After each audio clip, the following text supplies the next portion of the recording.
Hey gamers, what's up, gamers? What? Oh my gosh, please don't tell me that the chat's doing that thing that it does when I have multiple scheduled streams, and even though I click on the stream that's scheduled for right now, it doesn't show the chat? If it does that, I'm gonna flip my lid. I'm gonna flip my lid. Dude, I'm flipping it. This time I'm really gonna do it. Which is a relevant, thematically relevant meme. Wow, oh my gosh. The outfit, thank you, do you like it? Also, I'm sick, I'm sorry. I got sick, and right now, as of talking, as of starting the stream, Mumi Nanashi Mume is graduating. I'm sad. Oh god. Is it really? It's you know why? It's because I'm talking so quietly. Because I'm sick. If you can't tell. So she's a phlegmy girl. She's a congested queen, if you will. And my Oshi is graduating. She's doing her graduation stream as we speak. And instead of doing anything normal, like, you know, canceling the stream and watching and being like, yes, I will absorb all of this information. Thank you, my Oshi, for being around. I'm gonna play a dating sim about real people. And I'm about to get sick because bro went to the Minecraft with you. To be fair, Dodo was sick. He was getting over a sickness first. But didn't catch it from me. Is that true?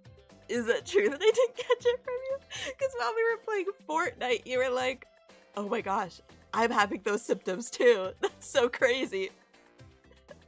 So this might be your fault, or it might be my mom's, or like, who knows, because, you know, whatever, but it could have been you.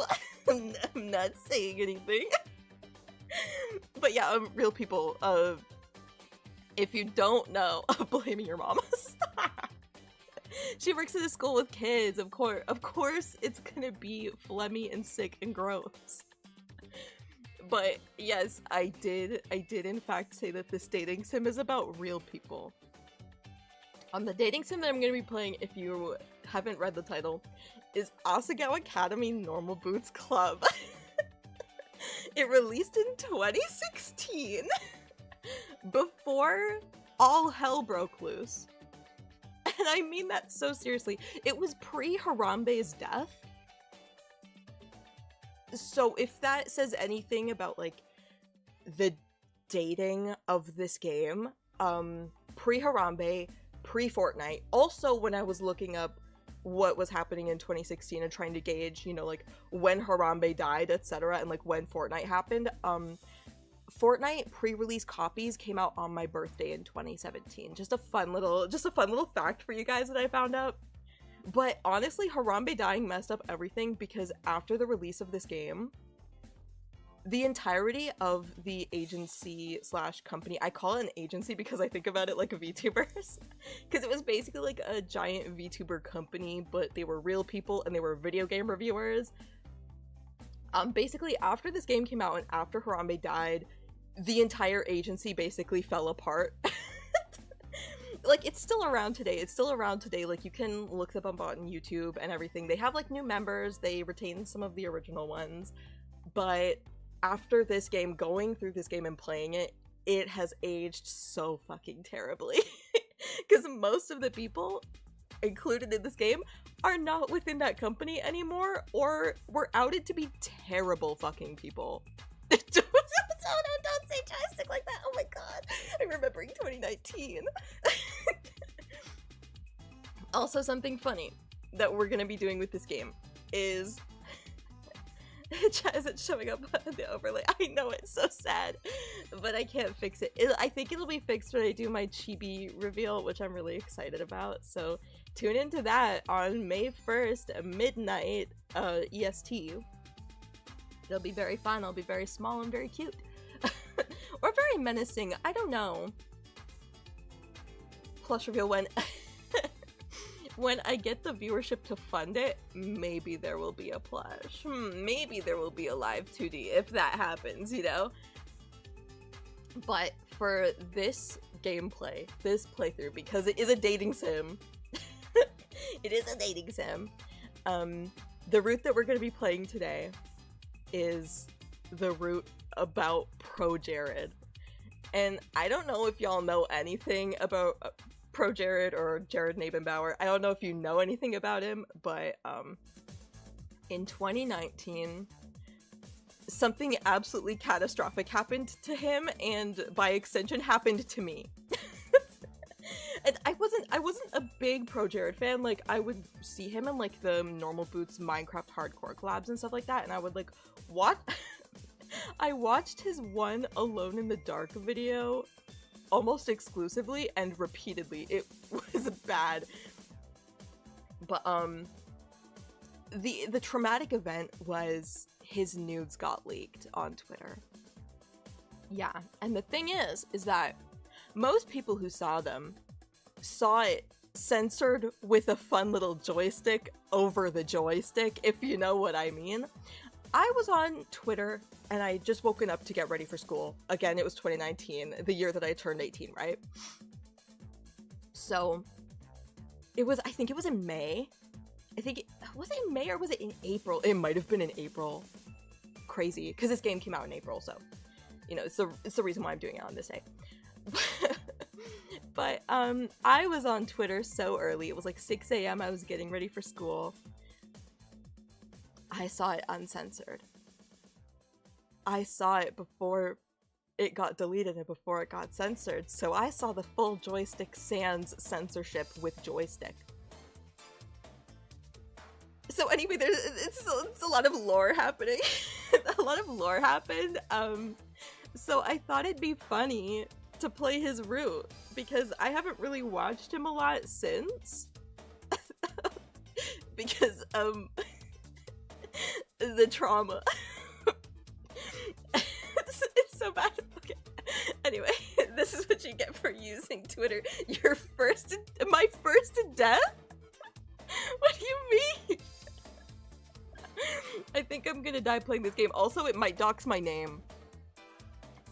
I noticed that, well, not my name, but like the name of the account on my computer that I'm using, because whenever I play it with OBS and with like my full stream setup, because of course I had to test to see if it worked. But basically, when I play it normally without my VC face and without like any of my tracking software and OBS, it's fine. It runs perfectly. If I play it with all of this installed and everything running, sometimes, because it was made in RenPy, it'll give me rollback errors, and one time the rollback error even crashed my PC, so that wasn't very fun. But it will show where the files are on my computer, so it will show my name. So if that happens, close your eyes and purge that from your mind. And also don't read it, but like, yeah, purge it from your mind if you do read it. Don't think about that, because my name's stupid, okay? Anyway, I'm Moi Moi June. I'm cooler. But anyway, I did make like a whole other screen just for this occasion. Absolutely horrific. Searching up your IP address and sin as we speak. Shut up. Shut up, Dodo. You already know where I live. You probably know my sin. I don't know. Moi Moi 6th month of the year. That's the full name. Don't wear it out. It's my government name. But anyway, I will start it up. I also don't know if the main song, because they did write a song for this game. You know what? I'm gonna give you the lore of this game where you can actually see it. I know where you live too. Cool, stop! Cool, stop! Oh my gosh! No, don't dox me! But yeah, I'll give you the lore on the next screen, so I'm gonna switch to it. I'll give you the BRB, and I'll open my pop and stuff.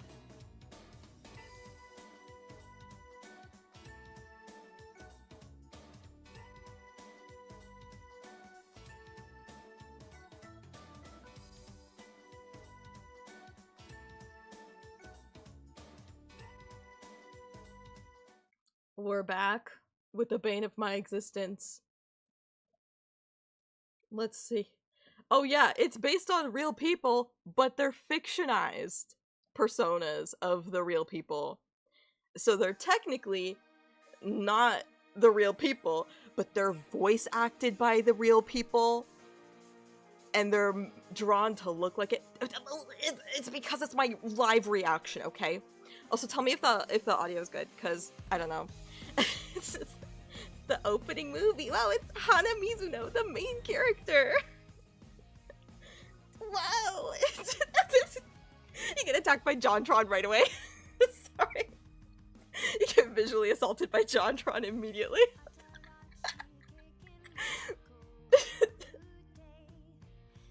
Okay, but these are the real people that you have to romance in this game.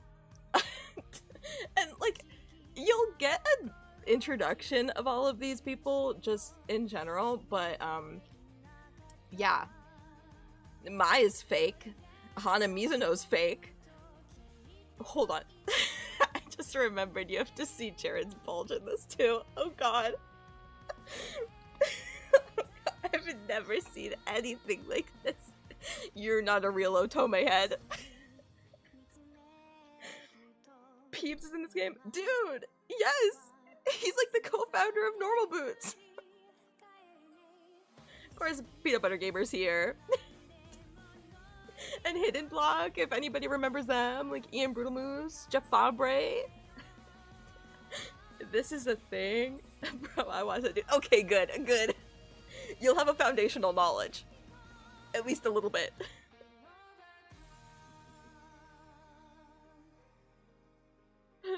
Does Otome mean dating? Oh, does Otome mean dating sim? Yeah, it's a dating sim. Okay, thank God it wasn't him. Your typing skills are so bad, but Otome means like female-oriented dating sim. It's not the same as like a normal dating sim because again, most of them are targeted towards men. Though it's forked. Though it's forked. But anyway, I am making a review of this game, basically to talk about how it's weird to play now, and not just because of the RPF, but the RPF lens to it being weird to play. But I did 100% the game when it came out in 2016 in, I think, the second earliest build. This is the final build that came out in April of, like what was it? The 27th of April, because that is today, technically. But, yes. I'm gonna be making a video about this, and I thought it'd be fun to, you know, wear the fun little jacket, the Normal Boots Club jacket, and... Did you make this game? No. No. No. Except, to be fair, the writing has influenced my writing. In, like, personal projects and stuff, like... I don't know if I should reveal this lore, but I'm making a Yu-Gi-Oh! GX dating sim series. And this has helped tremendously just in terms of like inspiring me to write the weird shit. What? Okay, you guys are getting a lot of lore this time. I told you that I'd be giving you lore. I told you in the description, if you read the description, lore reveal.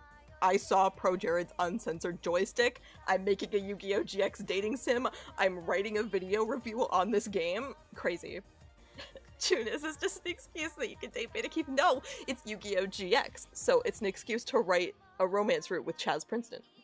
I'm better than that. I'm better than dating Bandit Keith. But anyway, to prove that I went through and 100% of the game, I have every single scene aside from one. Like, I have the completion bonus. I have literally everything. Every person's route done to completion.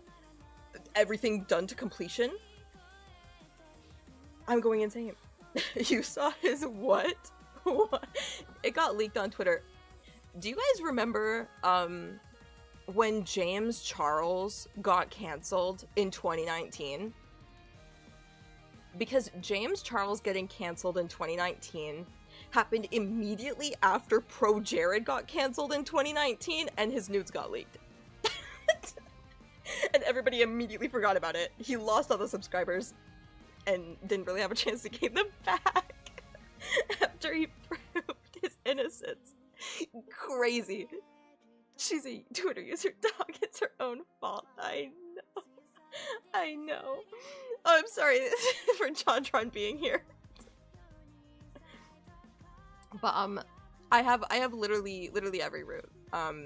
Except if any Otome heads or Normal Boots fans in the chat or in the VODs, whoever's seeing this, if you guys know how to get the scene getting good, please tell me. Because I have it on my laptop, which is in the old build, but I never got it in the new build, and I just need to have it so that it's fully completed. It's fully nice. Why do I feel so young and so old at the time? I'm sorry. It's because I'm not okay. I don't know anything. Was that a bird? Yes, it was JonTron's bird. Anyway, the route that we're gonna be playing today is Pro Jared's, because I thought it'd be funny to reminisce about my pain and trauma. But this is our main character, Miss Hana Mizuno. Ooh, she's so cool. She's so girl. I'm sorry. I have to get into the vibe. Oh, also, it's not fully voice acted, but it's partially voice acted. And the guys did their own voice acting. Also, another thing, again, I need to talk more about the lore of this game. PBG's wife is listed as the creator of this game, and she drew all of the art. So I don't know if does that make you feel better? She wants to reminisce about Pro Jared's joystick. No. That's not what I meant. That's not what I meant. That's not what I meant. Stop. Please stop. That's not true. That's not true. Oh my god. I just thought it'd be funny, you know, to confront my trauma head on. Why is it like this every time I join stream? I don't know, Elephant. I'm so sorry. I'm so sorry. Because it's just y'all are so mean. So she made a game where you can NTR her and get her husband. Yes, and all of her husband's friends. Isn't that exciting? I wonder if Hana Mizuno was her self-insert. Like, I wonder if she treated it as her self-insert. I don't want to think about that, actually. Never mind, because that'd be weird, because, like, you're dating all of his friends, too.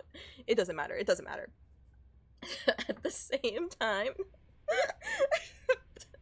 But anyway, yeah, the lore is that she created the game, and then all of them had, like, maybe one video that they would post of them just, like, playing bits of the game.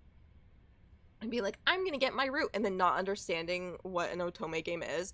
I think the only Normal Boots guy who played this game on a video and understood Otome games was, funnily enough, Pro Jared. So thanks, Jared, for being cultured, but also no thanks. Because I saw that in 2019, and I feel like I should not say a very important detail about that, so I will not. But anyway. Anyway, let's get to the game. The train made its way along the gentle curve of the coast of Japan, whisking me further and farther from home. What is the important detail? 2019 was the year that I turned 18. It was the year that I turned 18. But it was in April. I saw that picture leak on Twitter uncensored in April. You can piece that together. You can probably piece the pieces of the puzzle together. So I'm not going to outright say it, but I'm going to give you the hints. I'm going to give you the pieces of the puzzle. I was born in July. Anyway. Across from me sat a boy, face half buried in a newspaper. He was deeply entranced in whatever article he was reading, and hadn't spoken a single word to me, even when I asked him if I could join in the last compartment with any available space. He shrugged, nodded, and adjusted his newspaper without ever making eye contact. It'd been almost an hour, in fact, and he hadn't once looked at me. Cinder, I'm not 24 yet. Let me treasure my youth a little bit longer, okay? Please, please give me this. Please give me this. Ancient woman. Why do I even entertain these comments? They're from... One of them's from my mods. The cast. What can I say? I'm indignant. Devoid of any conversation, I took instead to counting the buttons on the pretentiously lush carmine seat cushions. 1, 2, 3, 21, 22, and so forth, over and over. Now and again I turned to look out the window, where the trees were blurring by. Sometimes the smeared green would break and reveal the quiet blue of the Sea of Japan. Eventually, this rapidly made my stomach churn, and I went back to counting the buttons on the seat cushions. 1, 2, 3. The train compartment shuddered around us. My eyes wandered to the boy and his jacket. It wasn't the school-issued blue one that I and the other students on the train were wearing. Instead, it was a green, varsity-like jacket with an embroidered patch poorly sewn on the front. Oh, sorry. The jump scare of the voice. I don't know if you can hear it. Actually, I don't know how loud the voices are gonna be. All we can hear is the train. Oh my god, how old are the babies in the 18? Baby! You're a child! Technically an adult, that's a child! 19 in July. Oh, Pog. Actually, Pog. Whoa! Whoa, whoa, whoa. We share a birthday month. Good thing you're turning legal drinking age because you're gonna want to drink after this stream. Oh my god. Oh my god, that's so funny. Dude, I don't have any alcohol in the house right now, but I was genuinely considering hopping over to the liquor store and buying some before this stream for this stream. Also, that reminds me, I have a drink. So hold on. I'm gonna crack it open. Nice. Oh, I turned off the lights. Sorry, I have a clapper light in my living room, and me opening the can turned it off. Give me 1 second. This is such crazy stuff. Setting the mood. Oh my god. No. No. Why does that stranger's face look like that? Because he's pro Jared. Good. Hide in the darkness like a true otaku. Play this game. I come in June is already resorting to her hobby, alcoholism. I'm not drinking alcohol. I'm drinking a Mountain Dew, even though I'm sick. You missed all the lore about how June got traumatized on Twitter. I got traumatized by the stranger in this picture, in this scene right now, actually. Stop putting the joystick emoji. You know what? You don't need to see the VOD, because I'll tell it to you. I saw his full joystick uncensored on Twitter. Hold on. I need to do my best, like, pro Jared. I can't even sound like pro Jared. I can't even try. But I'm just gonna sound like a really suave man instead, okay? So, you're a first year then? I just ended up sounding like Dodo. So you're a first year then?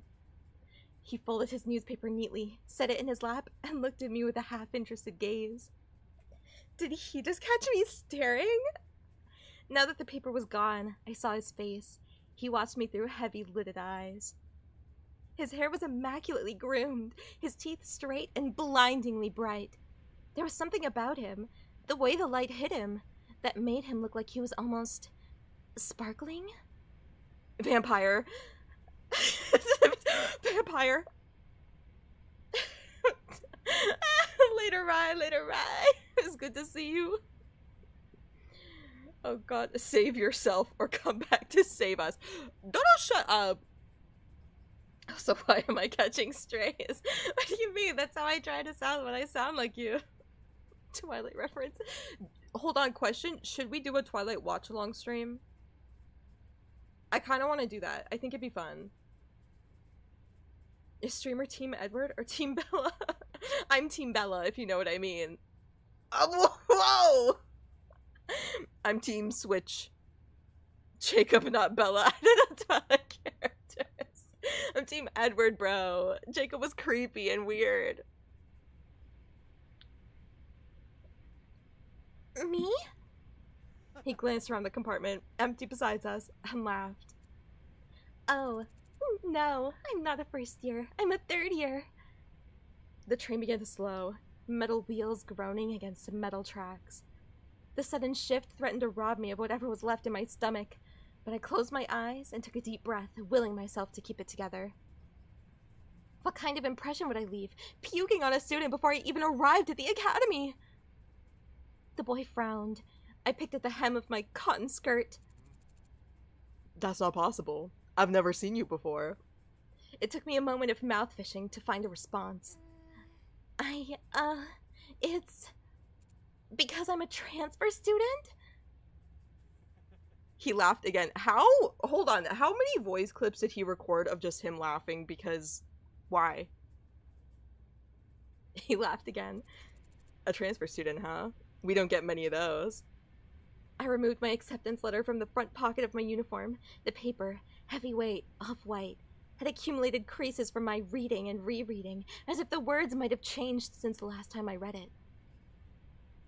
The boy took it, studied it, then handed it back to me. I'll see you around. Well then, Hana, I suppose I'll be seeing you around. He smiled at me as he picked up the suitcase lying next to him. By the time I hiccuped a response, he was already gone from the compartment. I stared out into the empty hallway of the train. It was then that I realized that he, having gotten it from my acceptance letter, knew my name, and I never got his. Girl, stop being so dramatic. Holy fuck.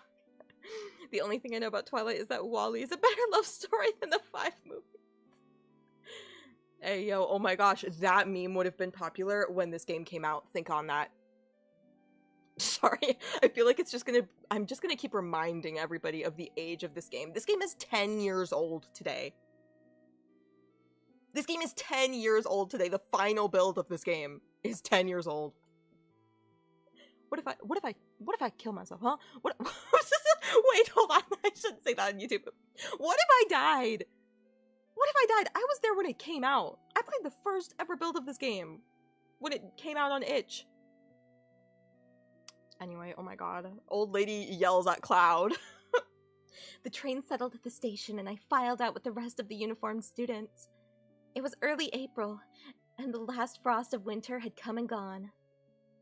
The trees were already green, their leaves shivering and the occasional gust weaving through them.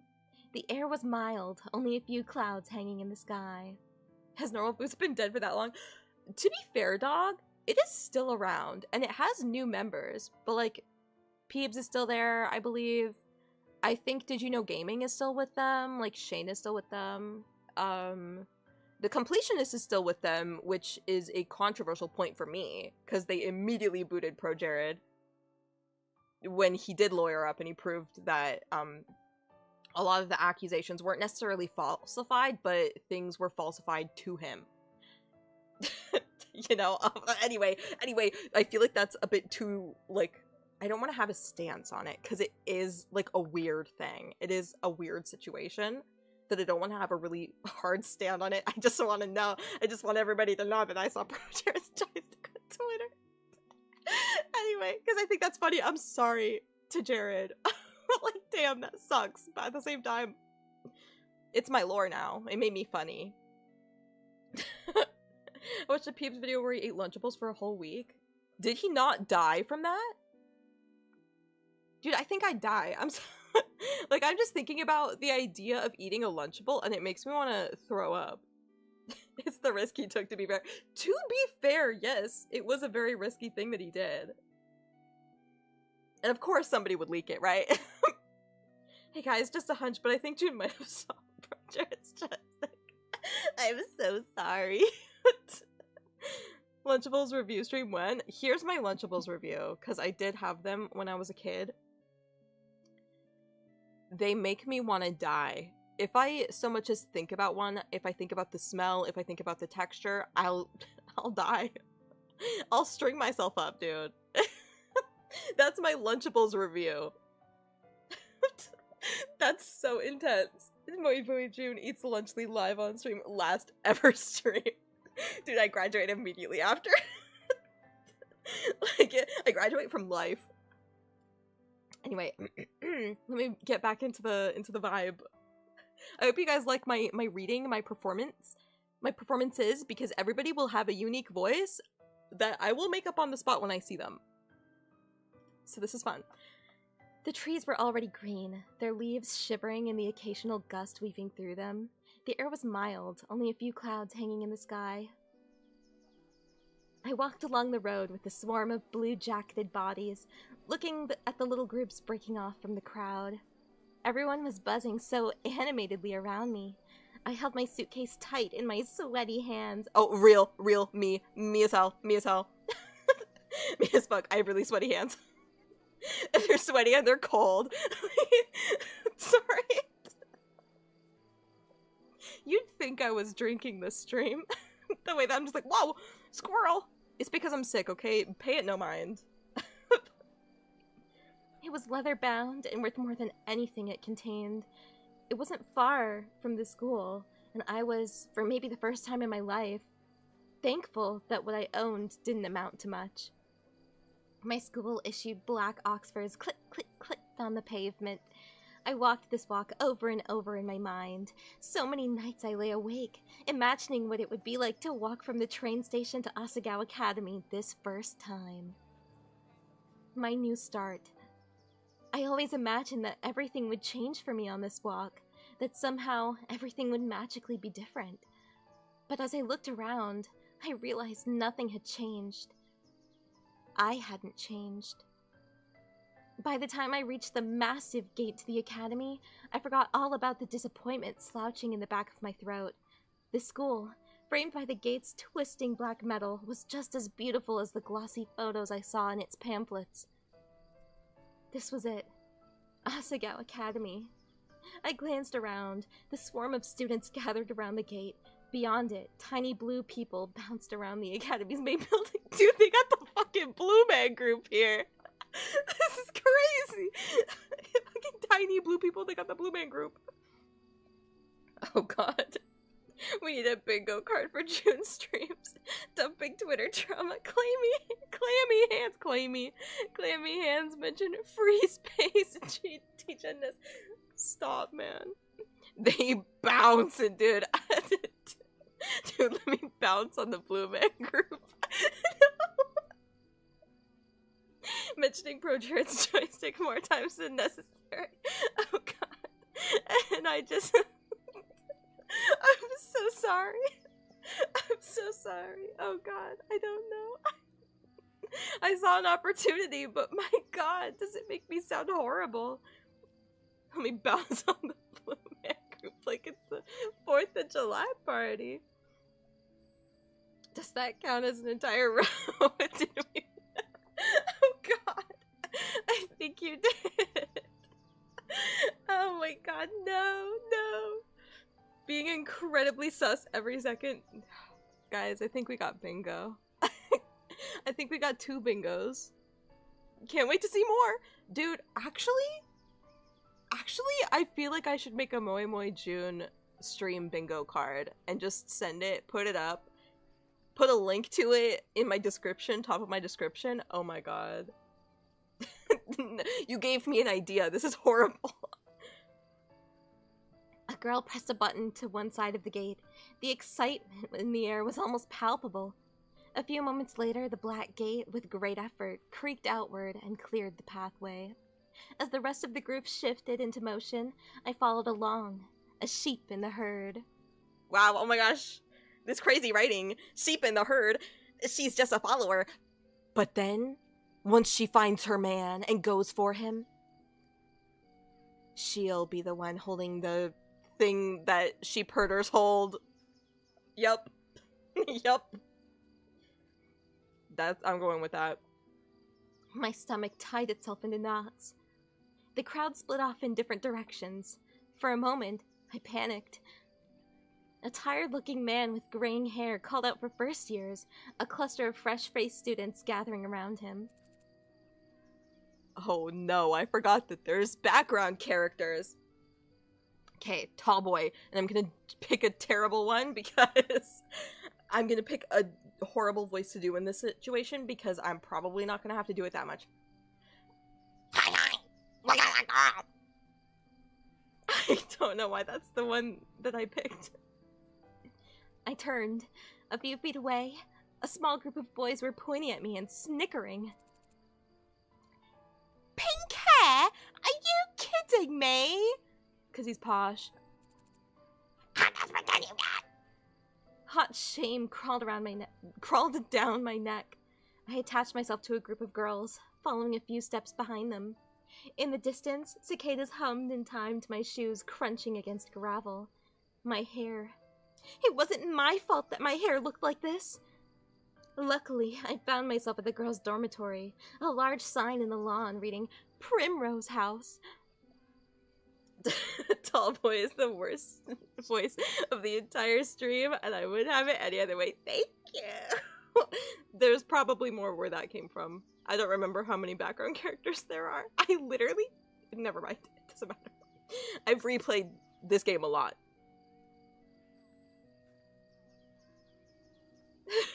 One of them is a demon and the other one is tall. Oh my god, because the British! Because the British! Oh god. Oh my god, I'm gonna cough. No, never mind. I'm chill. I'm chill and my vibe is astounding. I'm stronger than the need to cough. The building dwarfed me in size and sheer intimidation. How many students did Asagao have? As I approached the building, a red-headed girl lingering nearby caught my attention. I looked away, then looked back. She was staring at me. Yuri? Yuri? Here already? She walked over. Oh, you must be my roommate! I'm gonna leave that in. She said it for me. I didn't have to do anything. Thank you, Miss Girl.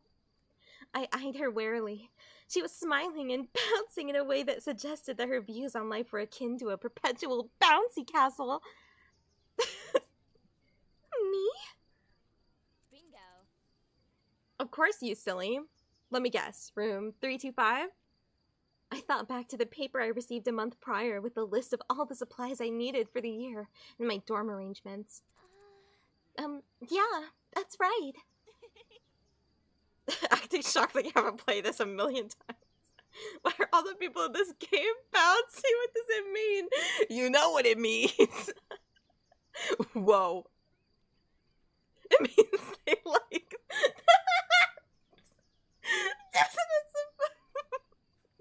I just got flashbacks to dinner and a show, Dodo. Oh my god. It means they like the Blue Man Group. Dude, if I mention the Blue Man Group in any other stream, you know what it means. It means I want to bounce on that thing like it's the 4th of July party. Hi, Volty! Hi, Volty! Ah! She laughed, but I couldn't figure out what was so funny. Was she laughing at me? When I found out my roommate was a transfer student, I knew you were going to be a total main character. She's so otome-pelled. I'm sorry. What? When I saw you outside the gate, I knew it was you. I mean, look at that hair! I felt a lump forming in my throat. What was she talking about? She had to be making fun of me. I hadn't spent more than 5 minutes on campus and I was already being mocked. My hands began to tremble. Is there something wrong with my hair? Her face slackened from its amused smile to a more worried expression. Then she began to laugh again. Oh, no. It's great, I'm sorry. Girl, chill. We're getting off on the wrong foot, aren't we? Oh, gosh. Thank you for reading this for me, Queen. Oh my god. My Sasuke. You must be Hana. We have a name. I bowed my head. Hello. It's nice to meet you, Mai. All your school books are waiting in your room with your welcome letter. And I read that envelope. I was about to say envelope. Like, who says that? Sorry. I hope you're not mad. I started walking toward the dorm's front doors. I followed behind like a lost puppy. Did you check in at the front desk already? No, I didn't. I didn't know I was supposed to. Good. They'll offer to have a staff member give you a tour of the campus, but I can show you around. We don't get many transfer students in year 3, you know. This is so Japanime, isn't it? Oh, is that your only bag? Just the one? I'm glad I brought an extra bag of stuff to decorate the room with. I already started. I hope you don't mind. You pronounce it like envelope? Yes, of course I do. Why wouldn't I?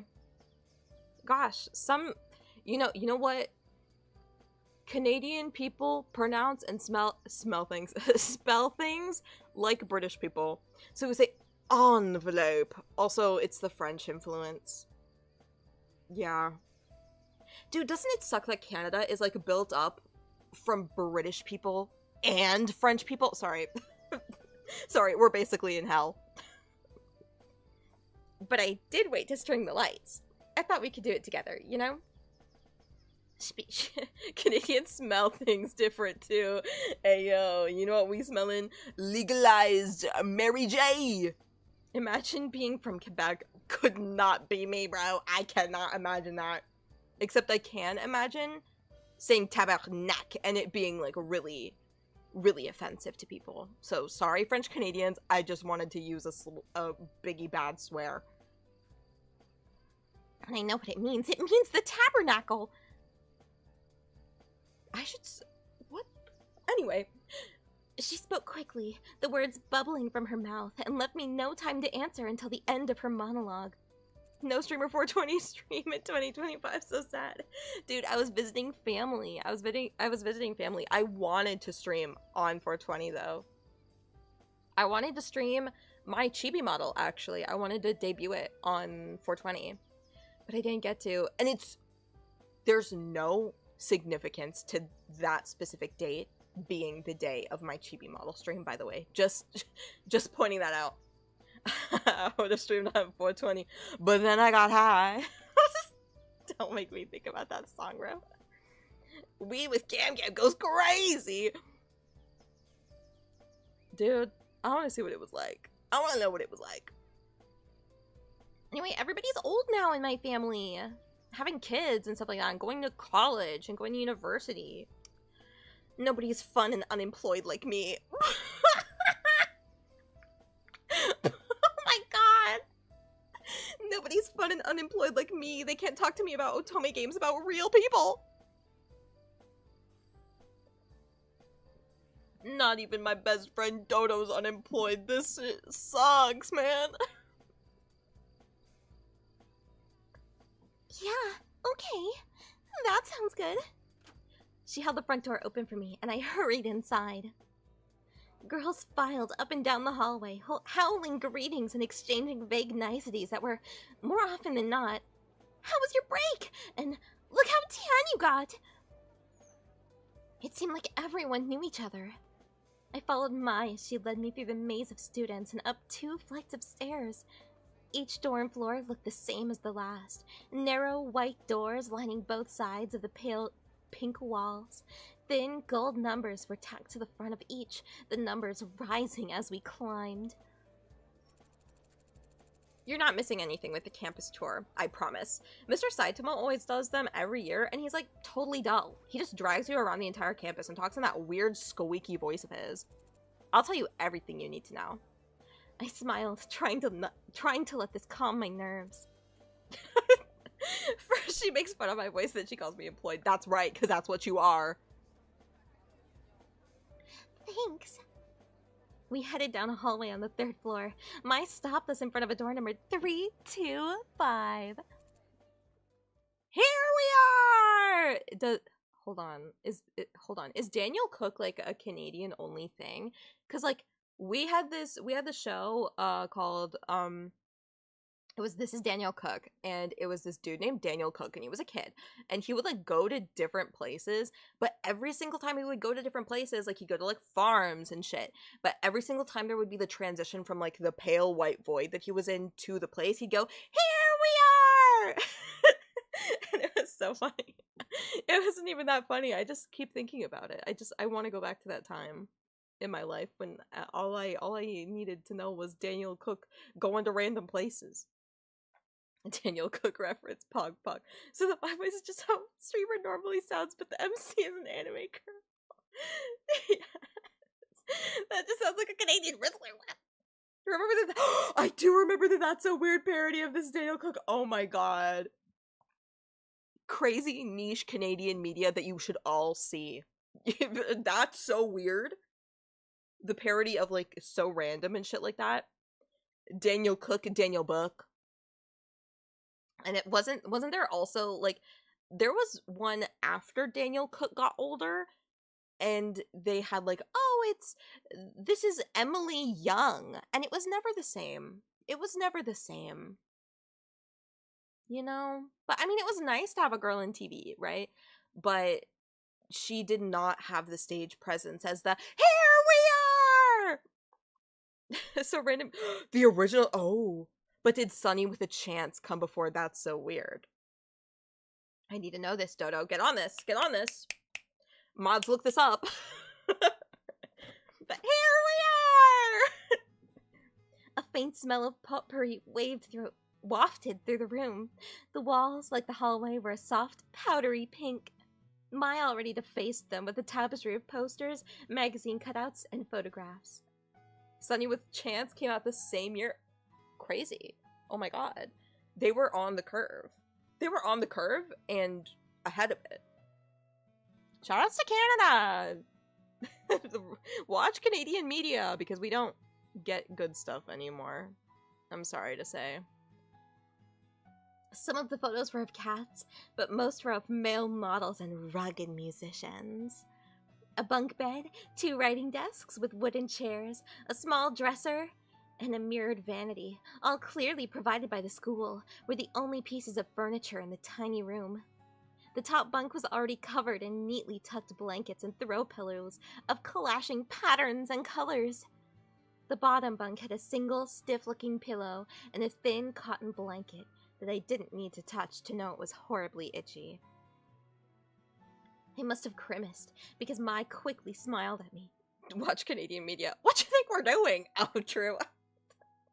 True, but I'm making my content based off of Canadian, American-made content, so... I don't know. It looks so soft, though.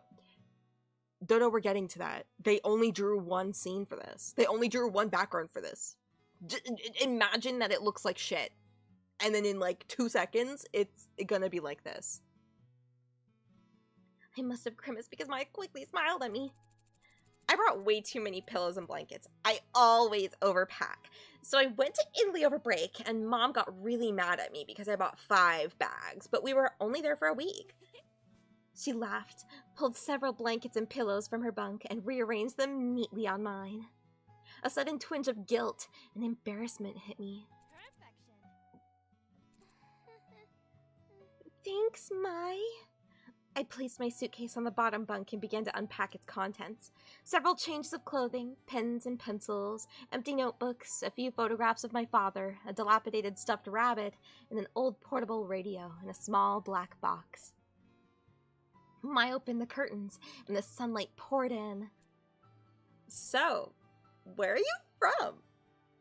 I slid the now empty suitcase under the bottom bunk. About 2 hours north of here. It's a small town called Amidirisu. You probably haven't heard of it. Your shy girl voice. Okay, Anne. That's part of the charm. Look at how versatile she is. I set the stuffed rabbit, Mr. Bunny, on my bed beside a purple and teal throw pillow. Oh, did you go to a different boarding school, or...? No, I went to a public school down the street from my house. Really? Public school? You sound like you go for Pokemon Horizons with voicing Hana. Who knows? I could be her. I'm kidding, I'm not. I'm not gonna spread this misinformation. Mr. Bunny is so lazy. What uncreative name exactly? It should be like Memmy, you know? Memmy would be a much better name for a stuffed bunny, you know? Not subtly hinting at lore. My lore. Not at all. Why would I be doing that? Why would I be using a stream of Asagao Academy Normal Boots Club. Why would I be dropping lore? I say as I drop lore. Like actual Moe Moe Jun lore. What was it like? Were the students mean? Did you have a lot of friends? I always went to private school. My parents work a lot, so my dad goes overseas, and I think they just stuck me there for convenience. Oh wait, what's that? I'd removed an ornately patterned origami crane from the black box and was setting it on the unclaimed writing desk. This? My mother made it for me a long time ago. Oh wow, look, all this lore June accidentally dropped. She should name him Osagi to be Japanese and cool and anime. So true, Usagi-san. Call it Osagi-san. or Osagi-sama. To be extra respectful. Bro, I need to stop making fun of weebs when I'm literally playing a dating sim. I'm literally playing an Otome game right now. I cannot diss weebs. Because here we are! I set it beside the thick stack of textbooks, which I assumed were provided for me. Wow, it's so pretty! I've never seen paper like that before. Oh yeah, the lights! Let me get them. Mai went to her own desk, opened the drawer, and pulled out a long, tangled string of fairy lights. I thought these would look nice! Here, help me string them up. She grabbed a container of push pins, then pulled her wooden desk chair out over to one wall. I did the same with my own. Together, we pinned the lights around the perimeter of the room. How was the train ride over? Did you meet anyone? No, not really. I was in a compartment with some guy and... What? Some guy, huh? Was he cute? Oh, yeah, I guess. I don't know. I wasn't really paying attention. I didn't even get his name. Mai seemed to be disappointed for a moment, then perked up. You'll have to point him out to me if you see him again. Okay. Once we finished stringing the lights, Mai climbed down from her chair and brushed her hands together triumphantly. Yeah! Wait, hold on. This is crazy. I'm not like other weebs. I'm differento desu. Just Japanese for not like the other girls. Ew, rancid. I can smell that from here. I'm so sorry. Dr. Ali Lukes is gonna come for me because I mentioned smell. I mentioned a comment about smell and how it relates to certain types of people, and there is the politics of smell and all that, which is actually genuinely such a crazy and interesting field of study. Oh my god, go queen. Sorry. Tori. Oh god. Okay, now it's time for lunch. The food here is pretty good. There's this ramen place down the street from campus, and it's like out of this world, but this school only lets us leave campus on weekends. Mai walked to the window. We could go today because it's Sunday, and it's pretty nice out, but I guess you might want to go to the CAF since you just got here. We could... Oh my god. She's so mean. She was suddenly interrupted by her own enthusiastic laughter. Oh my gosh, Mimi Santos totally just tripped outside and fell on her face! I saw it! Serves her right. There is more lore to this, because I hate this character Mimi Santos with such a passion because I did play this game when I was very young. I think it was maybe my 4th Otome game that I ever played. Because, like, I played, like, visual novels and dating sims before, but this one was, like, a pretty formative one. It was, like, yeah, it was pretty early in my career of playing dating sims and being awful. And I have such beef with Mimi Santos. You'll know about Mimi Santos, but fuck that bitch. She deserved it. She deserved to trip and fall on her fucking face. Oh, is that mean to laugh? Maybe I shouldn't have. You should not have. Oh well, anyways, let's go eat. I'm totally starved. She led me out of the room before I even had a chance to respond. The cafeteria was buzzing with students excited for the new year. The only people as nervous looking as I felt were the tables of skittish, wide-eyed first years. I stepped into line behind Mai, taking an empty plastic tray. We shuffled through, asking for helpings from the sulky cafeteria workers when we passed them. When we passed something that looked good. With full trays, Mai led me straight to a table in the back where a few students were already sitting. Mai sat down, and I took a seat across from her. This is the demon herself, Miss Mimi Santos. So I'm gonna give her a horrible voice because she sucks and is awful. Hey, Mai! How was your break? It was good. I went to Italy and Spain. Dad fell off a ski jet and broke his ankle. It's better now, though. Oh, well, that's nice. I expected to be introduced, but the girl turned back to her group of friends, and Mai turned back to me. She began to assault her food with a fork and tell me in a practically minute-by-minute account about her fleeting romance last summer with a boy that she met on the beach that didn't go further than a few salty kisses. I sat back and let Mai talk. For the first time since arriving on campus, I felt like I was finally able to breathe. I picked up my Brussels sprouts and studied Mai as she spoke. The more she talked, the more I began to notice small details about her. Yuri? She had a high, songbird voice. What? She was dynamic, her face twisting this way and that into exaggerated expressions as she spoke. She laughed often.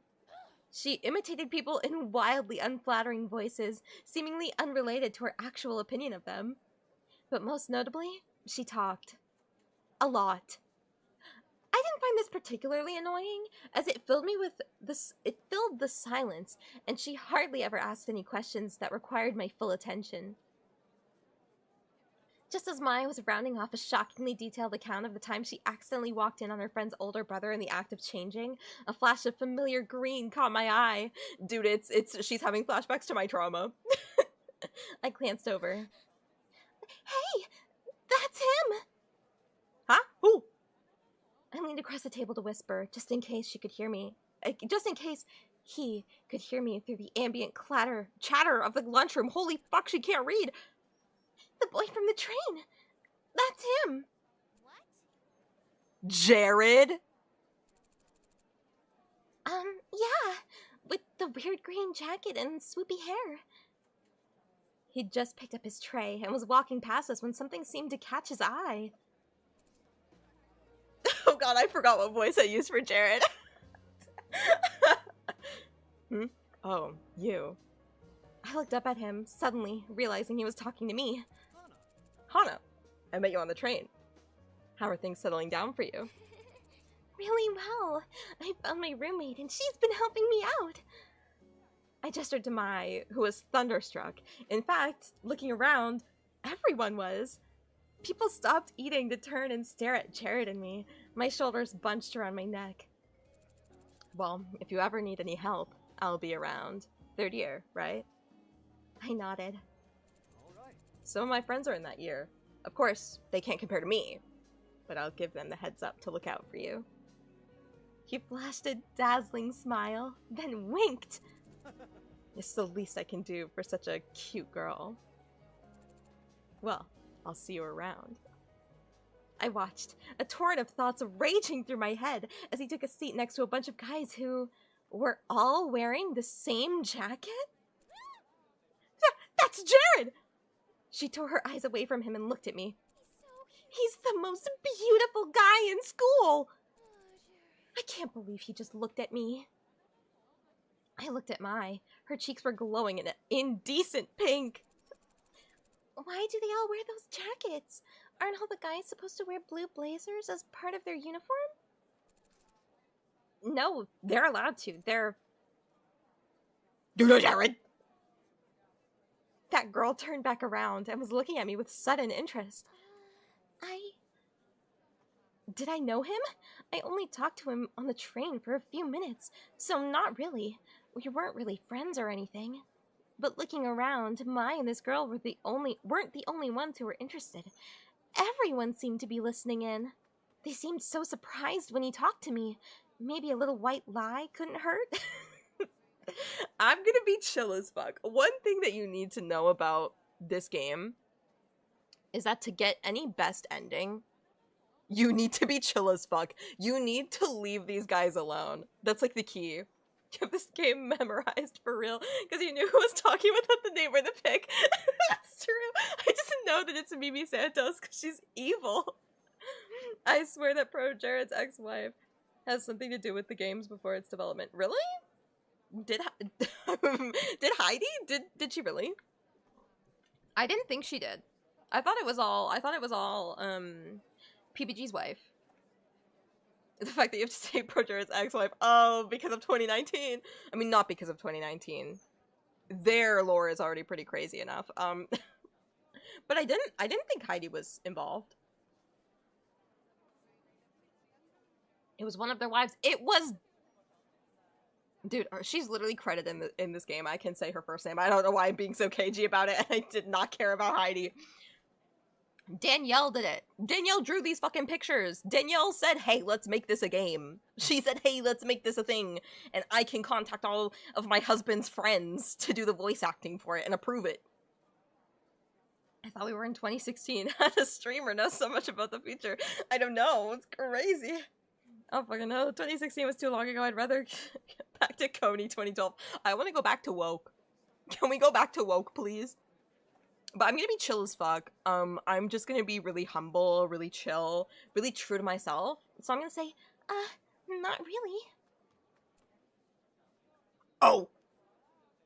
She looked me up and down, sniffed, and turned away. Mai leaned towards me. Don't mind Mimi. She was just trying to get in with you. Get in me? I just realized that I shouted that so loud that my parents could hear that. Get in me! She could probably... You know what? My parents could probably hear the, She could probably hear the comment about the Blue Man Group, too. Never mind. It doesn't matter. Get in with me? Oh, hi. Well, you asked me about those guys in their jackets, right? Those are the Normal Boots Club jackets. They're... what? What's Normal Boots Club? Junior never failed to take everything wildly the wrong way.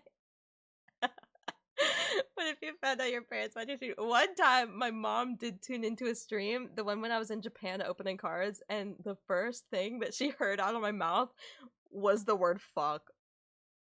And I never say that around her because it makes her kind of mad. So I don't really swear around my parents. But the first thing she heard when she turned on my stream was fuck. Damn. Streamer should have said that again in a Scottish accent, trying to play it off. Austin Powers reference. Groovy, baby, yeah. Shagadelic, baby. But anyway, what's Normal Boots Club? Wow. Hopefully I'm not cutting anybody off. Oh, behave, baby, yeah! It's a club we have at the school here.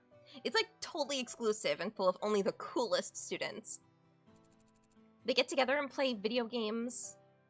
Or something. That one right there is John, also known as Jontron. His bird's name is Jock, and something happened in 2017. And now he's out of brutal. He's out of Normal Boots. John is also the president of the drama club here at school. Next to him is PBG. He and John founded Normal Boots Club together. PBG is one of the best soccer players on our team, and he's still a chill guy. He was... No! I didn't mean it. I was... No! I didn't mean it. Don't think anything about Brutal Moose right now. You'll see him later. And honestly, Hidden Block's characterization in this game was so slay. And so yes, I want to inject their vibes into my brain. Anyway, he does soccer. And then there's Gerard. People call him the completionist because he's obsessed with completing things. He has the biggest itty-bitty kitty collection I've ever seen. And he also got into some really hot water that I feel like it's not my place to talk about, to be honest. Because it's genuinely legal shit. People call him the scamplationist. Dude, there was more to that than just the potential alleged embezzlement. There was also crazy stuff going on with, you know, outsourcing employment and stuff like that, which I don't want to talk about because it's like legal stuff. But yeah, fun. I can't believe he's not kicked out of Normal Boots yet. That's crazy. Next to him is Jared, also known as Pro Jared. He's a model. And I saw his stick on Twitter. Then there's Satchbag, but everyone calls him Satch. He's like crazy smart. And yeah, oh my gosh. Do you know what's crazy? If I had a nickel for every time she said the word. Stop. But if I had a nickel for every character in Asagao Academy Normal Boots Club that the person that they are based on is gay, I was about to say canonically gay, they are out as gay, and you still had to initiate the route by trying to romance them despite, you know, mildly being aware of that fact, I'd have 2 nickels. Also, Satch is chill, and he left because he didn't want to deal with the drama after the Pro Jared incident, so there's some lore. Those guys over there are Paul, Nick, and Josh. They write a column in the school newspaper called Continue? Paul, the one standing up, is the student council president. And the guy on the end there is Shane. He knows more about video games than anyone. Ever. This is the guy behind Did You Know Gaming, by the way. I don't know who he is, though. Google him. Google him. He does some crazy, like, hardware mods on consoles and stuff like that. I remember he was modding a DS at some point back in the day. Oh god, I can't. I just read that. What the? Did your mom know gaming? What? Why would you say that? She exhaled a dreamy sigh into her mashed potatoes. So, how would someone, you know, join the Normal Boots Club? You don't choose the boots, Hana. The boots choose you. What does that even mean? You have to be presented with the boots to be in the club, and they're like super selective. What are the boots? The club has this boot statue. It's like the one on their patches, but gold-plated. It's their mascot, I guess. They did this weird initiation ritual with it. Ritual? I hear they fill a room with candles and wear these totally creepy robes during initiation. This year 2 girl said that she saw it once and they were all like chanting around the boots and it sounded like they were talking backwards. But I don't believe her. And even if it's true, I don't really care if they're in a cult because they're all really hot. You know that you know that feeling when you're lying? You know that feeling when you're lying? Why does this game and Yu-Gi-Oh! GX have high school groups that are based on people just being better than everyone else? I don't know, man. That's something you would say, June. Yeah, but not about these people. Not about these people. Because they're, like, old, too. Like, it doesn't matter. It doesn't matter. They're not all, they're, like, millennials. But, again, being a millennial is a problem. A lot of the time. Many such cases. Do they have a lot of friends? Yeah, tons of friends. I'd say that they're the most popular kids in school. I mean, everyone in the school totally looks up to them. I bet they could get any girl in school, too. Or boy, for that matter. Oh, period. They're so Utena Tenjo coded. They're beloved by the women and the men. Hey, are you gonna eat your cake? Have your cake and eat it too, bitch. Sorry. I shook my head and pushed the plastic tray across the table to her. For the remainder of lunch, I listened to Mai talk about Jared through mouthfuls of half-dissolved frosting. Back at the dorm, I sorted through the pile of textbooks that the school left for me. My radio was playing a poppy tune, equal parts music to static. Mai fervently scribbled in a notebook at her desk, hunched over it with strikingly poor posture. Hey, Mai? Mm-hmm. She didn't bother to look up. Am I supposed to have a textbook for History 309? She shuffled through the papers on her desk before producing a thick textbook. A demure?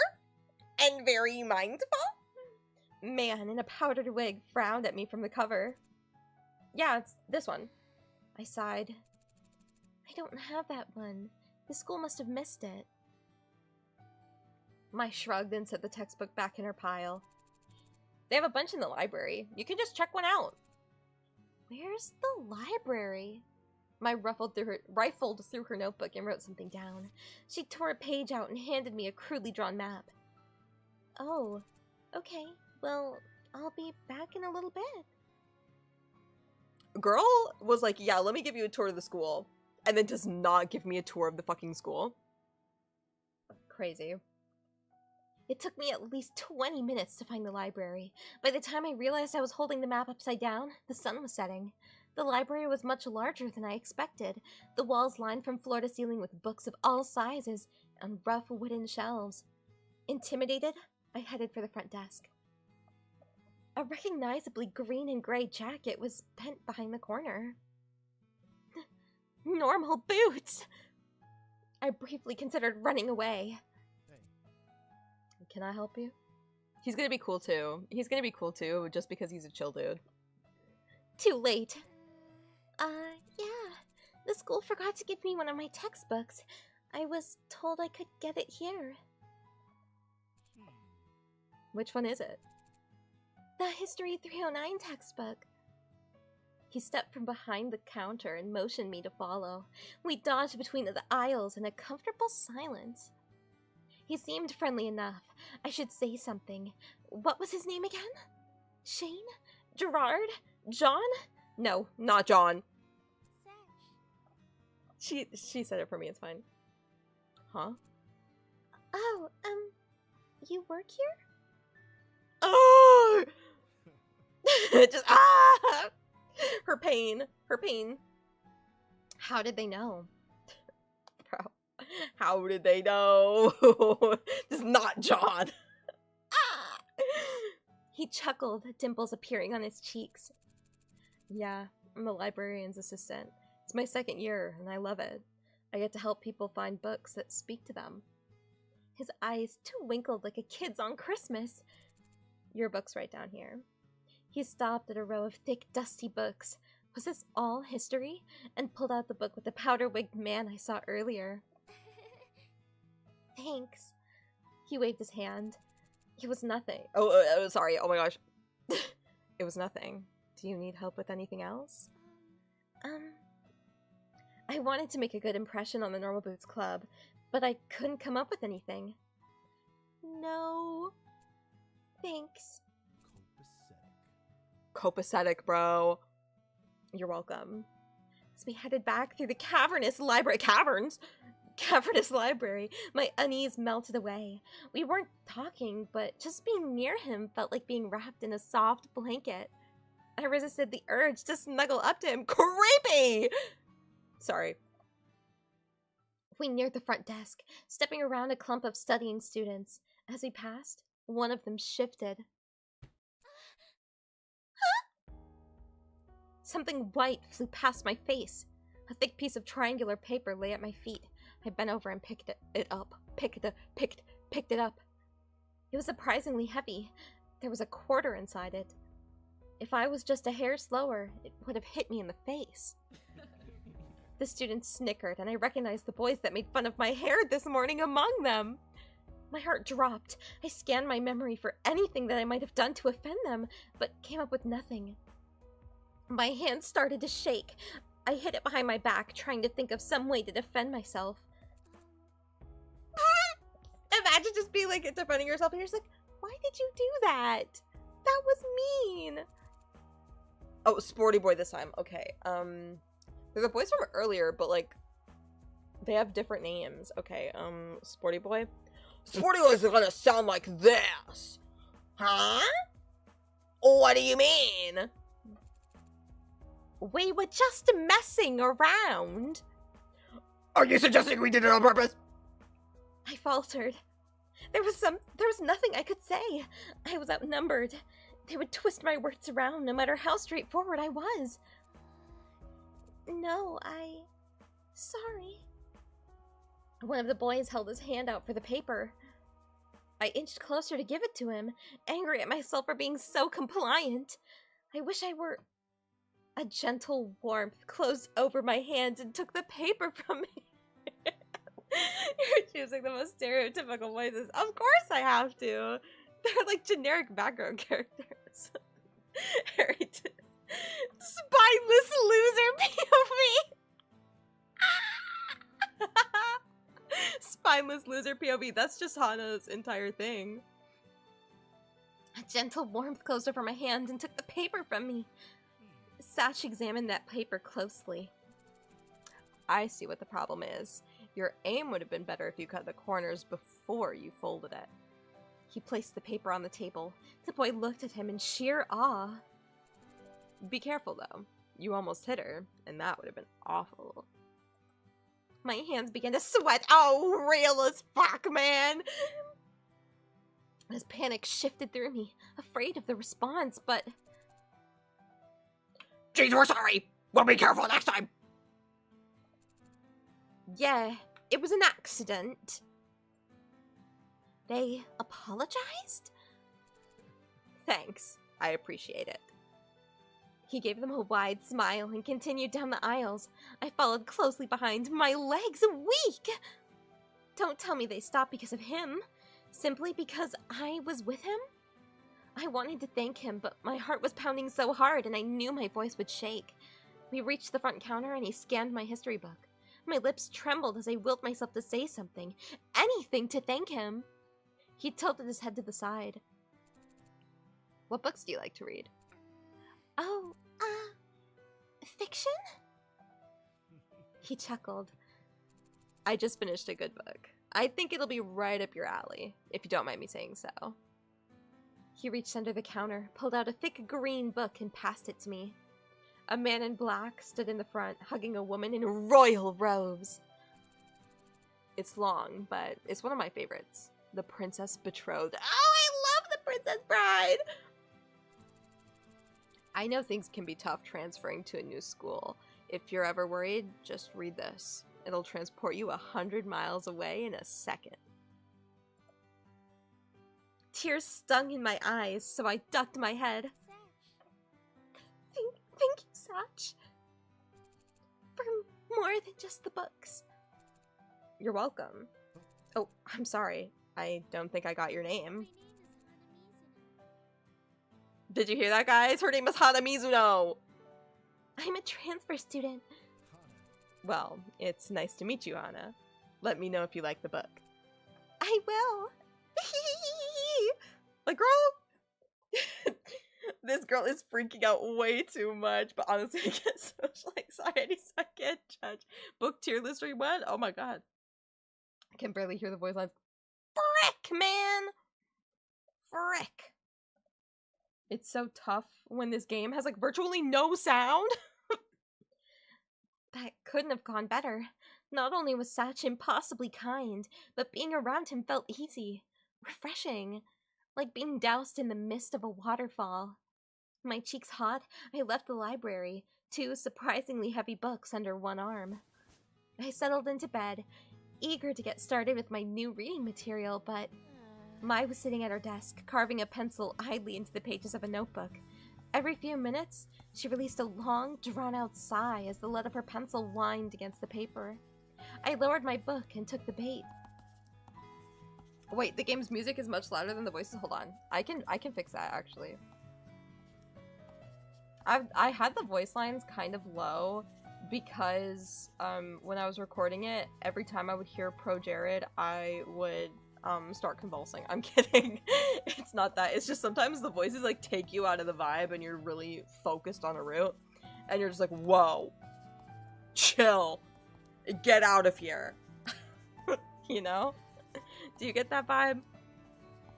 It's like sometimes when you're reading a fanfiction, you don't want to like try to read it in the voices because sometimes you just think like a meta gaming, you're like, this is weird. You're like, this is weird. This is like a real person doing this. And then it like takes you out of the vibe of the fanfic. Like, I don't know. It just takes you out of the vibe.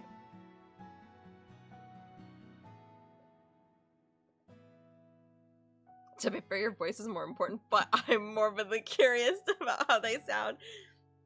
Do you not know, like, anybody from this game? Do you not know, like, anybody from Normal Boots? I'm not a fanfiction girly. Sorry.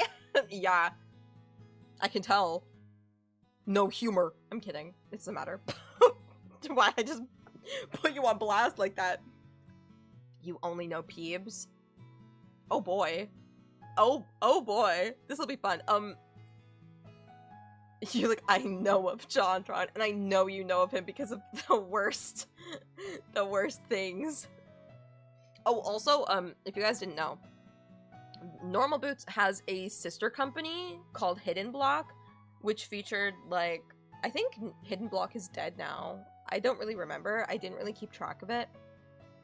But, you know, Hidden Block had Cat Icarus, so he's in this game, and he provided voice work for this game. Jimmy Wetzel is in this game. Jimby, I can't remember what he goes by on Twitter, but he's also in this game. Jeff Fabre Space Hamster is in this game. Ian Brutalmoose is in this game. Big deal. Wow, wow, wow! Huge deal! Huge deal. I'm a big fan of Ian Brutalmoose. Let's just put that out there. But yeah, so like a lot of people are in this game, so you might, if you don't know a lot of people from Normal Boots, you might know people like Cat Icarus and stuff like that from Hidden Block, so there's some tea. Also, Creeps McPasta's in this game. I forgot. I just remembered. I'm like thinking about all the problematic people and all of the cool people, and I'm like, whoa, Creeps McPasta's in this game. Yeah, crazy. Who up brutaling their moose right now? Me. Who up bootsing their normal right now. What playing with the joystick? No. I lowered my book and took the bait. Is something wrong, Mai? I just had to stop. I just had to stop that. Oh, I forgot that the scroll wheel does the backwards. Bootsing the house down. Oh, Houston, you know it's me. Is something wrong, Mai? She let out another dreary sigh. I hope Jared notices me this year. Oh, I'm gonna steal your man. I'm so sorry, Queen. Joystick mention number, I lost count. I'm sorry. I hope Jared notices me this year, she says to a girl who's totally about to steal her man. Does Jared know you like him? My whirled around in feigned shock. What? I don't like Jared. Oh. I closed my book and set it aside, deciding to play along. They're so fucking loud, man. They're so loud in my ears. Have you at least tried talking to him? No, I mean, I have before. Why don't you try again? She bobbed her head from side to side, considering this like it never crossed her mind before. Yeah, maybe I could do that. Satisfied, I picked my book back up. Have you ever had a boyfriend, Hannah? Girl, no, and I've never had a job either. I'm kidding, I have had a job. What? Oh, later elephant. Sorry you didn't get to see some of the tea. The tea of this route. You heard a lot of tea, though. Me? No. Never. Really? Never? Never. I bet you 10,000 yen that you meet a totally cute boy here and fall in love with him by the end of the year. You're crazy. I buried my face in my book, barring Mai from any further discussion. Fall in love with a boy by the end of the year? Me? If I were a betting kind of girl, I'd take that bet. I woke the next morning with what felt like a lizard in my throat. Mai was already up, shuffling through her school bag with an enigmatic grin. The first day of school. A lizard! Yeah. You're finally awake! Her voice sliced through the air like a knife, and I winced. She was definitely a morning person. It's time for the first day of school! Aren't you excited? I can't wait to see what's gonna happen. What do you mean? Is something special happening today? Something strange always happens on the first day of school, especially to someone like you. She winked. What? Someone like me? Uh-huh. You know what I mean. She smiled and started messing with a pile of papers on her desk. Shaking my head, I got out of bed and pulled my uniform out of my closet. My palms sweat. Real me as fuck! My palms sweat as I held the gold vest and blue jacket. Was it really possible for things to be different here than they were at home? What if the problem wasn't actually the school? I shook the thoughts out of my head and changed into my uniform. Oh. What is it? You look so cute! Really? Really? Heat crept up my neck. Yeah. Your hair matches your uniform so well. You look like a flower blooming straight out of the ground. Thank you. She's fucking crying! She's fucking crying, dude. Water stung at the back of my eyes, and I turned to start packing my backpack. Why was I getting so worked up about something as little as this? I must have gotten less sleep than I thought. Is something wrong? No, nothing's wrong. It's just, I'm happy. How dumb was that? I started crying at the first sign of someone being nice to me. I took a deep breath to steady my nerves. What an oddly menacing laugh. All the air left my lungs as something like horse hooves slammed against my back. Horse girl. You'll do just fine. Don't worry. This is gonna be awesome. I stiffly peered over my shoulder. That was you? She's a horse girl. What? Huh? Mai stood behind me, her hand raised. Somehow she had the strength of a bodybuilder. Nothing. I was just about to zip my bag up when I spotted the book Satch gave me lying on my nightstand. The Princess Betrothed. He said that if I ever needed to be transported somewhere far away, I should take it with me. It was pretty good so far. Maybe it would be smart to bring it along, just in case I had no one to talk to between class periods. Would I need it for my first day of class? Here's the key. Here is something mega important if you are ever going to play this game and try to get a good route. Unless you are specifically initiating Satch's route, you have to leave this book behind. I'm being so serious, because it actually docks you points.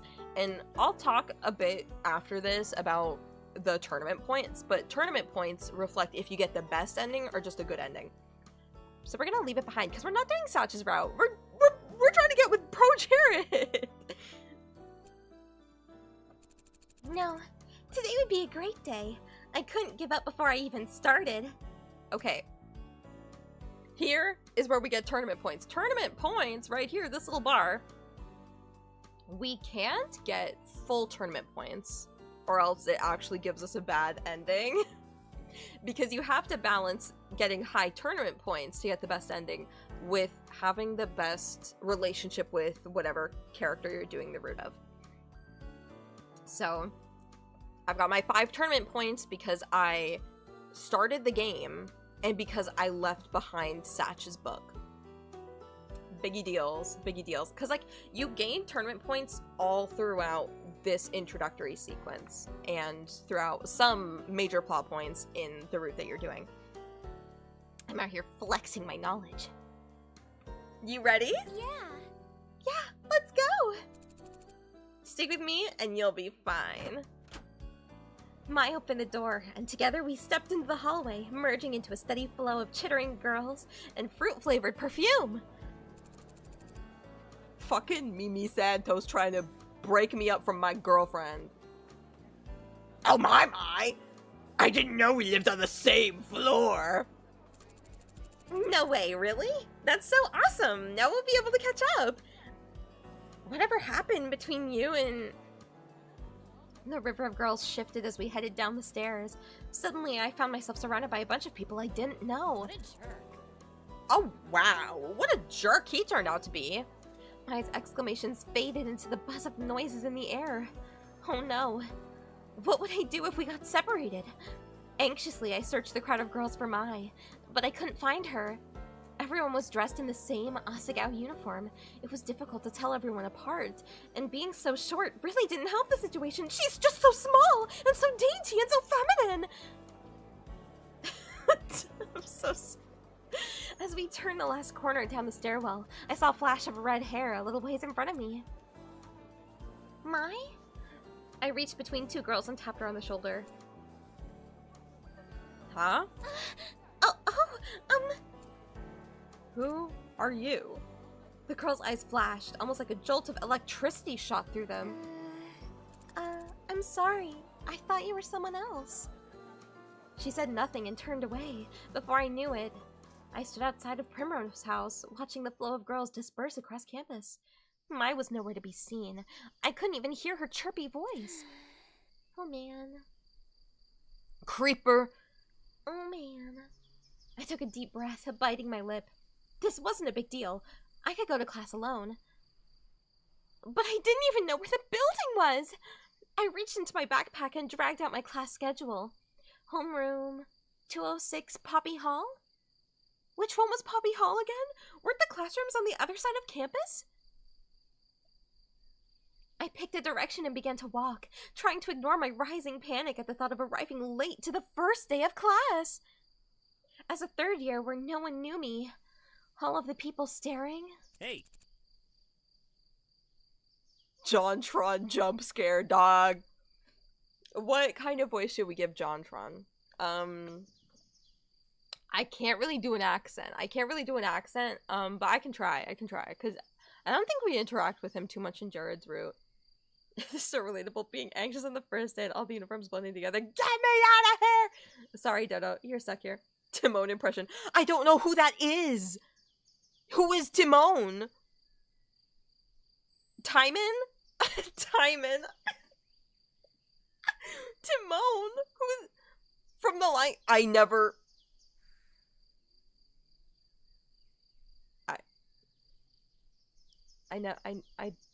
I never watched The Lion King. Actually, no, we had to watch it in school, because I remember I watched it with Dodo when we were in, like, 8th grade. But I didn't pay attention. Who? Is this bad? Dude, everyone's watched Lion King. And you can have my case for what I haven't watched? I just don't watch a lot of Disney movies. I watched Hercules and that was good. And I watched Sleeping Beauty and that was good. I watched Big Hero 6 and it had Fall Out Boy in it. Boy in it.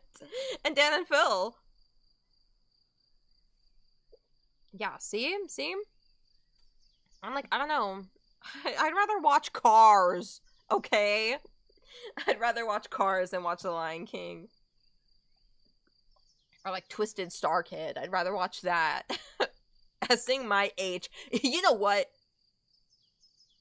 Yeah, I was about to K. You can S something else. Oh my god. You can S my A. Dance on my mind. Phil's giving me brain.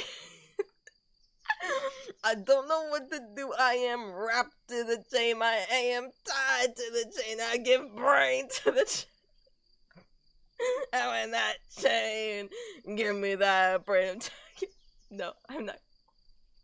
Is that too niche? So June, you don't know what Hakuna Matata means. I know what it means. It means no worries, right? Sinjun. Don't call me Sinjun. Oh my gosh, right! You're here just in time for JonTron! She ain't even Hakunaing her Matata. Dude. You think I have tatas? I mean, Matatas?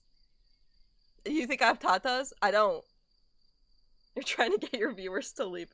Oh, JonTron about to stop. No, please don't leave. Wait. Okay. Hey, you okay?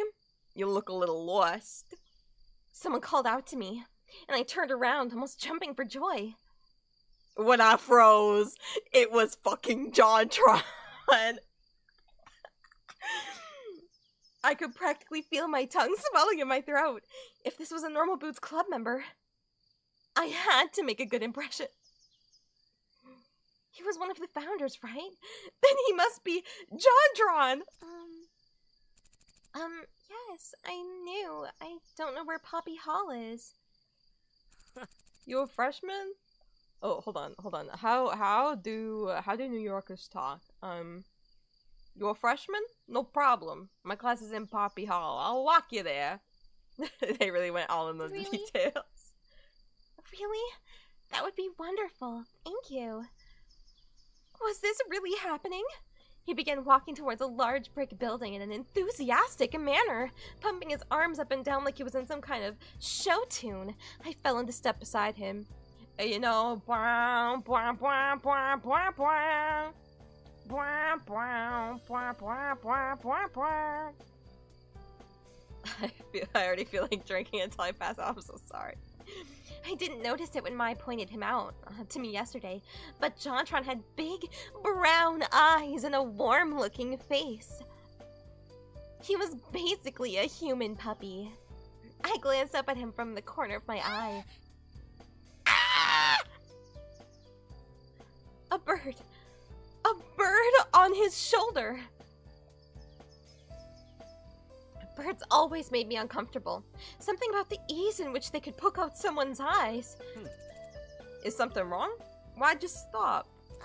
No, nothing's wrong. He followed my gaze to the bird on his shoulder. Hey!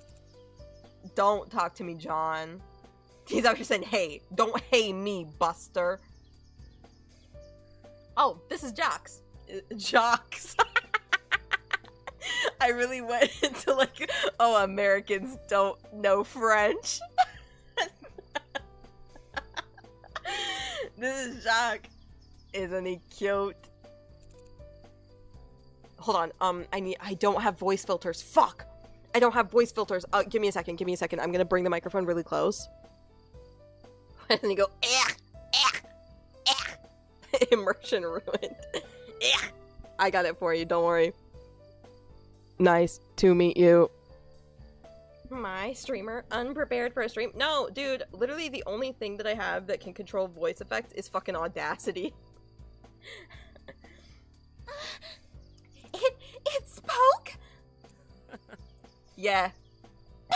Just fucking, yeah. He put his hand to his shoulder. Jacques jumped into his palm. Jacques is a robot bird, see? Hello. Sorry, I had to get really close to the mic to be able to pretend to be a robot. I don't know why I had to do that. Nice. Thanks. Jacques' eyes gleamed a dangerous red when he spoke, but nothing else suggested that he wasn't a normal bird.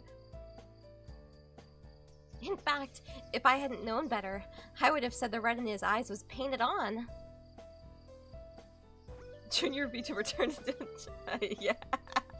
My head, bro. Juntatui. Junatui. June, the ratatouille, the rat of all my dreams. That's amazing. Jacques twisted his head to the side, examining me in return. The more he looked at me, the less afraid I was. What are you looking at? What? Nothing. I'm sorry. Oh yeah. Jacques can be a little sassy. Who are you calling sassy? I'm not the sassy one. Don't forget to feed you. Jacques, that was one time. I was alone and oh, hold on. I was alone and starving in the frozen tundra of this empty world. Loveless. Afraid. Loveless like the yaoi? I feel like loveless like the yaoi. Ignore him. I've been bringing him with me to the drama club, and he's taken a little too well to it. I see how this is. Shut me out like I have nothing to add to the conversation. Dude, this is like how me and Dodo talk. Can we get a DLC for this game? But it's with Scott the Woz and his batch of characters. Dude, I need a romance route with the Target employee. Now! Make it happen! Jacques retook his place on John's shoulder, this time facing away from us, as if miffed. We resumed our walk towards Poppy Hall. I'm JonTron, by the way. Call me John. June using her best J Schlatt impression. Dude, no, I could never be Schlatt. What are you talking about? Hannah, nice to meet you. Hannah. That's a cute name. Thank you! So, how long have you had Jacques? Since middle school. We've been together for 4 years now. Ain't that right? I'm not listening. Yeah, well, I love him to death. I don't know what I'd do without him. Foreshadowing? It seemed like life would be a lot easier without him, but who was I to say? We arrived at the brick building. A white sign surrounded by poppies declared it to be, unsurprisingly, Poppy Hall. Which room are you in? Room 206. Really? Seriously? Yes? That's my homeroom! We're in the same class! I don't like the JonTron laugh in here. He goes like, ha ha! It's giving King DDD.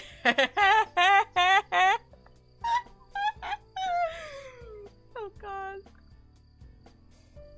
Should you see more of a therapist route type of girl? Oh god, stop! Oh my gosh. Okay, have you guys ever taken like those personality tests where it's like, oh, which character from blank are you? Well, Cools, I can't remember if Cools prompted this or if we were doing it as a meme, but we did a which Scott the Woz like character are you quiz, and I got the therapist, so funny. Hating John's laugh while laughing like that sure is a take. Oh, stop. John laughed and clasped me on the shoulder. Wonderful. I guess I'll be seeing more of you then, right? Yeah. Right! Together, we entered Poppy Hall. Poppy Hall was lined with fluorescent lights and Asagao blue lockers. The lack of students milling around the hallway indicated that we were a bit late. We ran up the stairs and made it into the classroom just as the bell rang. My heart caught in my throat. Thankfully, the teacher hadn't come yet. Instead, students clumped into tight pods and milled around the classroom, catching up on vacation news. John. Thank you so much for showing me to class, John. See you later. No problem. I'll see you around. He waved and disappeared into the wriggling mass of students. I glanced around the room, looking for an empty seat. Hannah. Mai peeled herself out from between a cuddling couple. Was that JonTron? Were you just talking to JonTron? She's gonna cancel me. Yeah. Mai's eyes widened, and I couldn't help feeling a little smug. I realized I didn't know the way to class after you and I got separated, and he offered to walk me. Girl, you're peeking the mic. Girl, you peeked. You peeked the mic, girl. JonTron walked you to class? Oh my gosh, you have to tell me everything. She grabbed me by the wrist and pulled me into an empty desk in the back corner of the room, right next to the window. Oh my gosh, the main character seat! She reserved it for me! I saved you a seat. I slid in and took off my backpack, holding it on the side of my desk. I was a little worried. The books inside were too heavy for the bag to handle, but so far, it held up well. Sorry we got separated, by the way. It can get a little chaotic sometimes. So tell me, what happened? What did he say? What did he smell like? Ali Lux has entered the chat. Does he have peach fuzz? Is it rough? What? What? Do you want to bounce on that thing or what? What are you saying? Wait, what? These are very important questions I'm asking. You need to answer them. Was his hair super silky, or did it have a roughness of a dog's coat? Before I could answer, the door to the front room slid open and a tall woman strolled in. Why didn't you sniff JonTron too? Why would you want to? I don't get it. The class went quiet and obediently slid into their seats. My heart beat furiously, blood rushing through my ears. Class? The teacher's melodious voice swam through the room, calming the buzzing high of students back from break. My shoulders relaxed and my fear ebbed away. I forgot what voice should I give her? What voice should I? Can I do a Dami Mommy? Hold on. I want to see if I can do a Dami Mommy. Okay. I'm your teacher, Shizuka Wakashida, but you may call me Miss Shizuka. You cannot do a Dami Mommy voice at all. I'm sorry. I can't be sexy. It's not my place. I know my place in this world, okay? And it is not in the sexy department. I'm also sick. Keep that in mind. The emphasis she placed on the word led me to believe that calling her Mrs. wasn't a mistake she'd take lightly. Some of you might have okay. Hold on. If you want me to get really close to the mic, I'm actually going to take it out of my mic stand, which is, in fact, a toilet paper roll. You're too high-pitched. You can't rub a fork on a chalkboard and accept Mozart. Stop! Okay, hold on. I'm getting into this for real. I'm getting into this for real. A toilet paper roll? Yes. Crazy Rose. I know she's gonna try to be sexy or die trying. Stop. Some of you might have noticed that we have a new student this semester. Ew, I didn't like that. A hail of murmurs passed through the class. Some people glanced at me. Nope, there was the fear again. She's gonna die trying. Oh, you guys are so mean. You guys are so mean to me. Would you like to come up and introduce yourself? Dude, imagine I just tried to sound like, what's his name? Will Arnett. Imagine just trying. I can't sound like Will Arnett either. It doesn't work. I nodded, stood, and slowly walked to the front of the room, counting my steps to make sure I wouldn't fall. I faced the class, took a deep breath to introduce myself, and noticed a familiar face in the crowd. There was John, sitting with two other boys wearing Normal Boots Club jackets. One of the boys, the tallest one, was staring at me, the barest of frowns on his face. Why does PBG hate me? Something about him seemed really familiar. Wait, he was PBG, wasn't he? The other founder of the Normal Boots Club? Suddenly, all the strength left my knees. What should I do? Why was he frowning? Is it possible that I already made a bad impression on him? You had to be kidding me. If he didn't like me, what did that mean about everyone else? Wouldn't they follow his lead? I swallowed.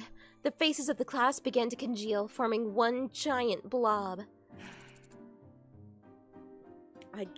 Do I have to still be Dami Mommy? Dami Mommy? This girl's too much. Oh my god. Dude, leave her alone. You don't even know her lore yet. You moved from Amiririsu, right? I nodded and swallowed again.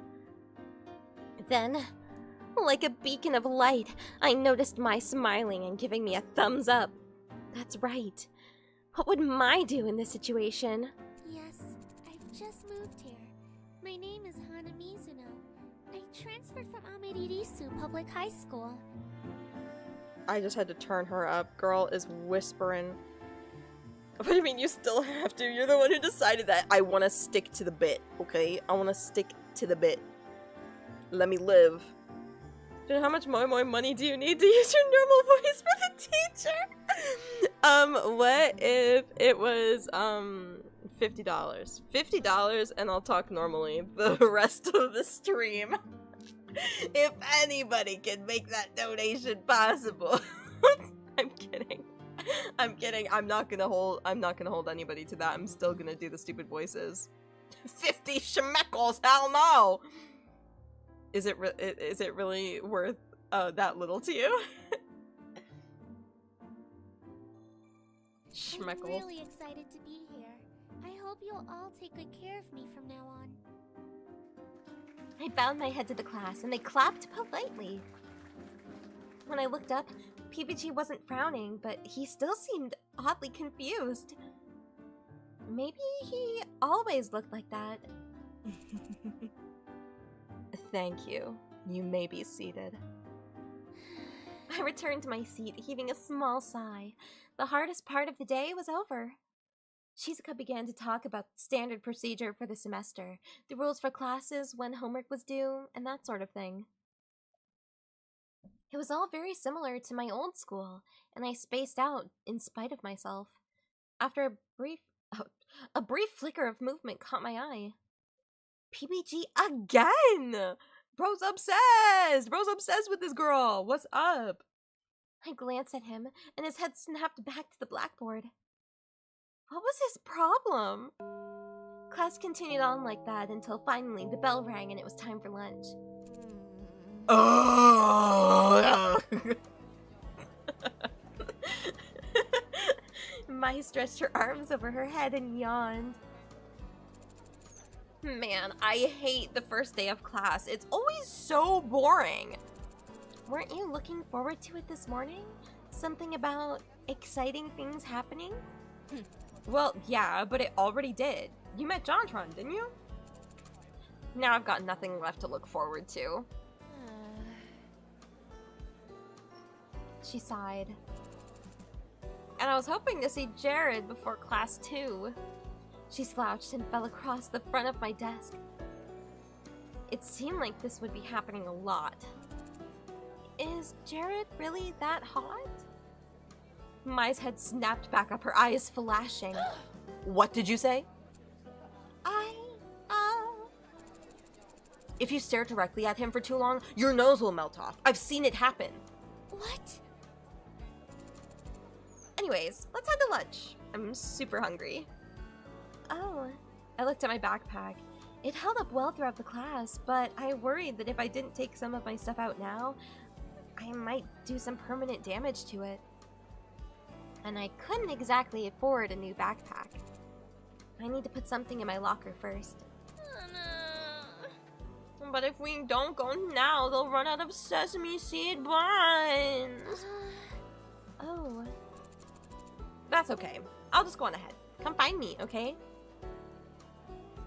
Find me like the Five Nights at Freddy's spirits. Five Nights at Freddy's! Sorry. Wait, hold on. 2016 was the year that Sister Location came out. Sister Location was the 2016 FNAF game. Har har har har har har har har har har har har har har. Sorry. Felt like I had to do that. Good, I was right. Oh my gosh. I was so lucky to have someone like her as my roommate. Quick as I could, I went to my locker and emptied out some of my textbooks that I didn't need. I smiled to myself. My introduction went well. Good thing Mai was there to give me that little boost of confidence, especially with PBG staring at me like that. Maybe I could ask her what was up with him when I met her at the cafeteria. It might just be the way that he was. Cheered, I headed for the cafeteria. I carried my melon bread through the minefield of people searching for the now familiar sight of Mai's red hair. Where is she? I couldn't see her anywhere, and there were almost no empty seats. All around me, students circled around each other, laughing and joking, sharing bites of food, and splitting the cost for sodas. Suddenly, I felt very obvious and very alone. Isn't there anywhere I can sit? Just then, I spotted a table at the front of the room. A lone boy sat at it, stabbing his spaghetti with the vigor of a Roman general. He was having a hard time with it. I moved closer to him, working up the courage to ask to sit with him. Well, no wonder. He was eating his spaghetti with a spoon. Wait a second. This guy was in my class, wasn't he? I saw him that morning at the front of the room. And he was wearing a jacket just like the normal Boots Club's, but different. A gold and gray jacket with an 8-bit block on the front. Was he a member of another club? Or maybe he was friends with them? Hey! Hana! Oh, my! I could sit with my girlfriend instead. Mai appeared between me and the boy, who glanced up at us before returning to his spaghetti. Thank goodness I found you. I saved a table for you in the back. Oh. I looked at the boy, and then back at Mai. Come on. She grabbed my shoulder rather forcefully and pushed me to the back of the room. Hey, what's wrong? Well... You are so lucky I got here when I did. That kid is Brutal Moose. His real name's Ian. He is from the Hidden Block Club. The Hidden Block Club? Yeah, the rival club of normal boots. He's really weird. I mean, she looked around her to make sure that no one was listening in, but we were completely alone in our little corner of the cafeteria. He speaks in Comic Sans. Whoa. Yeah, it'd be better to stay away from him, especially since you've already gotten to know some of the normal boots guys. What are you talking about? I only just met John today. Uh-huh. Yeah, right. The way I saw PBG was staring at you, he totally likes you. Really? Is that what you thought it was? Either Mai was blind, or she had a serious case of wishful thinking.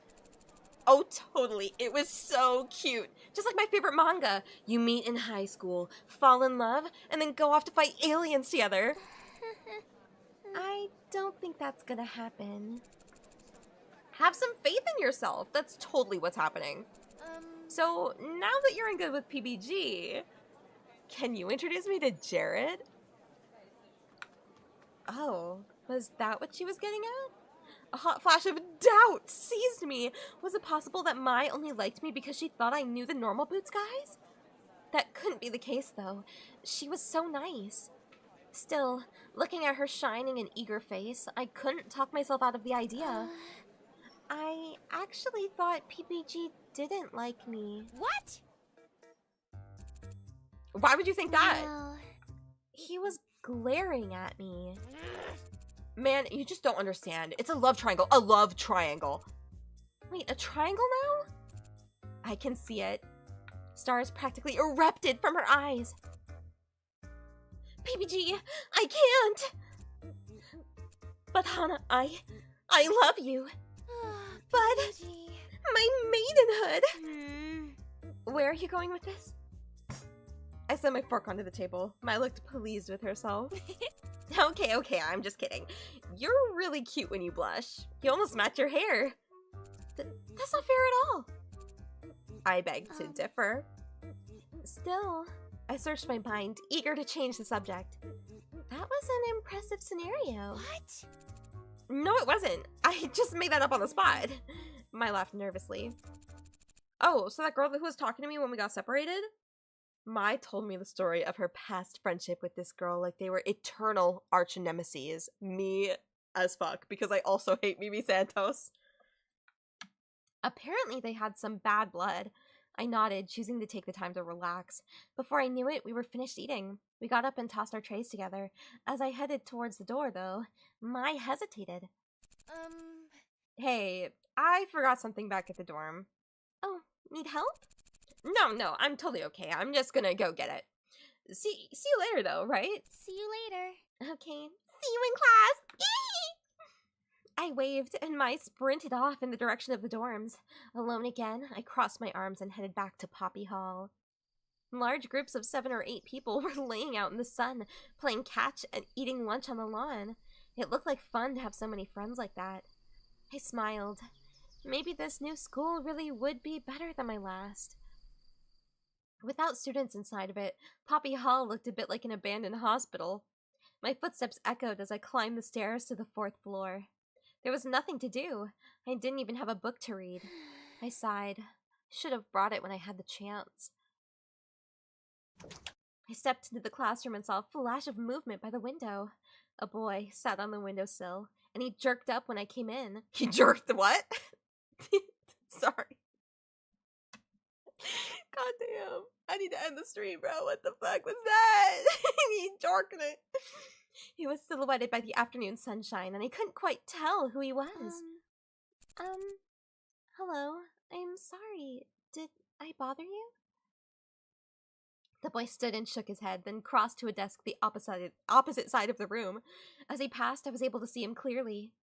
Another Normal Boots jacket? This guy. He was Shane from the Normal Boots Club. How on earth did this keep happening to me? Shane sat down at his desk, fidgeted with his hands a little, then turned to look at me. Oh wait, he's British too, by the way, so hold on. I need to be British. I need to be British and suave. Impossible, because Brits are the devil. Sorry. You're the new girl? I nodded. My name is Hana. It's nice to meet you. He nodded. Shane.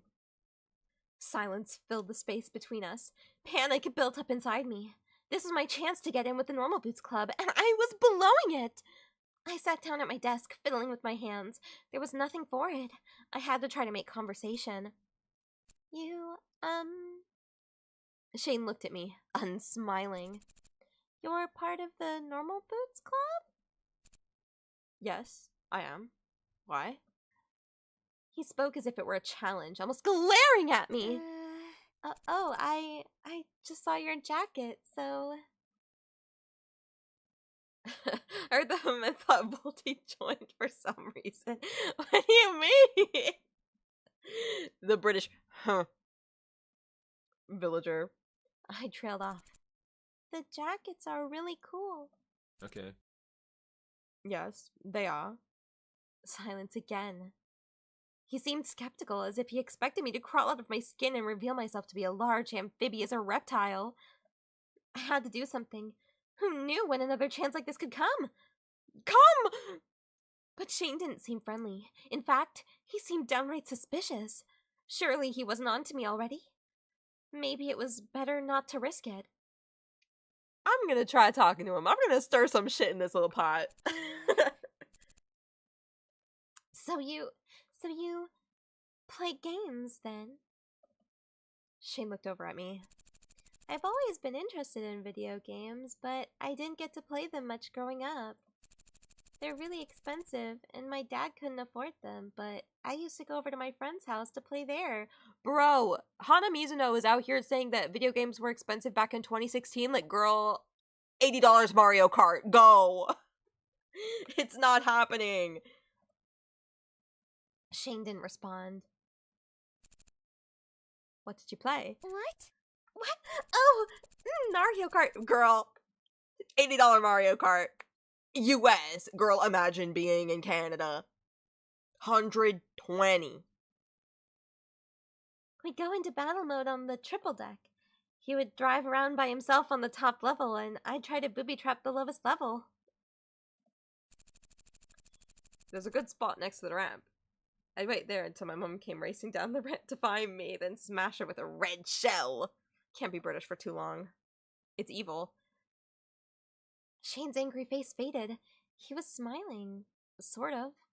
He made the whole room seem 10 shades brighter. Or maybe I was more relaxed. Your mom must have been mad. She was, but she always let me do it. Probably on purpose. Did your mom? And Miss Mimi Santos walks into the fucking room. A door slid open. Mimi and her friends, a couple of chattering girls, entered the classroom. They stopped and stared from me to Shane. It was clear they thought they were interrupting something, even though we were sitting on opposite ends of the room. Ah, sorry. No, it's fine. I'd be lying if I said I wasn't happy they caught me talking to the Shane of the Normal Boots Club. The girls went to their desks and sat down. What were you? Shane was staring at me again, an odd, hurt look on his face. Bitch, moody as fuck, temperamental biat. Sorry. Whoa. Oh my god. I immediately felt like I was caught doing something I wasn't supposed to. Did he know what I was trying to do? I mean, it wasn't like I didn't want to talk to him. He was an interesting guy. It's not like I only talked to him because he was a normal boots. But he turned, pulled out a notebook and some pens, and scribbled away, thoroughly ignoring me. The air was stuffy. I tugged at the collar of my shirt, sweating. Girl's always sweating, crying. Girl needs to control her fluids because next thing you know, I'm not gonna say anything. I'm not gonna continue. That'd be weird. Why? Girl needs to control her fluids. Stop. Stop. Stop. Stop. Stop. I'm sorry. I'm sorry. I'm sorry. I'm sorry. I'm sorry. I'm sorry. I'm sorry. I'm sorry. I'm sorry. I'm sorry. They smiled back and started a conversation amongst themselves. The atmosphere was broken. I heaved a sigh of relief. What was up with these normal boots guys? John was really nice when I spoke with him, but PPG and Shane seemed to hate me. They were anything but normal. I waited for Mai to come to class, wanting desperately to tell her what happened, but when the bell rang and Miss Shizuka started teaching, Mai still hadn't come. Dude, you need to do better. you need to do better if she's not coming. Class came and went, the bell rang, and I was alone. PPG stared at me for the entirety of the class period, his face growing more and more menacing by the minute. How his face wasn't stuck in permafrown, I'd never know. Shane and John didn't bother talking to me as they left the classroom, and the other students paired up around me. Hey Mimi, would you like to engage in casual discourse this evening? Yeah, of course! But why are you talking like that? How do I ban this streamer? I'm sorry! I gathered up my things and headed to the dorm. With a sigh, I unlocked the door to my dorm room. As soon as the door opened, I heard, Hana! What? Mai and I lay on it in a heap on the floor. Oh my gosh, Yuri? I'm so glad you're back. She wrapped her arms around my head and nuzzled me. What are you doing? Come, look.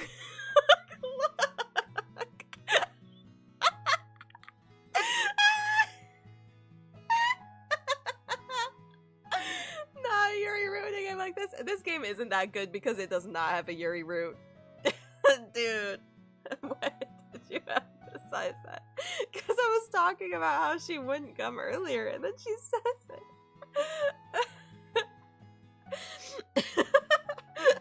Oh my god, I'm gonna... Oh my gosh. Bruh. I don't know why, but that laugh activated my post-nasal drip. This shit's crazy. She got off me and helped me to my feet. Without my space filling my vision, I saw that something had changed. Oh my goodness. The dorm looked nothing like what it had before. The posters and fairy lights were still up, but now the window had light pink curtains on it, and it cast a warm haze around the room. A brand new white carpet. I can't fucking speak, man. Carpet. Check it out. I'm in the house like carpet. Pillows were piled high in a mountain on the top bunk of the bunk bed. Even our chairs had been replaced with new, cushy leather ones. What happened here? Sorry I didn't tell you, but I wanted to surprise you. I thought this would come in yesterday, but it was delayed by a day. I wanted to set it up to be a big surprise. I'm still not done yet, though. She gestured to some small potted plants arranged in neat rows on her desk. Wanna help? Yeah. Do I ever? She's out here fucking nerding out. Like, do I ever? Oh boy, would I? Oh god, I need to have like a nerdge toggle. I need to be able to put up a funny little nerdge. Oh my gosh. We finished setting the room up, switching a few objects here and there in order to better facilitate the feng shui, which Mai told me was excruciatingly important. She especially wanted to make sure our room was filled with reds and pinks and coupled items. Though for what purpose, I wasn't sure. Dude! She got fucking couple items. She's like, we're gonna be together forever. The true Yuri root was disguised by, I don't know, the internalized misogyny of the creator. I'm kidding. Except there should have been a Yuri root. There should have been. There wasn't.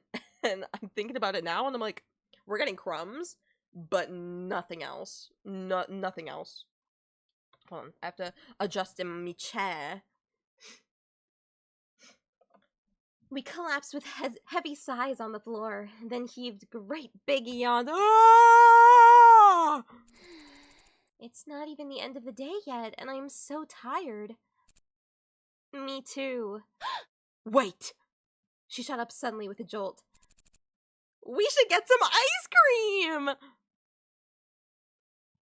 Oh my god. It's the ice cream incident TM. Ice cream? Really? Yeah! Something to celebrate being roommates. The ice cream here on campus is genuinely good, I promise. I don't know. And I'm paying.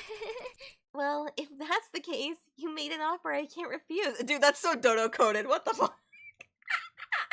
That's such a dodo coded thing to say.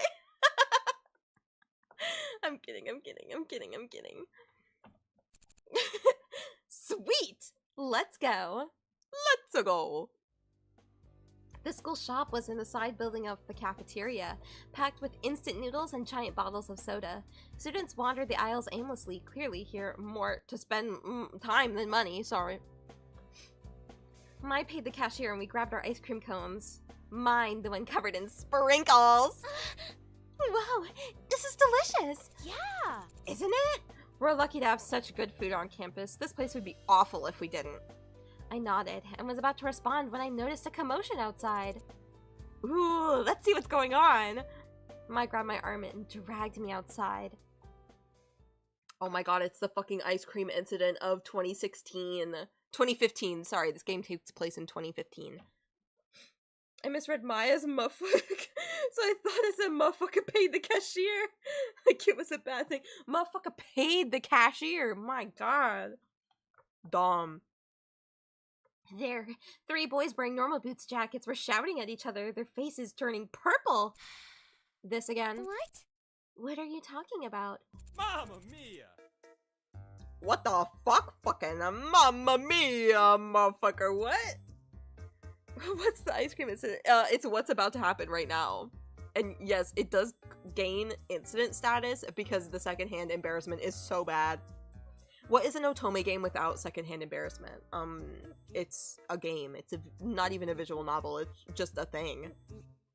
Mamma mia, I am clearly the one who possesses the proper masculine form. I'm just gonna make him Italian now. Hold on, what one? It was Paul. Okay, Paul's gonna be the Italiano. Nah. Okay, what if I give them all different accents? Okay. Okay, Italian, he's gonna be, French. He's gonna be French. Okay, Josh is gonna be French. Yeah, right. I'm taller than you and more attractive to boot. And then Nick is gonna be the country boy. Come on, guys. Can you not see these muscles? This American muscle. Nick pulled back the sleeve of his jacket and flexed his arm. These guys always go on about weird stuff like this. They're very energetic. Oh, is it that long? Oh yeah? Josh got into the downward-facing dog yoga pose and grinned. Dude's talking about his ass. What the fuck? Look at this butt. Just look at this. What I don't understand is why they don't just ask Jared. Oh yeah? Oh yeah? Just Luigi. Oh yeah? Paul kneeled low to the ground and then took off at a sprint, heading straight for us. Yeah! Check us out! He sprang into the air in a graceful ballerina's leap, spinning through the sky, and finally came straight for me! Dude, he came on me. What the fuck? When I opened my eyes, I was sprawled flat on the ground, covered in dirt. Something cold and wet. Sorry.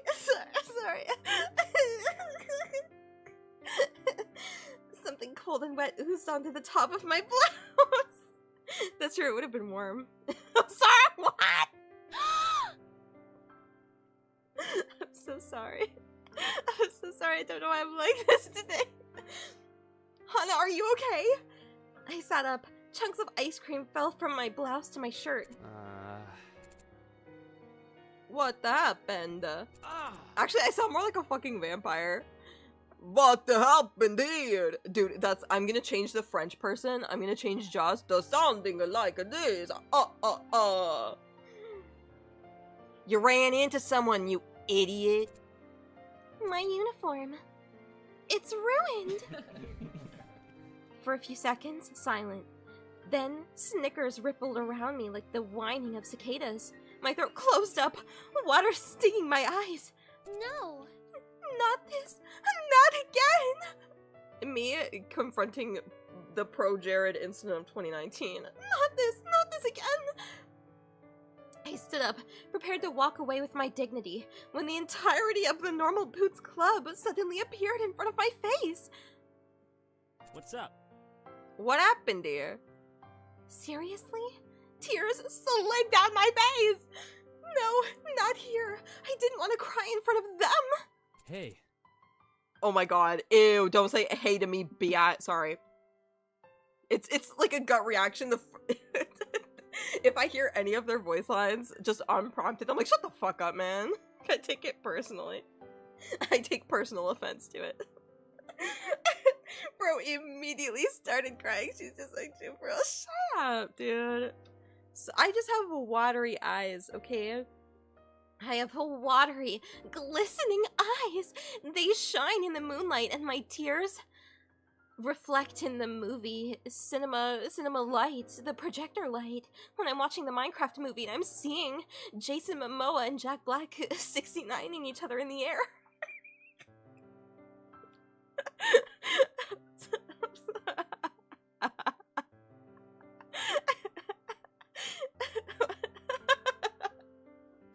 What should PBG sound like? Hana, are you alright? I'm going home. Hana. Wait, Hana. It's fine. I just want to be alone for now. It took all of my will not to run back to the dorm. I immediately changed into my pajamas and climbed into bed, reaching for my stuffed rabbit. What am I going to do? Ends up just like last time. Mr. Bunny stared at me with his big, lifeless eyes. I squished him to my chest, losing myself in his soft fur. The door opened with a soft click. Hana, are you okay? I rolled over in bed to face the wall, pretending to be asleep. Oh, she's so fucking cringe, man. Mai stood in the center of the room for a while, looking at me. Finally, she sat down at her desk and began to work on something. The sound of her pencil scratching against the paper stilled my mind. I didn't know how many hours passed, but eventually, I fell asleep. Cool. Pika moi moi goon Arison, don't call me that! Don't call me that! How dare you try to sit back and be like, yeah, moi moi goon. People are gonna take that serious. People are gonna run with that, and like that's gonna be what people call me. They're gonna be like, oh, it's a moi moi goon. Hey, moi moi gooners, it's time for a goon sesh with moi moi Joe. Like, shut up! Don't. Hana's more reactive and emotional than primary graders. Real. She's also sweaty. She's sweaty, and she just seems like she'd be very, like, I don't know, wet or something. I don't know. I'm changing June's nickname on Discord to Moi Moi Goon. Stop!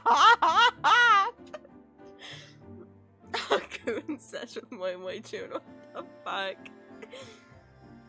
You're the one acting like this for it to even be brought up. I apologize! Isn't that enough? I apologize, but I never learn. I never learn from my mistakes. Killing myself in Minecraft, turning off keeping items, keep inventory. I'm sorry, I know it's unhinged, but this is the most unhinged the chat's been. Oh god. Oh my god. You're lucky that you have a streamer that's very reactive to this, because bitch. Like, bitch, what the fuck? I woke up to my alarm beeping, feeling only dread for the hours to come. After the nightmare that was the Ice cream incident yesterday! See, bitch, that was the ice cream incident. I never wanted to take another step out of my room. I curled up inside my blanket as my alarm went off. It was only the second day of school, and I felt the same as I did every morning at home. Mai, of course, was already up, and I could hear her hair straightener clap shut every few seconds from across the room. I felt bad about letting the alarm go off for so long, so I slid my hand out of the covers to switch it off. Hana, get up, sleepyhead! I know you're awake! I didn't even have time to poke my head out before Mai's body slammed into the edge of my mattress, bouncing me up. Dude, all this bouncing, what the hell? Literally just ice cream that accidentally spilled on her, bruh, and it's called the ice cream incident.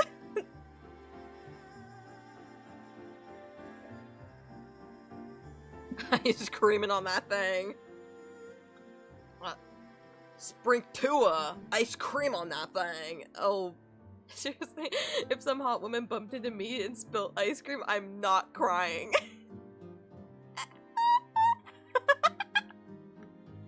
Oh god. Dude, why is everybody bouncing on that thing? Fucking bouncing me up? Bouncing on the Blue Man Group? Morning! Like, dude, you'd think this entire game is just a 4th of July party. Oh god. Dude, you are spreading this like the Black Plague and? Spreading something else! Oh my god! Why is it the first thing my brain thought of? Yeah, I'm gonna spread something else too, like what?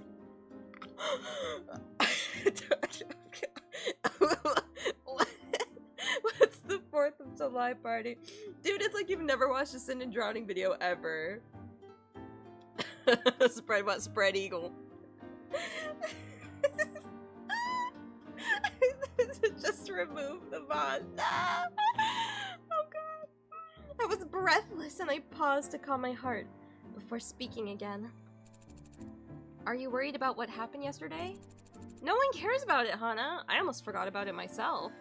She must have seen my face. She brought an arm around my shoulders and pulled me closer to her. For real though, we're gonna go to class and no one's even gonna mention that you made a huge fool of yourself yesterday. You could have put that better. I'm kidding! It might have been a big scene, but it totally wasn't your fault. It was Paul, right? When you jump, you have to calculate your trajectory, like I did just now. He can learn a lot from a master like me. Get dressed and cheer up! I could bottle up your gloom and sell it to a wizard, and what if he used it for evil? You can't let that happen, Hana. Her smile was wide enough to bridge a gap between continents. The beginnings of tears pricked at the back of my eyes, but this time they were for a different reason. I opened my closet and tried to avoid looking at the sad lump of clothing inside, slathered with dried up ice cream. I only had 2 uniforms, which cost my dad an entire month's salary. If I wasn't able to get the stain out of this uniform, what would I do? Sighing, I took my second uniform off of its hanger and slipped it on as Mai was waiting impatiently for me. Ready to go? I guess so. Yeah! Good! Please do not manspread while driving off a bridge. Not an optimal way to go out. Honestly, people will be thinking, oh my god, what a typical man, manspreading, even in death. Chat is going absolutely wild tonight. I don't think I'm helping. I mean, I'm the bitch who literally said at the beginning of the thing that I want to bounce on the Blue Man Group, like... Blame the streamer. Exactly. Just as Mai said, no one paid any special attention to me. Well, there were a few odd looks here and there, but nothing nearly as bad as what I was expecting. As the lecture went on, my anxiety for the most part faded. I took to staring out the window to avoid eye contact. A few boys were out of the field playing soccer. Wait, was that PBG? I scooted closer trying to get a better look. Hana? At the sound of my name, I leaped to attention. If there's something more interesting outside than samurai death battles, then please feel free to enlighten us. You came here to learn, not to contemplate this scenery. Yes, Miss Shizuka, I'm sorry! She turned back to the chalkboard and continued her lecture as if nothing happened. A few desks in front of me, a guy sitting next to Brittle Moose turned around and gave me a flashy thumbs up. Oh, fucking Luke Sizemore! Hold on. Youngtown! Oh my god, me out here dropping. It is so difficult for me to not look at these people and just immediately jump to their fucking full government names. Dropping what? Their full government names. Fucking Luke Sizemore. Jeff Fabre. It's bad. It's bad. Like, bro, stop. New York can fit on this. Is that Adam Sandler? Stop. Oh my god. Oh my god. Adam Sandler. I made a face at him, unsure of what exactly he expected me to do. Then Ian turned around and socked him in the head. Dude, in the middle of class? Big noses mean big. It's something else. Dude, that's big feet. What are you talking about? Big nose for big intellect? What do you mean? The other guy mumbled something to him, probably apologizing. Ian's eyes slid to me for a brief moment. Then he looked away. Were they looking at me because of what happened yesterday, or was there some other reason? I shook my head. There wasn't time for this. I had work to do if I wanted to keep my scholarship. After pages and pages of notes on Japanese history, it was nearly time for lunch. Okay, everyone is almost free to go. The work tonight isn't so hard, so don't grumble. We should work together to complete it if you have a hard time. Also, as you may be aware, the Flower Festival is coming up in a week and a half. This news was met with a few cheers as everyone started to pack up. Since you have the day of the festival off, our first exam will be the day before. There were no cheers this time. Romance is wonderful, believe me, I know. But try not to let the festival distract you, okay? That's all. See you tomorrow. Ada Ada!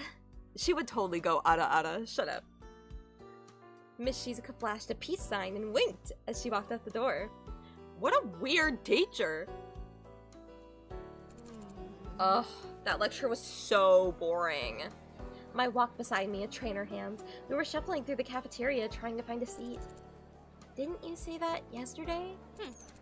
Probably, but it's true for today too. Oh no. Help me, I'm going to die of boredom. We have an assignment to keep us busy, Mai. What? We already have work to do? How did you not hear that? Mai sighed dramatically, then leaned to the side and rested her head in the crook of my neck. I reached up and pat her head a few times, but she straightened before I could do it. Girl, this is the most gay shit ever? And we don't get a root? Crazy, crazy. Streamer dropped the bit. What do you mean I dropped the bit? I think I kept the bit very nicely. Just adjusted it so I didn't have to be so close all the time. Give us Yuri or give us death. Real. Oh god, Hannah. Hannah! Wow. White people. Oh god, Hannah. Paul's walking over here. He's looking at you. Does he look angry to you? Why is he coming over here? Do you think he's gonna kick you again? The same Paul who humiliated me last night strode toward me. I instinctively backed away, but he kept coming closer. He kept coming. Hannah Montana, deleted plotline. Hannah Montana. Hey. I'm glad I found you. He didn't look angry to me. In fact, he was giving me an odd, lopsided smile. I wanted to make sure you weren't hurt or anything. You ran off before we could properly apologize. Mamma mia. I looked down at my feet. Dude, me immediately thinking that the man's looking at her feet like some fucking creep. It was embarrassing enough that I ran off crying like a little girl, but to know that I made them feel bad was even worse. At the same time, the image of my ruined uniform popped into my mind. I couldn't tell whether I was more angry or embarrassed, or whether I was feeling something else entirely. I got you pretty bad, didn't I? I think I ballerinaed a bit too hard. He tilted his head to the side. Wow, just like I did. It's a shame you're not wearing the uniform from yesterday. I liked the pink splotches on you. It matched your hair. Whoa.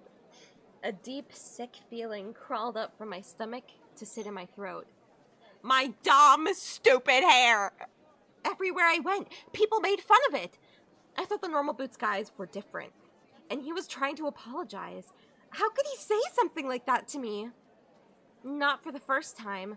I thought of dyeing it a different color, but quickly dismissed it. Paul was waiting for a response, Mai giving me a quick nod as if warning me not to mess this up. I mustered up my best smile, hoping it was at least somewhat convincing. It's okay. I'm fine. Don't worry about it. Oh my god, can this dude stop talking? The fucking Italian voice. I have to keep going. I don't even know how to do an Italian accent, bro. I'm gonna Chris Pratt it. Mushroom Kingdom, here we come. Anyway, I'm more than happy to pay for the dry cleaning.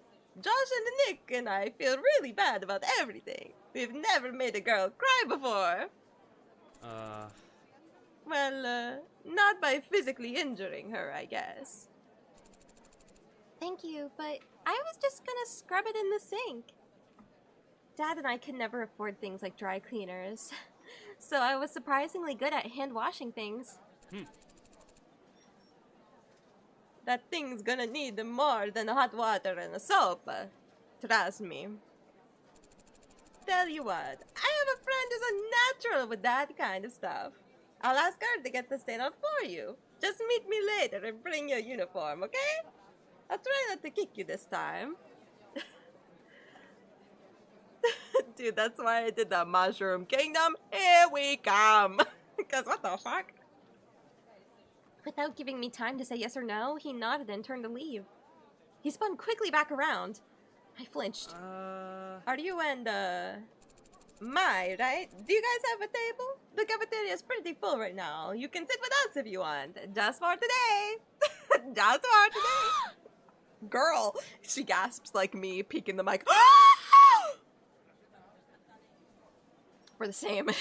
Kirby be like, sorry. Oh my god, that sounded like a demon. I'm so sorry. Genuinely scared. Genuinely scared myself with that. Yes! Yes, we'll go. Right, Hannah? Lunch. With the normal... I thought a car screeched outside. I'm so sorry. With the Normal Boots Club? Maybe I really could become friends with them. And then no one would bother me again. Not about my hair or the ice cream incident, right? Yeah. Yes, please! Alright. Alright, follow me, ladies. He led us to the middle of the cafeteria where the Normal Boots Club sat with the table all to itself. Oh, he's gonna be the Transylvanian now. He's gonna be the vampire. You're the founder. You are Anna, right? I nodded, blushing as I took a seat at the edge of the table next to Paul. Mai forced herself between Jared and PBG. Her eyes were only a few sparkles away from forming huge hearts. This girl is making up her own battles. Oh my god. Oh god. Real subtle. Hold on. I, like, literally PBG is the most generic person, so I'm gonna be so generic. So Hannah, we saw that you were upset, and we're all worried. Are you feeling better? PBG looked at me, clearly concerned. My heart was beating hard against my chest, but I wasn't sure whether it was because I was nervous or because the sad look on his face made me want to give him a hug. Girl is, like, mentally, like, I need physical touch all the time. I will also make up my own problems about people hating me. Whoa. Crazy. Or maybe it was because I was about 2 inches away from Paul and only an arm's length away from the other guys. As I tried valiantly to open my mouth, whispers spread around the lunchroom. Oh, sporty girl this time, okay. Look at those girls over there. She's so preppy! It's so preppy in here! Who do they think they are? How come they get to sit there? I wish Senpai would notice me. Oh my god, I sound like... Oh my god, what's her name? Oh my god, I'm forgetting. Brittany. Brittany from Daria. The one who always talks like this. It sounded like her for a second. It scared me. Main characters get all the luck. Suddenly, my thoughts turned dark. Could it be that by getting close with these guys, I was setting myself up as a target instead of getting protection? My thoughts spun in my head. I was suffocating. PBG was still looking at me, even more worried than before. The senpai noticed me has arrived. I quit. Dude, it was 2016. Let it alone. It was a different time. It was a different time, bro. I'm fine. Thanks for your concern. Please don't feel bad. It was my fault for getting in the way. I'm sorry for causing such a scene. I should have controlled myself better. I hung my head. I wasn't sure how to act around these guys, so I defaulted to extremely polite. My father would have been proud. Hana. Okay, he's the cowboy. Hey, Hana, don't apologize. It was Paul's fault. Right, Polly? Polly want a cracker. Whoa. Nick shoved Paul, who looked exasperated. I apologized as the best I could, Nick. Give me a break. It was a relief that PBG wasn't staring at me anymore. Almost no one else was paying me or any attention. Shane, however, was still shooting me quick, suspicious glances. It was almost like he didn't want me there, and I felt uncomfortable. Hey, Hana. Oh god. Oh god. I just need to do a... How the fuck do I pile on as many fucking generic guy impressions as I can? My gosh, I resorted to the accents already, dude. Like, it's over. It's over for us, bro. How do you like it here so far, Hana? What the fuck? What, in the Goofy movie? Good. How about you? I mean, I like it here. Thank you. Gerard smiled at me, then turned away. I picked up my food. The guys were all wrapped up in their own conversations, and Mai was busy preventing hyperventilation from being too close to Jared. I can feel his body heat. Oh dear. Hey. How you doing? You should have also given one of the boys an uwu voice. Oh god, but who would it be? Who would I... You know what? I think I'll give Jeff, from Hidden Block. I think I'll give him, like, an uwu voice.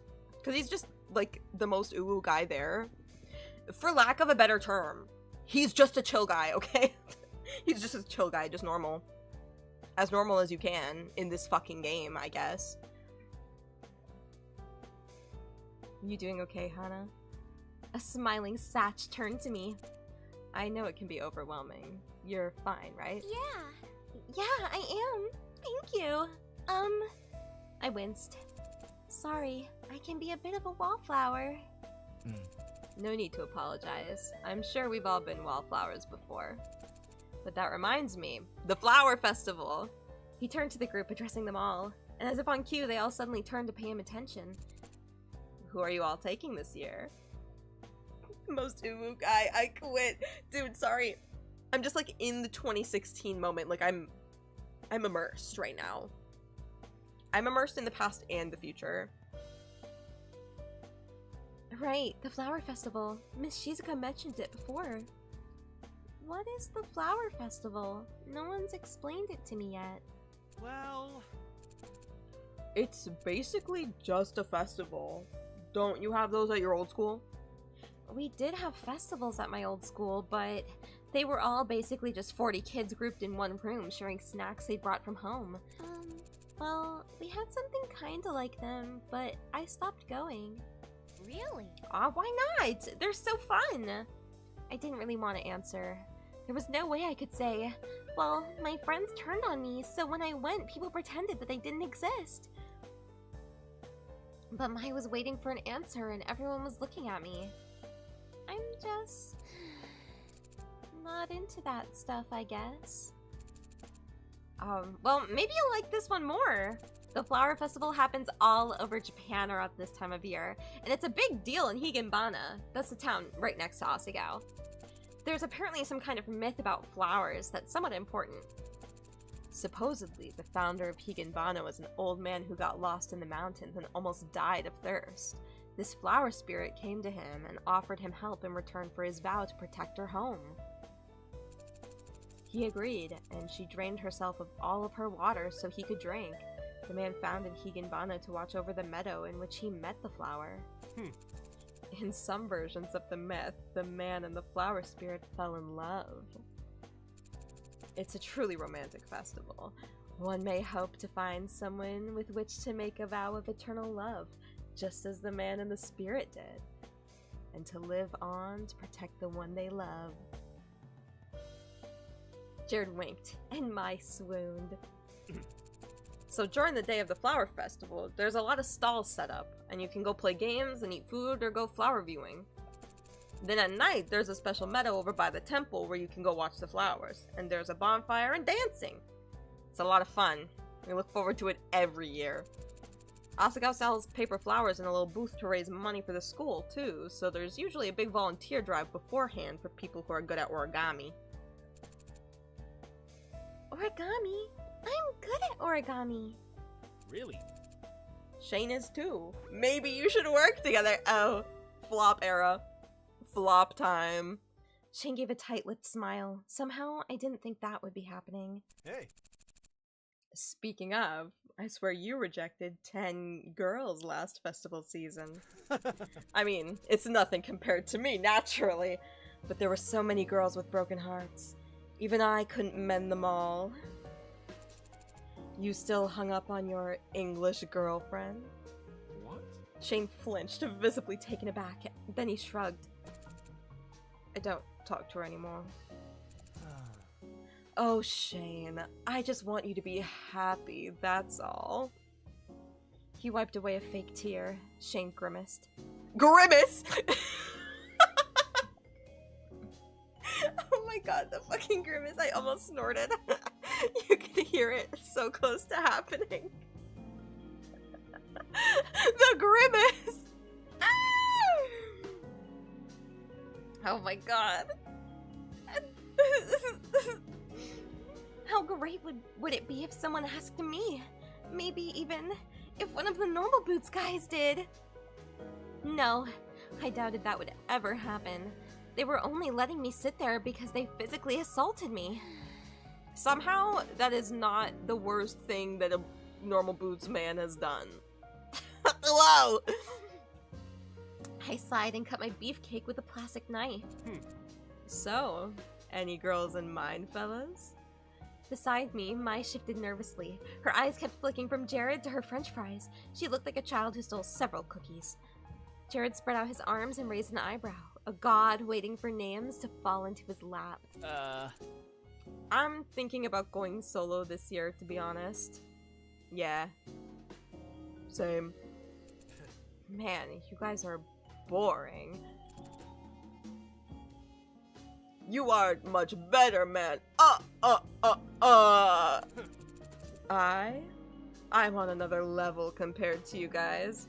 I've already got my choice picked out. There was a quiet clattering next to me. Maya dropped their fork. I've come to the conclusion that I genuinely can't stand this game. I don't care if it's parody, it's too much, dude! Yeah, I'm sure you have. And it'll probably be a new choice tomorrow. Jared flipped his hair with one hand. You know me so well. Oh, you know each other so well. Yeah, I'm Josh, dude. I'm Turbo Josh, bruh. There's only so much time to make so many different girls' dreams come true. That happened to the Rose Prince in Utena, and guess what? He became Akio. Sorry. Bro, mega spoiler. It's fine. I must find the one who's the most in need. So it's not even about which one you like, huh? Nope. And you make fun of me.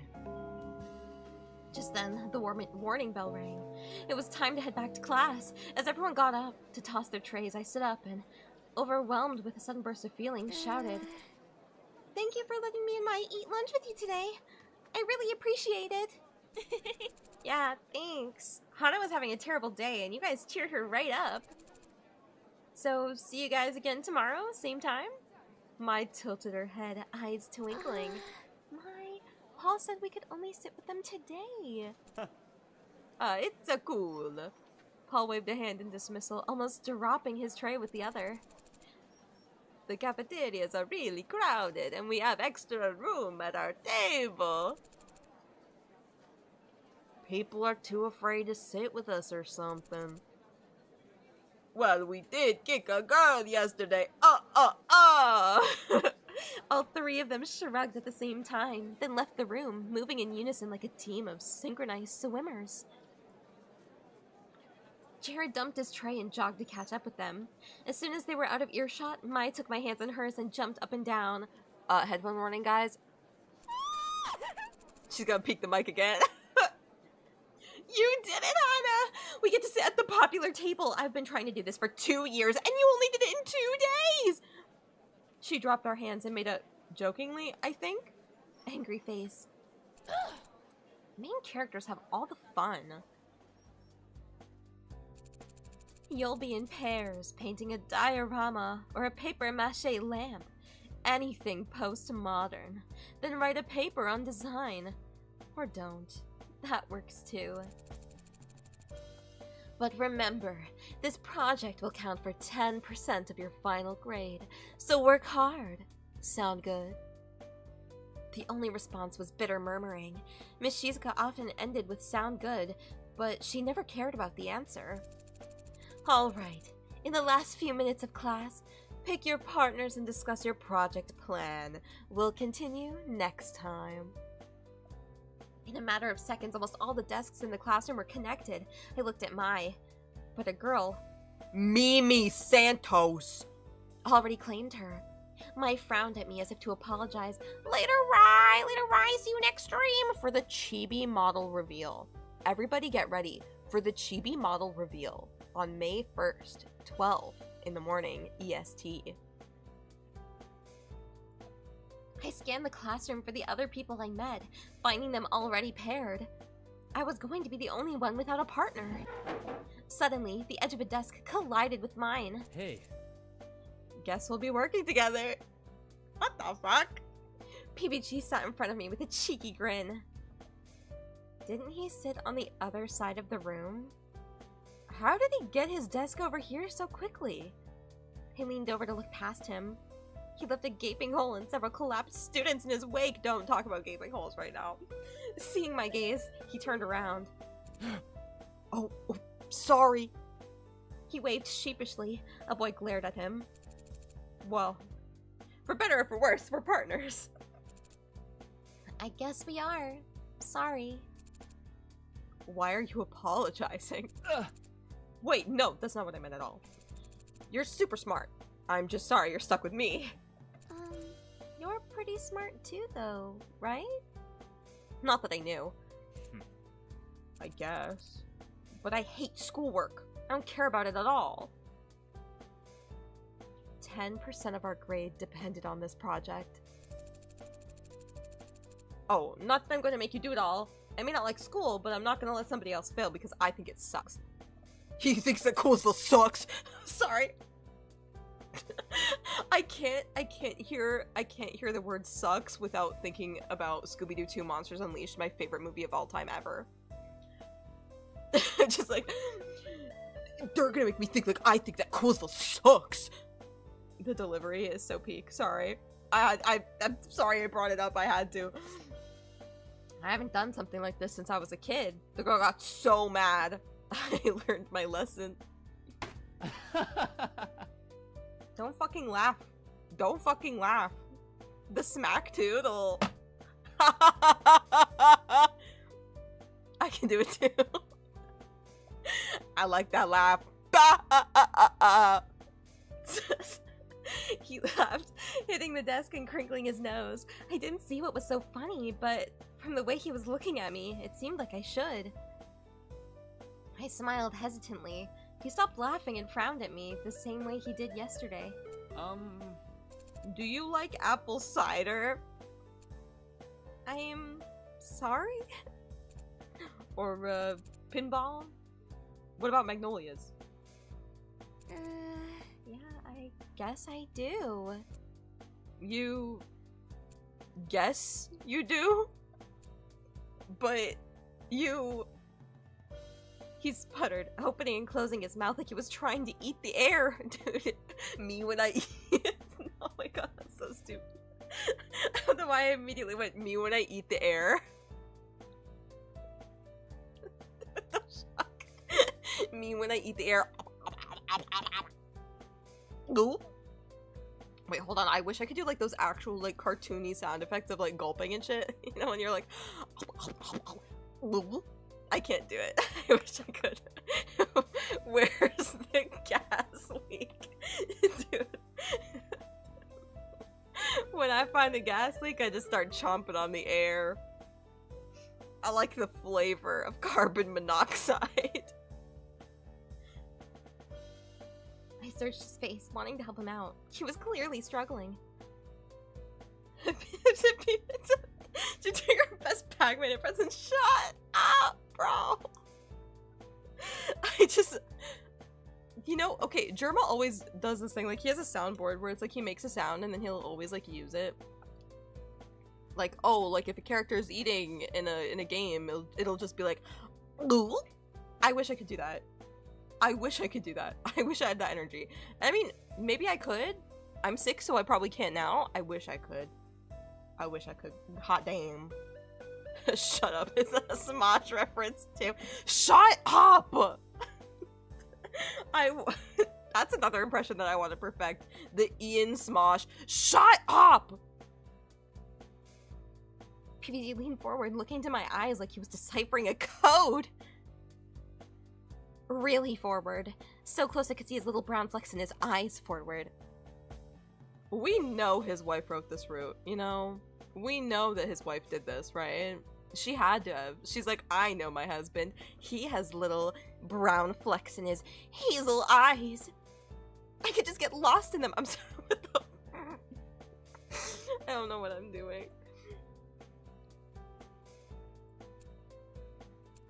They sure do be staring. What? PPG moved away, his anxious look fading into a slight smile. Actually, don't worry about it. Don't worry about it? I was brainstorming a subject for our piece, but you don't have any strong reactions to anything, so I guess we won't be doing those then. Like hell. Hana Mizuno would not be the type of girl to swear. Not even something like hell. Not even like HE double hawks. HE double hawk to a... So, the bell rang and students started packing up. Oh no, we didn't get to pick a project. I spit on my screen. I'm sorry. Hold on, I just noticed. Oh my god. This is so embarrassing. What is this stream, man? I'm sorry. That's my fault. I was messing around. But don't worry. I'll come up with something. Just leave it to me. He got too into the role of Hawktua. He thumped his chest as he got out of his chair, striking a pose and giving me a wide, reassuring smile. Dude looks like he's about to start going, adventure! He shuffled his desk back into the side of the room and I packed my things away. I didn't understand what happened, but maybe it was better to forget about it. He didn't seem like he wanted to explain. Bros, Harambe, dude. Is this game the reason why Harambe died? Serious answers only.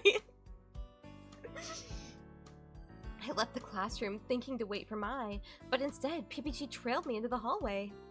He cleared his throat, and I turned to face him. I tilted my head back in an uncomfortable degree. He was tall! But he was scratching his neck, avoiding eye contact. So I know you said you were fine at lunch, but are you sure you're okay? I mean, you were really freaked out yesterday, so... He crept his way into my face! Bro, Hana, shut up. I can't deal with this one. Bro, I can't. Oh my god. No, I'm alright. As long as you're fine. If you need help with anything, you can rely on me, though. Especially since... The uncertain look crossed his face again. Well, never mind. Are you heading back to the dorms? Yes. Nice, me too. We can go together. He pumped his fist into the air. I glanced into the classroom. Mai was still talking to Mimi, looking like she was about to rip the girl's head off. She wasn't going anywhere. Real, I also want to rip Mimi Santos' head off her freaking neck. Sure, let's go. But as we turned to leave the hall, we were interrupted by someone wearing a yellow and gray jacket. The rival club's jacket. My heart stopped. Standing before us was a tall man with cheekbones like no tomorrow. It could only be Jeff Fabre. I didn't recognize him from our class, which must mean he was one of the other Hidden Block members. I didn't know whether I should scoff at him or ignore him, but before I could do anything, PPG held out his hand for a high five. Hey. Hey, bro, stop, don't talk to me. Fucking... Jeff returned the gesture, and the two locked into a conversation. Hey, what's up? They locked the fuck in. PPG, you pumped- oh wait, hold on, I promised he was gonna be Uwu, hold on. PPG, you pumped about the Asagao match? Yeah. I am so sorry. I've been waiting for this day all summer. Right on. Are you busy? I'm trying to get the team together right now for last minute practice. You in? No, don't leave. Don't leave, please come back. No, come back. Guys. I'm so in. I have nothing to do for the rest of the day. Are my cleats still in your locker?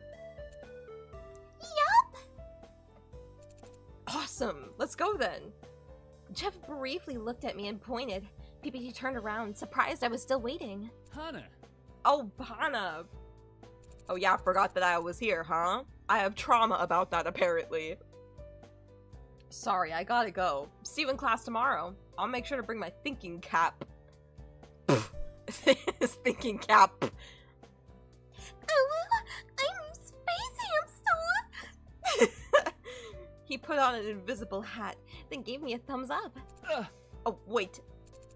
Do you want to come to our game? It's in a few weeks, and the first one of the year, so it would be cool if you came to watch us. Mostly me, because I'm the star player. Wow. Thanks. You know what? I'm gonna say, of course, I'm gonna keep my options open, you know? I'm gonna keep my options open, because, you know, what if I decide to do the best friend, the childhood friend route, you know? Instead of the pro Jared, look at his bulge on the beach kind of route.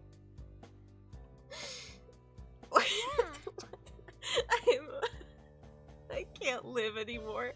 Oh my god. That sounds really fun. I'd love to come. Woo!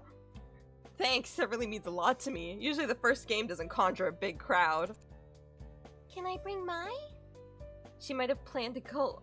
She might have planned on going anyways, but she was always including me in things. I wanted to do the same for her. Yeah. Totally, bring as many people as you want. Fill up the stands! He left with Jeff, and I headed back to the dorms. Mai usually walked with me. It felt weird to be alone, and suddenly I realized that it would feel even weirder to be in the dorm alone. Not knowing what else to do, I headed for the library. Might as well get started on some homework.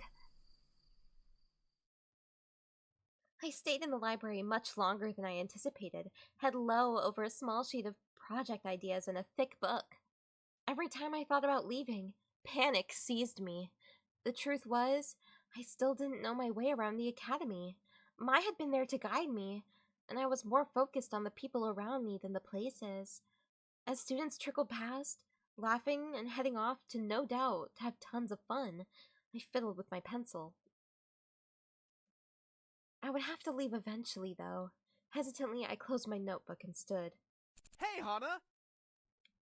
Fucking completionist jump scare, my god. Hey, Hana, how are you? I whirled around. Gerard was walking past me, a thick book in one hand. Gerard, hi, I'm good, thank you. I laughed weakly and found myself wringing my hands together. Yeah? He clearly didn't believe a word I was saying. I sighed. Oh my god, Gerard way is back. Stop! It's not spelled like that!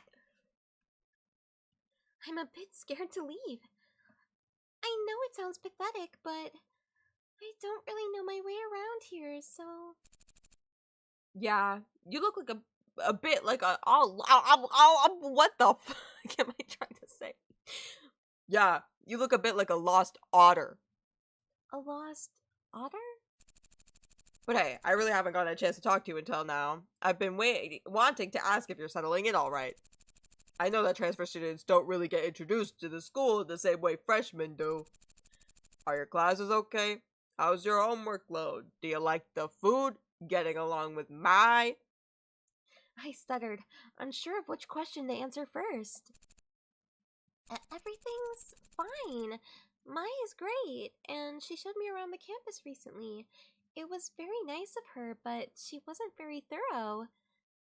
A grin slowly spread across Gerard's face, as if he was unwrapping a present. Sorry. Oh my god, I got flashbacks to something I said about Jason Momoa's character in the Minecraft movie. Donna was like, dude, his outfits are so bad. He looks so horrific. Like, those clothes are not good. And I said, well, colorful wrapping makes me want to tear it open and see what's inside. Anyway, I can show you around if you like. I used to give tours to incoming students. If you're new, you really should get a tour. You know what? No thanks. I just don't want to do your voice anymore. I'm sorry. Oh, sure. That's okay. Sorry. Maybe some other time.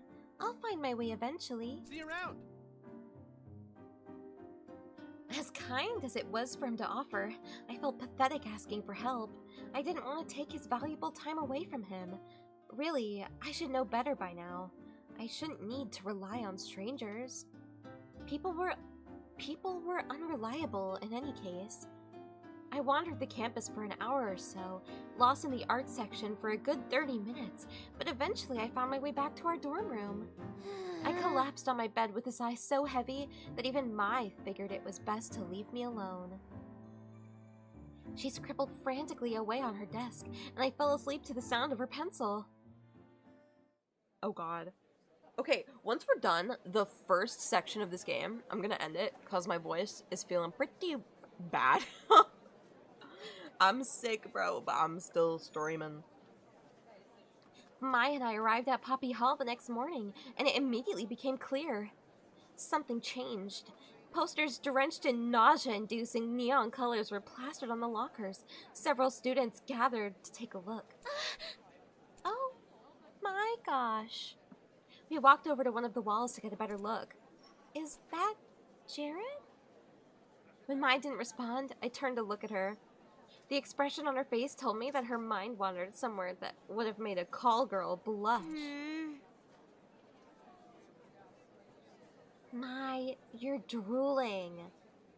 That seemed to jolt her out of her fantasy. She lifted a sleeve to wipe away the drivel on her chin. I am not! What are these posters for? Well, last year Jared put on a fashion show, and it looks like he's doing it again this year. I didn't know Jared was into fashion. Mai shrugged. He's not. I waited for some type of clarification. He's so cute. One time in biology, I saw him take off his sweater and his shirt kind of got stuck to it and it pulled up, and I swear he had like 20 abs. I waited in vain. Good morning. Bitch, don't talk to me. Dude was in my fucking ear. Dude was like, morning. Creepy! Creepy! I'm so sorry for doing that. Hello, ladies. Oh no. Maya and I whipped around. There stood Jared in all his glittering, magnificent glory. Maya's face turned a blushing pink. The most beautiful guy in school. I see you're admiring my totally sweet posters.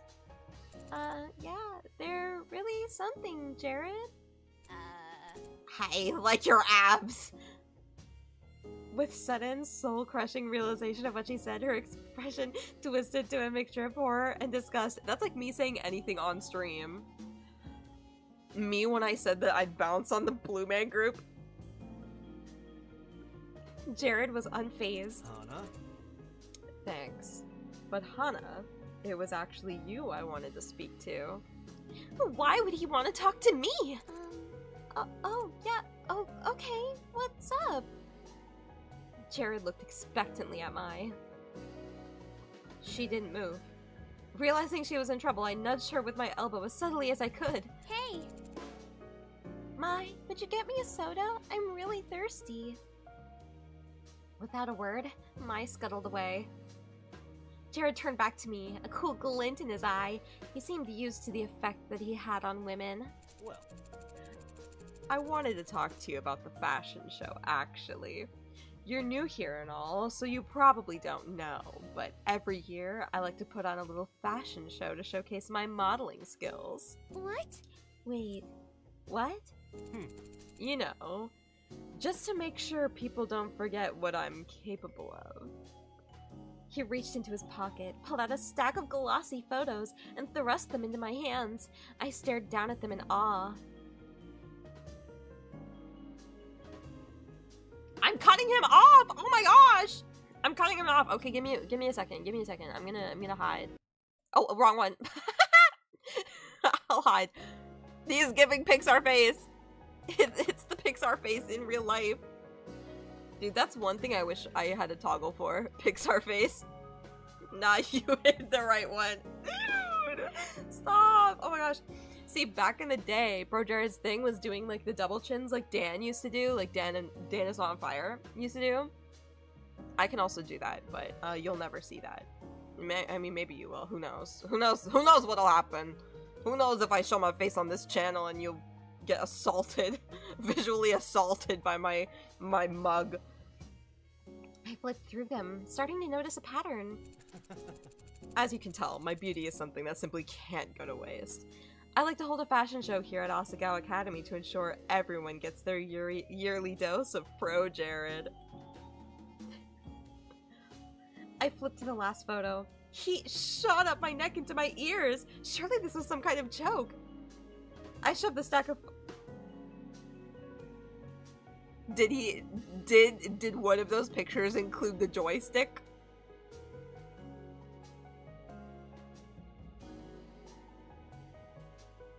They didn't talk about it. They're just like, I went to the last picture and I got really flustered and I shoved it back at him with my sweaty palms. Like, the joystick? Foreshadowing? Oh my god, biblical amounts of foreshadowing in this entire fucking game. Literally, it's insane crazy. What? What does it have to do with me? That might have been a touch rude. Jared, as smooth as ever, simply smiled. you're perfect. I think you have potential, Hana. He suddenly leaned in close to me. So close, in fact, that I could smell his cologne. A musky, sweet aroma of earthly scents and... ham? Potential for what exactly? Jared shifted, his mouth so close to my ear I could feel its heat. Okay, just to set the scene. For greatness. So, when do you guys want the ASMR stream of me doing shit like that, huh? Who wants that to happen? My viewership drops to 0 immediately. My concurrents go, nope, everybody left. Nobody liked that. He reached into his shirt pocket and retrieved a small slip of paper. With quivering hands, I accepted it. All right. My card. My number's on the bottom. If you're ever interested, I could teach you a thing or two about modeling. I stared down at the card in my hand, feeling that if I looked away, it would disappear. By the time I gathered the courage to face him again, Jared was gone. Feeling quite dizzy, I headed for class, the business card strangled to death in my white-knuckled hand. By the time I got through the milling students into the classroom, Mai was sitting at her desk, face down and completely still. I took my seat and twisted around to poke the dejected Mai-shaped heap. She didn't budge. Hey. She's fucking dead! He killed her! I heard a muffled groan of despair. I can't believe this. I'm such a social disaster. No, you're not. I tried to sound comforting, but I was never good at this sort of thing. I finally lifted her head from the desk. What's that? She motioned to the business card that was still in my hand. I set it in front of her. Maya praised it for a long time, with a blank face, as if I set a rare artifact in front of her that she didn't actually believe was real. Then her eyebrows pulled together. He gave you his number? Well, yeah, sort of. I mean, not really. He said that I should call him if I want him to teach me how to model like him. It was embarrassing to even say, and the words felt awkward in my mouth. The moment I said them out loud, I wished I could grab them back and swallow them. I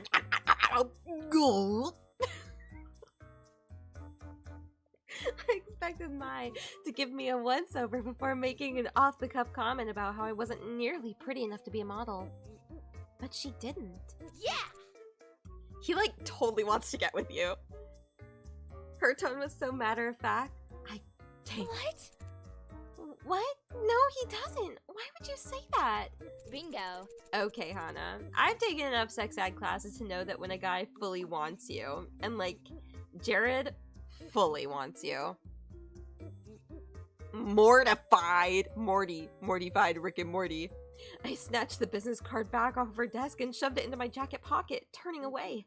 My cheeks felt like they were on fire. By now, the classroom was filled with students. They chatted amongst themselves, but the white noise of their conversations wasn't loud enough to drown Mai out. Out of the corner of my eye, I could see John and PBG sitting in their desks at the back of the classroom.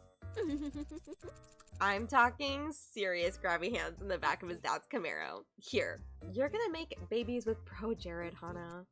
Little glittering Jared babies. Don't talk to me about that. Don't talk to me about that. When we literally... No.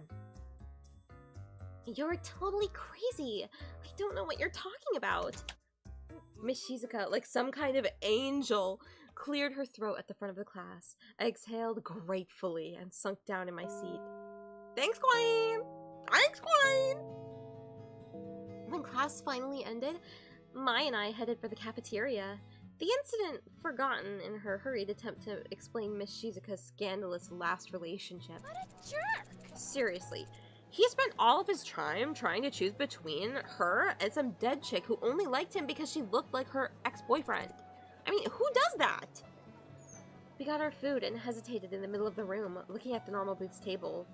Neither of us wanted to go up and demand a seat, especially after wiggling our way in the day before.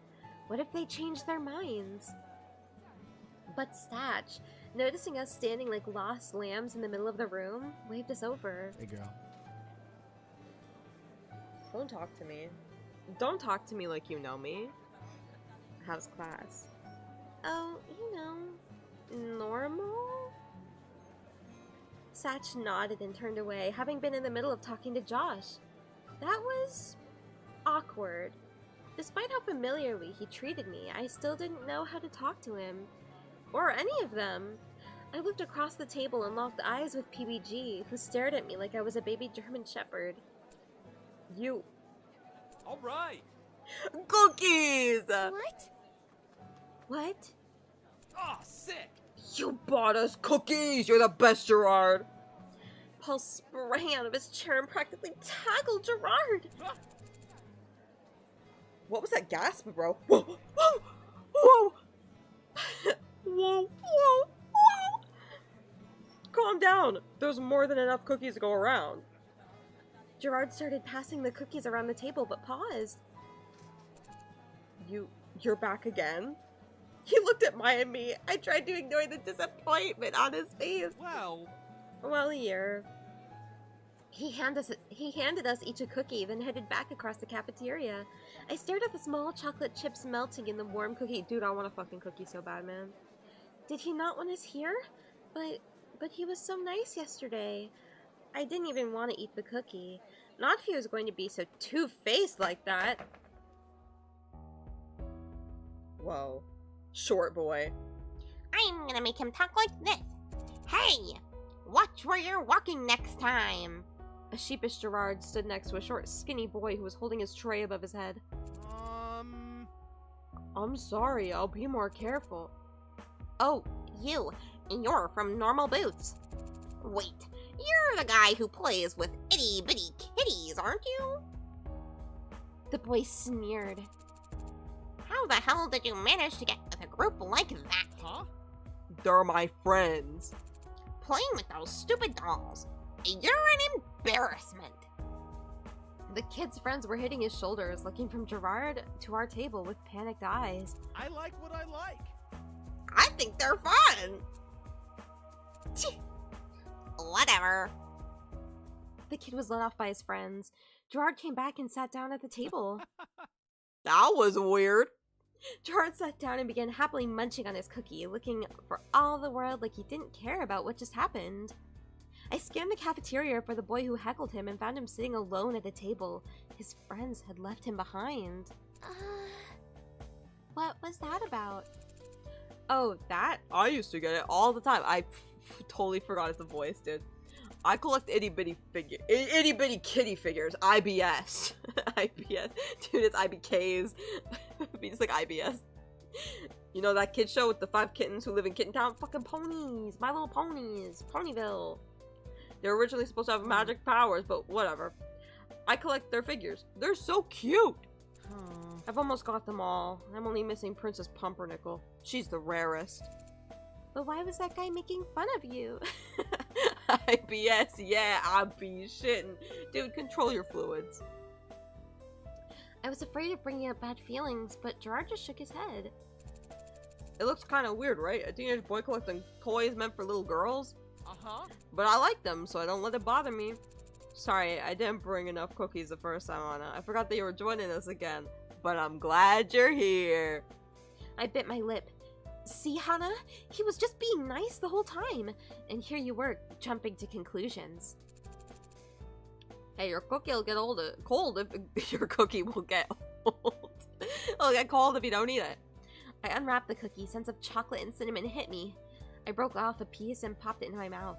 Gerard whispered something into Nick's ear, who started laughing so hard milk came out of his nose. Control your fluids is truly the standout quote of this stream. Mostly because I missed the Blue Man Group bit and everything else here was... It was what? It was what? You can't say anything? Yeah, that's right. That's what I thought. At my old school, people made fun of me every day. It was hell. There was no way he could just brush it off like that. Not when I tried so hard to do the same.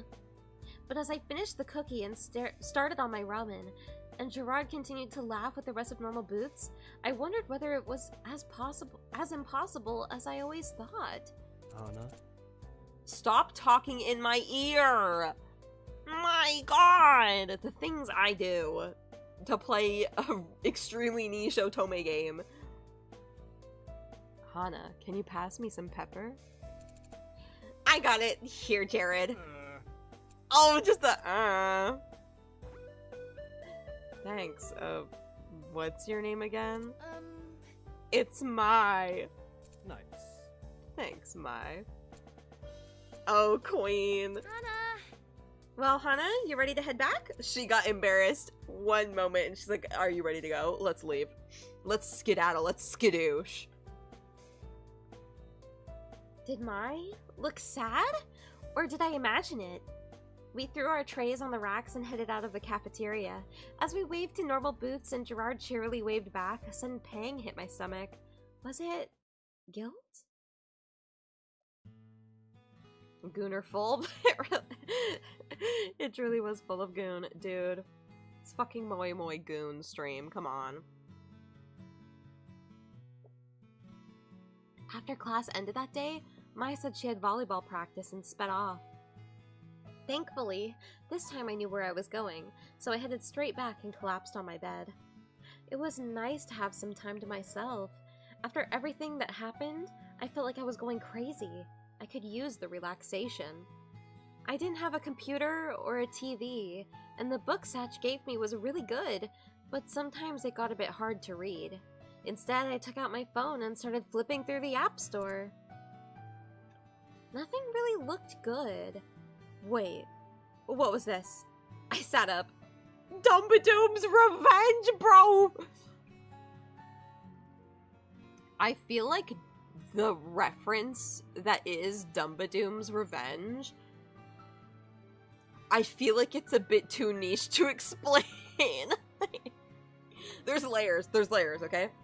And some of the layers are revealed in the story through lore, but like Dumbadoom on his own is different.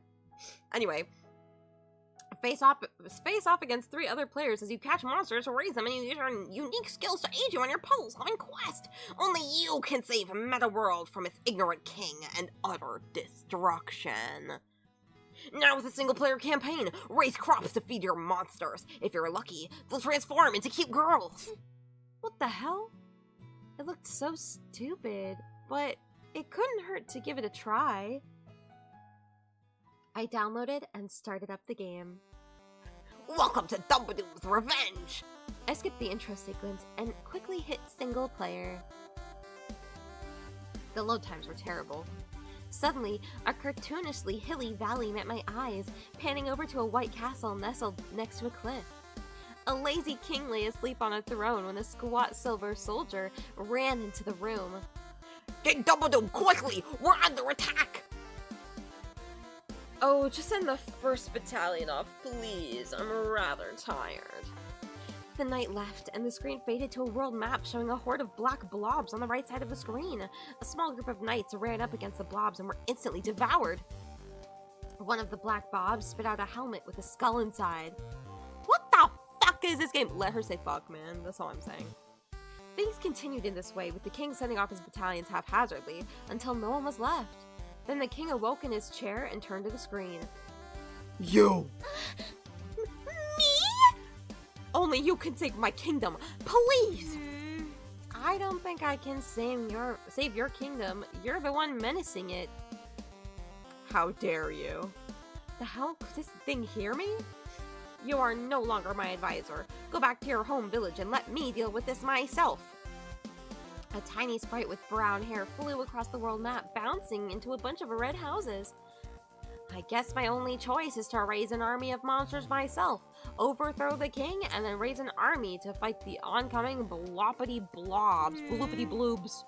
Boobs. How the hell did you come to that conclusion? Finally, I was allowed to play the actual game. So what do we do now? What do you mean? Now we can finally play the game. A dozen multicolored blocks appeared on the screen. The monsters I was initially given could only hit their corresponding colors, and I couldn't activate any traps. Supposedly more monsters could eventually learn how to set traps, and you could do certain combos to hinder the opposing team. If you had an attractive girl on your team, she could use an ability to double the rate of your opponent's blocks and have their clock time. But that had a drawback for you too, and could be used as an asset by the opponent. Not to mention that certain color combinations between girls and monsters activated unique secret abilities, and you could also evolve your monsters to feed them things. How the heck am I supposed to remember all this? Bitch, why are you telling me? I failed the first few times, but quickly got the hang of it. It was just about being adaptable and maintaining a flexible strategy after all. My eyes started to hurt and I looked at the time. 8 o'clock? It'd been 4 hours? I had a reading to do. I grabbed my textbooks and flicked my radio on and began to read. There have been many tales of times when the moon has fallen on other planets, but the most popular of these being the myth of Termina. However, these myths have never been proven to be more than a hallucination. My eyes blurred over my astronomy textbook and I yawned. The Schubert piece floating from my radio made me want to go to sleep, and I toyed with the idea of going to class without finishing my reading. Who cared how many times the moon was supposed to fall, especially when time travel was involved? Mai burst in through the door, flung herself across the room and grabbed my radio. Where have you been? What are you doing? Give me a second, we're missing it. Here we go. But I swear, that dog was the living worst. That's why you need a bird like my lovely Jacques. Watch your tongue. What is this? Shut the fuck up. They need to say fuck more. That's all I'm saying. Take say out of there and it destroys it anyway. So the time has come to make an official announcement. This year, like every other year, the Normal Boots Club will be participating in a video game tournament. Yeah. As PBG applauded, as though we were a crowd of 30 people, I shot a puzzled glance at Mai. I hope you guys will support us again this year, and best of our luck to our competitors! You guys are going down! Ugh. And now for some music.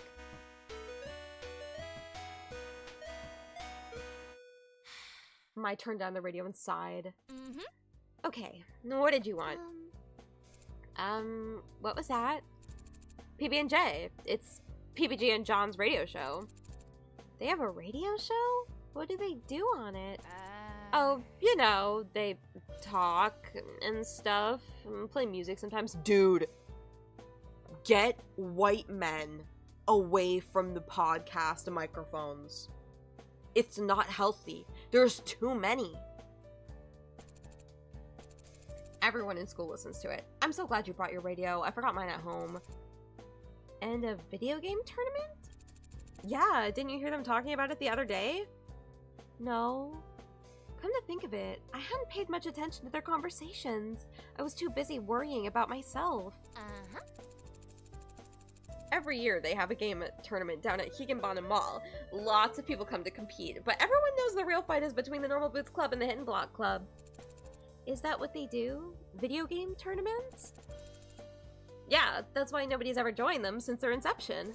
Well, I guess partly they're a group of friends who just happen to make a club together, but also, unless you're really talented, you just drag them down. Ouch.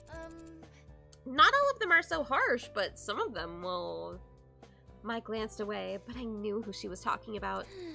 That's too bad. So there was no way I could join the Normal Boots Club, and of course not. I hadn't played a video game since I was a kid. My father gave me a 4DS when I left home, but... Flashback. The night before I left home for Asagao, my dad came to visit me in my room. I had packed the few things I owned into a briefcase in a single cardboard box, set to be shipped with the train. I sat and stared at the box, somewhat bitter. I barely even needed it. I didn't own much. Hana? Yeah, Dad? My father stood in front of me, a weary smile on his face.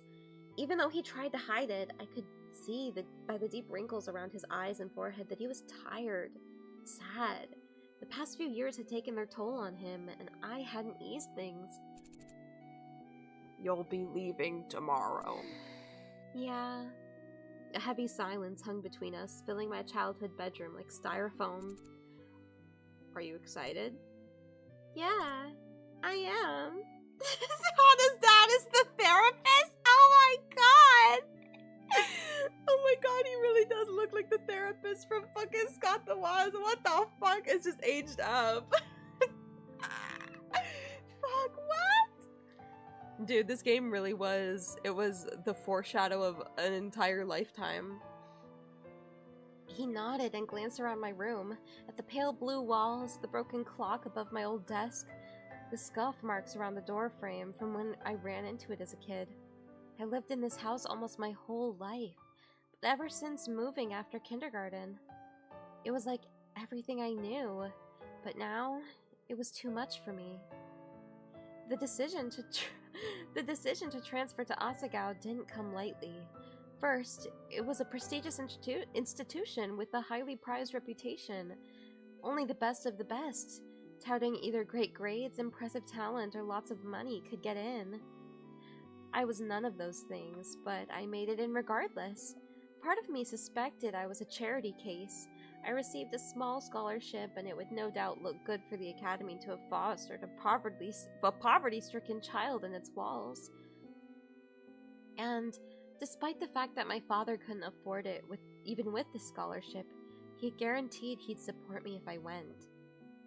I looked again at the wrinkles in his face and his sagging shoulders. He pressed his hands against his body to hide the way they shook. All for me. He'd be all alone. I'm glad you're going. I think this'll be good for you. Yeah. I wished I could say something else, but nothing came. Nothing came. Well, honey, in case you get homesick, I bought a present for you. Present? From his pocket, my dad produced a shining pink Nintendo 4DS and placed it into my hands. The gift of games! He gave her the gift of games! For you. It probably doesn't even have games, actually. But why? How? Dad, this costs so much. You're already killing yourself to let me go. Why would you? Tears spilled from my eyes as my dad smiled. Nothing is too good for you, my dear Hana. His voice was trembling. You're my pride and joy. You deserve so much better than you've gotten from me. Dad! Go to Asagao. Have fun. Make a lot of friends. And when you get homesick, you play with that. I'll make do. Country girls make do. City girls make do. Sorry. I stood up and hugged him, burying my face in his scratchy sweater and oatmeal smell. I'll miss you. I'll miss you too, my little Hana. But the thing is, he forgot to give me a cartridge to play with. Now I glanced at the machine, hidden behind my desk lamp. Mai watched me carefully. Well, You never know what could happen. What? What do you mean? Mai giggled. Nothing at all. But I just got back, so I've got work to do. Work? Right! PBG and I still had that project due, and we hadn't met to discuss it at all. He said he had it under control, but I should probably make a backup plan, just in case. It wasn't that I didn't trust him, it was just that... Okay, I didn't trust him. Sighing, I worked a kink out of my shoulder. It looked like it would be a long night. Kink! Oh my god. She's not okay. Oh, what's that noise? Stop it, please! I'm coming! Who on earth? She's coming, bro. Who on earth would do this so early? So early in the morning, in fact, that it wasn't even light out.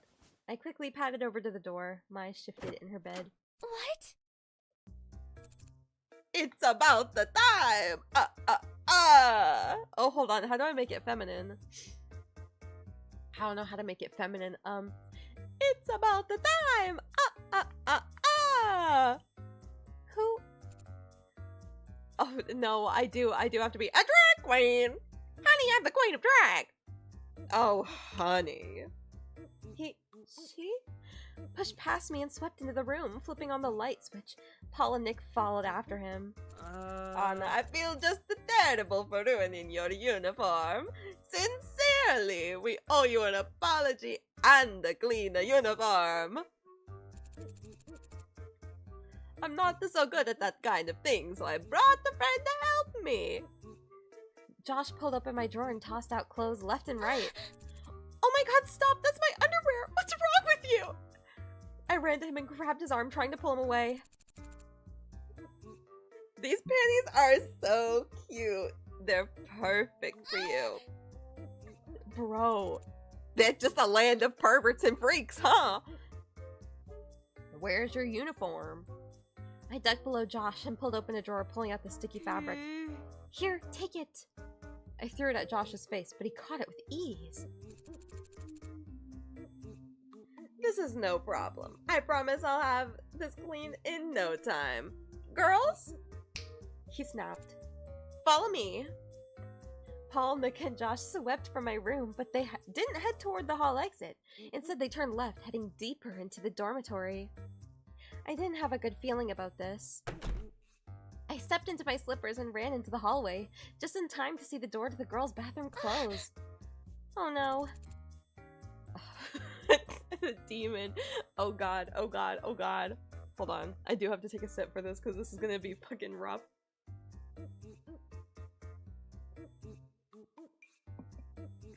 The corpse husband called. Ah! What are you doing in here?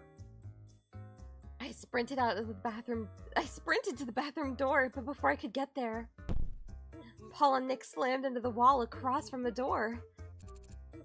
Man, like you were the worst. Whoa! Whoa, this was all a misunderstanding, please. I'm sure it was. No, Mimi, it really was. Wait a second. Where's the other person who was with them? She's doing something with the uniform in the sink. Mimi tossed her head with a sniff and headed back into the bathroom. She actually thinks Josh is a girl? She would. Oh, wait, no, hold on, it's Nick, never mind. She wouldn't be the first. Josh himself believes he's a girl. That wig is a magical. Oh, what in the 2016 is this? Well, stay out of the girls' bathroom. That's not exactly going to help your platform if word gets around that you're a pervert. A shadow fell over Paul's face. I sighed. Don't worry, I'll talk to Mimi. Go back to the boys' dorm. All right. Thank you so much, Anna. Mamma mia. Yeah. I watched them scamper away, then headed into the bathroom. Hey, Joshua Lena? You and I should probably get going. I rounded the corner and found him doing Mimi's hair. In a second, Anna. I've just gotta finish this. Anna, have you met Joshua Lena? She's so good with hair. And look, she even got the stain out of the skirt. And Mimi held up my uniform. Really? Thank goodness. Thank you so much. It's no problem, honey. I guess I'll let you finish. Mimi, you won't tell anyone about Paul and Nick coming into the bathroom, will you? Why wouldn't I? Well, as class representatives, they're just trying to help Joshua Lena get her bearings, and they were showing her where the bathroom was. I should have been the one to show her, but I was asleep and they didn't want to wake me up. Oh my god, Mimi Santos, please. Why did I choose to do this voice for her? Oh, well, I guess it's fine then. Thank you. I stood staring at them, unsure of what to do next. Do you mind? I need to concentrate to finish this. Oh, I'm sorry. I went back to my room. Life at Asagao never got easier, did it? Mai was still asleep when she got back. There was no way I was going back to bed, so I changed into my uniform, grabbed my bag, and went to class early. My plan was to get started on the project Miss Shizuka gave us.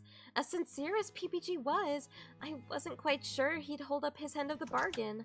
I stepped into the classroom and went to my seat, throwing my bag against my desk. A small snap came from across the room. Shane was at his desk, giving me a look. Do you mind? I'm trying to work. Oh, I'm sorry. I looked at the door. It was too late to leave, but I didn't want to be stuck by myself with a guy who clearly hated me.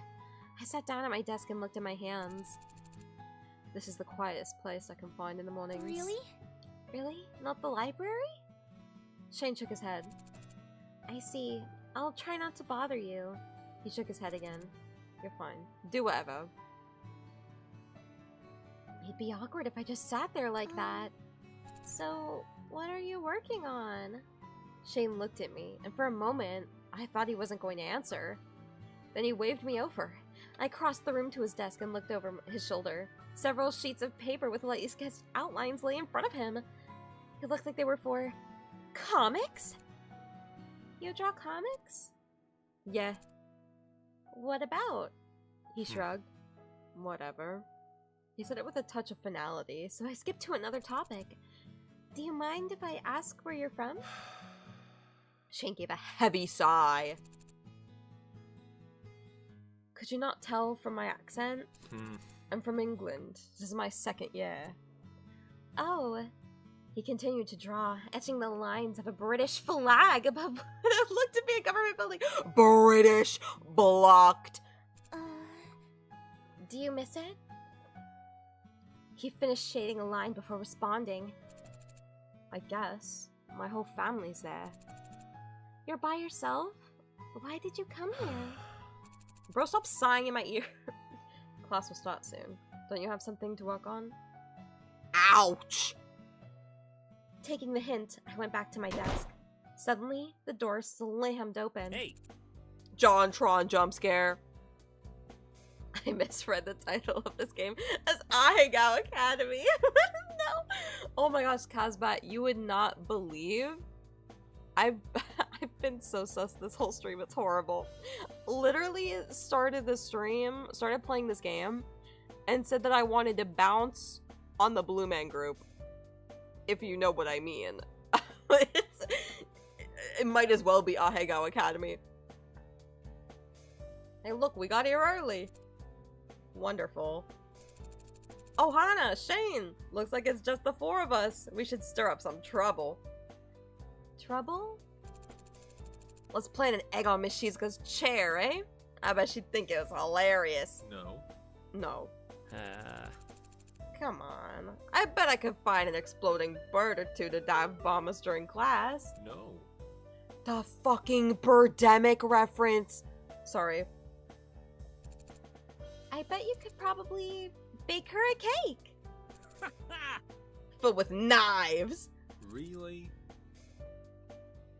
Shane was more than an ocean away from his family and friends. I was only 2 hours away from my dad, yet I missed him so much. Was Shane homesick at all? Soon, other students filled the room and Mai joined me at my desk, asking why I abandoned her. I filled her in on the situation. She had a good laugh, but as the clock ticked closer to class time, I felt like something was missing. Eventually, I realized what it was. PBG wasn't in class yet.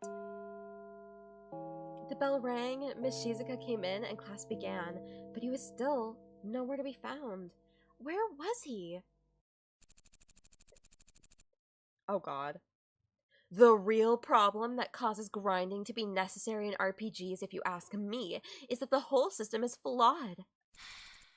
Miss Shizuka's on a tangent again. She must have got stood up. Class was nearly over, and PBG still hadn't shown. I was worried, but no one else seemed to care. That kid always misses class. Still, what if he was sick? Why didn't anyone care? At the sound of the bell, Miss Shizuka jumped. Well, turn in a 2-page reflection on why the human species as a whole has the emotional range of a teaspoon due tomorrow. She definitely got stood up. Miss Shizuka? I stood and dashed to her desk. Yes, Hana? PBG wasn't in class today, and I can take his notes to him if you need. Oh, Hana, you're a godsend. Miss Shizuka's eyes watered. She leaned over her desk and pulled me into a hug. It's wonderful to see our youth have hope. Hana. She pulled away and stared into my eyes. Don't give up on love.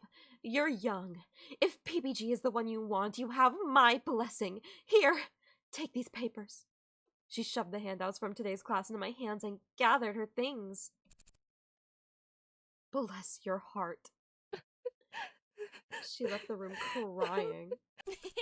Poor thing. She must have really liked this one. Does this happen often? Often enough. So you're taking that to PPG?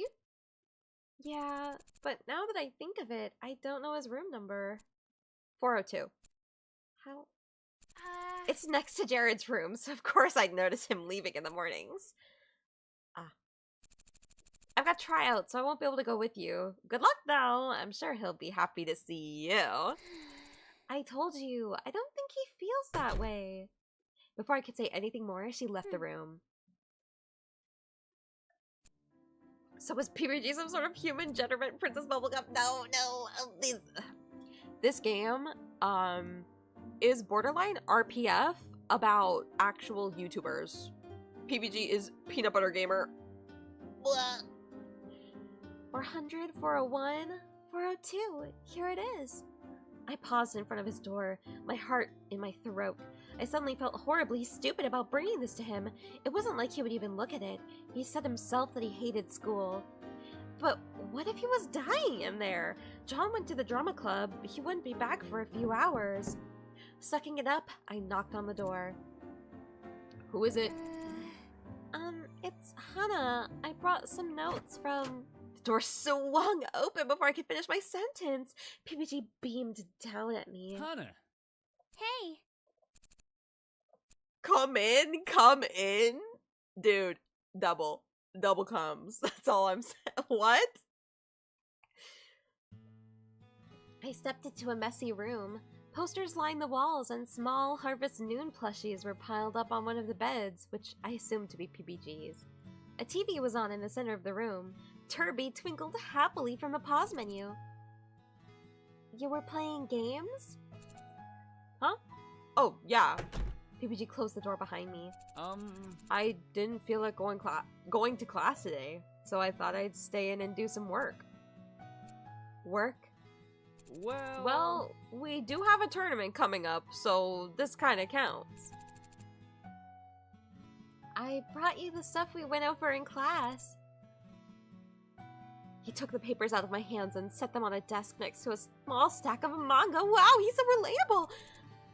I'm glad you're feeling well. Were you worried that I was sick? Sorry. But that's adorable, so I'm kind of happy about it. Do you want to hang out? We have to work on our project at some point. Anyways, right? So in this verse, is PBG his initials? Like, is his first name Peanut? You wouldn't believe it. So nobody uses his full name in this unless it's at the very end of his route. But his full name is just Peanut Butter Gamer. Just literally his username. His, like, actual name is just Peanut Butter Gamer. Fully. Well, I didn't really have anything else planned. That's just his first name. Yes, it is. Great. He plopped into a beanbag and slapped a pillow down next to him. Do you want to play? No, I'm not too good at games. I think I'll just watch. Okay, then. Then why is JonTron just John? Why are they so inconsistent? Bro, I don't know. Bro, I don't know. Like, everybody else got their normal names. Like, Pro Jared got Jared. JonTron got John. Satchbag got Satch. Crazy. It's madness. It's madness, I tell you. Asagao Academy is crazy. He unpaused the game. Turby sprinted across the screen, shooting fireballs from his mouth. PBG and I didn't talk much. Instead, I commented on the game and laughed at him when he died. Dude streaming. Before I knew it, the sun was setting and I had to leave. You're welcome back anytime. Actually, we're having a Stomping Sisters tournament in 2 days. You can come if you want. Really? Really? Sure. See ya. It'll be at noon in this room. I'll see you there. Whoa! I left the dorm and stepped out into the fading sunlight. The air was warm, filled with the smell of freshly cut grass. I couldn't put my finger on it, but something about being around PPG was comforting. Shaking my head, S-ing my H, I went back to the dorms. Who up S and they H right now? Hana, close your eyes! Don't move! Before I could flip on the light switch, something warm collided with me and my eyes were covered. What's going on? Stop squirming, you'll ruin it! Whoa. Whoa. The Yuri's going a little bit too far here, I think. Just follow my lead, okay? This game came out in 2016 before the Pro Jared scandal. Before the Pro Jared scandal of 2019. Before Harambe's death. Before Fortnite. Before JonTron said the crazy stuff on that one podcast.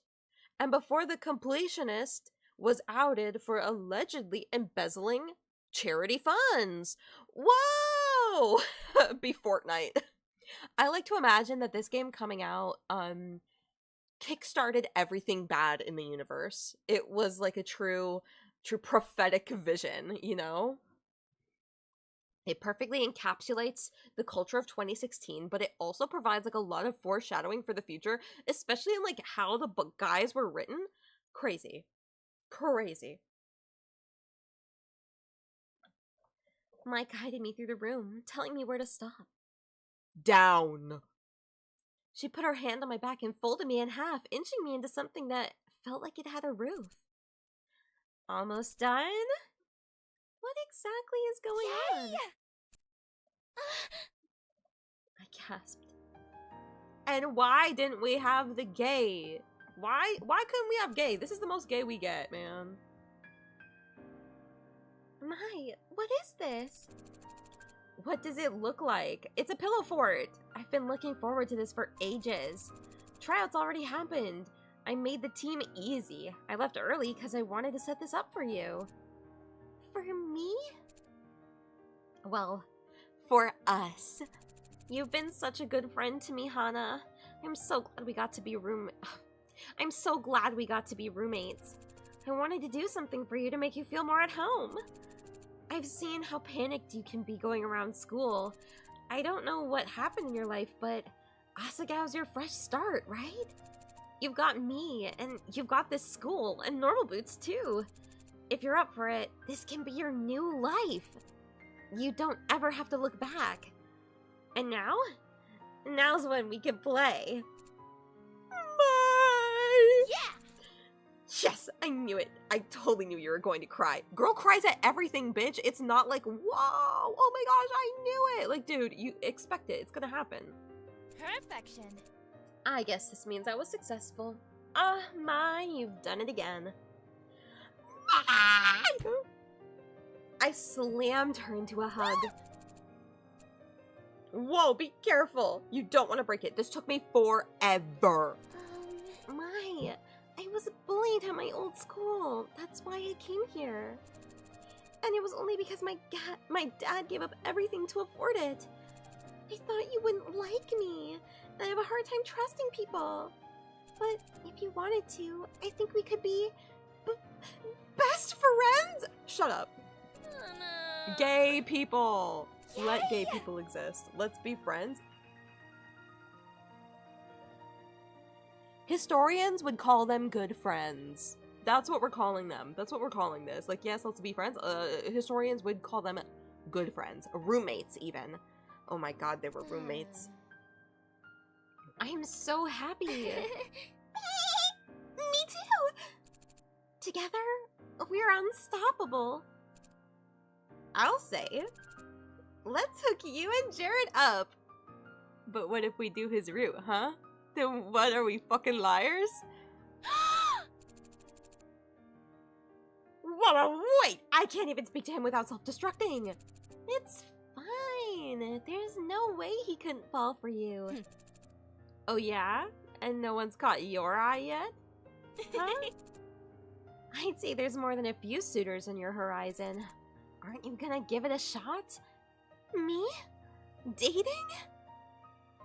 My eyes shifted across the fort my maid, the stuffed rabbit sitting on my bed, the window with the view of Asagao's manicured lawn. My life changed so much, so quickly. You know, maybe I could. Yeah. Yeah, that's what I'm talking about. Dude, predicted the fucking moist critical. Woo! Yeah, Barry, that's what I'm talking about. Well, I prepared some activities for us to do. Look, she pulled out a tablet and opened an app. We're going to marathon you through Vavatar. The Last Airbender, I'm assuming? I don't know. Too late. She pressed play. As evening faded into night, we huddled in the blanket fort, watching episode after episode and messing with each other. Happier than I'd ever been for a long time, I rested my head on Mai's shoulder. Before I knew it, I'd fallen asleep. Gay! Dude, this is as gay as the Minecraft movie. Be like, this is as gay as the Minecraft movie. As usual, the next day, Mai and I got to school early, still poking fun at each other for a moment the night before.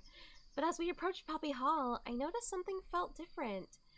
A palpable tension hung in the air. It was almost humid. Man, what is up with everyone? I don't know. Is there a test today? Not that I know of. But as we entered the building and turned the corner, it suddenly made sense.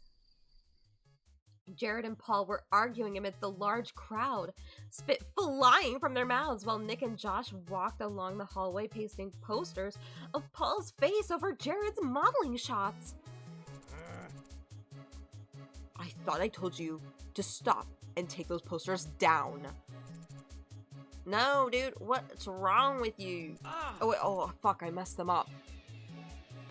What's wrong with you? These walls are everybody's space. We don't have to listen to you.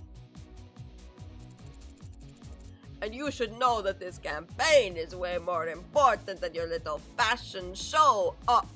No. But mine were here first. Lay off, madame. This is between you and me, Jared. Leave them out of it. Cool yet, McGee? Yes, I am still live. Like, what? What? It's like 5:14 in Japan PM? What's up with that? Dude, we got the dubstep in here. Oh my god, it really is. Also, what the fuck are these? I'm sorry. I got a little I got a little carried away about the voices. Oh, it's whatever. The voices. This is between you and me, Jared. Leave them out of it. Mamma mia! You've been taking up the wall space with your show. The student elections are much more important. It's our government. The student government doesn't even do anything. Whoa! Wow! Oh my god, screaming in my fucking ear, man. God. Whoa, whoa, whoa! Whoa, whoa, whoa! Yahoo! I'm so sorry. Mario. As current president, I can say with full knowledge that proper authority that the student government does a ton for the school. You don't even know, Jared. You don't even know. I'm so sorry. What does the student government actually... She wasn't with me anymore. She'd pried herself between Jared and Paul and was pushing them apart. Stop fighting! I ran forward to help her. You guys should stop. Hana! Whoa. I can't be two people at once. I flinched. Sorry, Hana. I didn't mean to yell. We want your opinion on something. You're a regular student, a new student. You're uninvolved. Which do you think is more important? Oh wait, hold on. It's Paul now. Which do you think is more important? Our student government or the fashion show? I have to lock in with Jared. You can. By the way, if you try to get like a perfect flower festival where you can have like everybody as an option, you physically can't. Because the ones that are tied to Jared and Paul are this interaction, and if you say I don't want to choose between you, you get locked out of both, and you have to choose one or the other. All right. Just a fun little fact. Man, this game was before PewDiePie PUBG incident. Surprised we haven't seen a Felix yet. Yeah. Nah, it's because this is specifically normal boots and hidden block is different. The video game review sphere is totally different from what PewDiePie was doing. Playing his Minecraft. I say as if I didn't watch most of the people in this game play Minecraft together. Yes. Thanks for knowing. What's up, Hannah? Hannah! Oh, he would totally say Hannah, never mind. I'm gonna keep that in. I'm gonna keep that little vocal quirk for him. I want you to win presidency again, Paul. I really do. But the fashion show will be even greater for the school. Where's Markiplier? Hey, what's up, everybody? My name is Markiplier, and welcome back to Asagao Academy Normal Boots Club. Sorry, I'm not gonna do that. Plus, my posters were here first. I have special rights. Dude, your fashion show isn't even that cool! Jealousy, rage, a killer high jump kick. They should call you the man with 3 features. I'm not some cheap action figure. Well, whatever. I guess I'll put my poster with somewhere with 3 walls. Maybe they'll get a janitor or 2 to vote for me. Thanks for being truthful, Anna. I will try harder to see if I can change the students' mind about this. It was amazing they even cared what I thought. Hannah's usually right about these things. You should listen to her. Mai patted me on the back and I jumped. I forgot she was there. Jared looked at Mai, raising an eyebrow.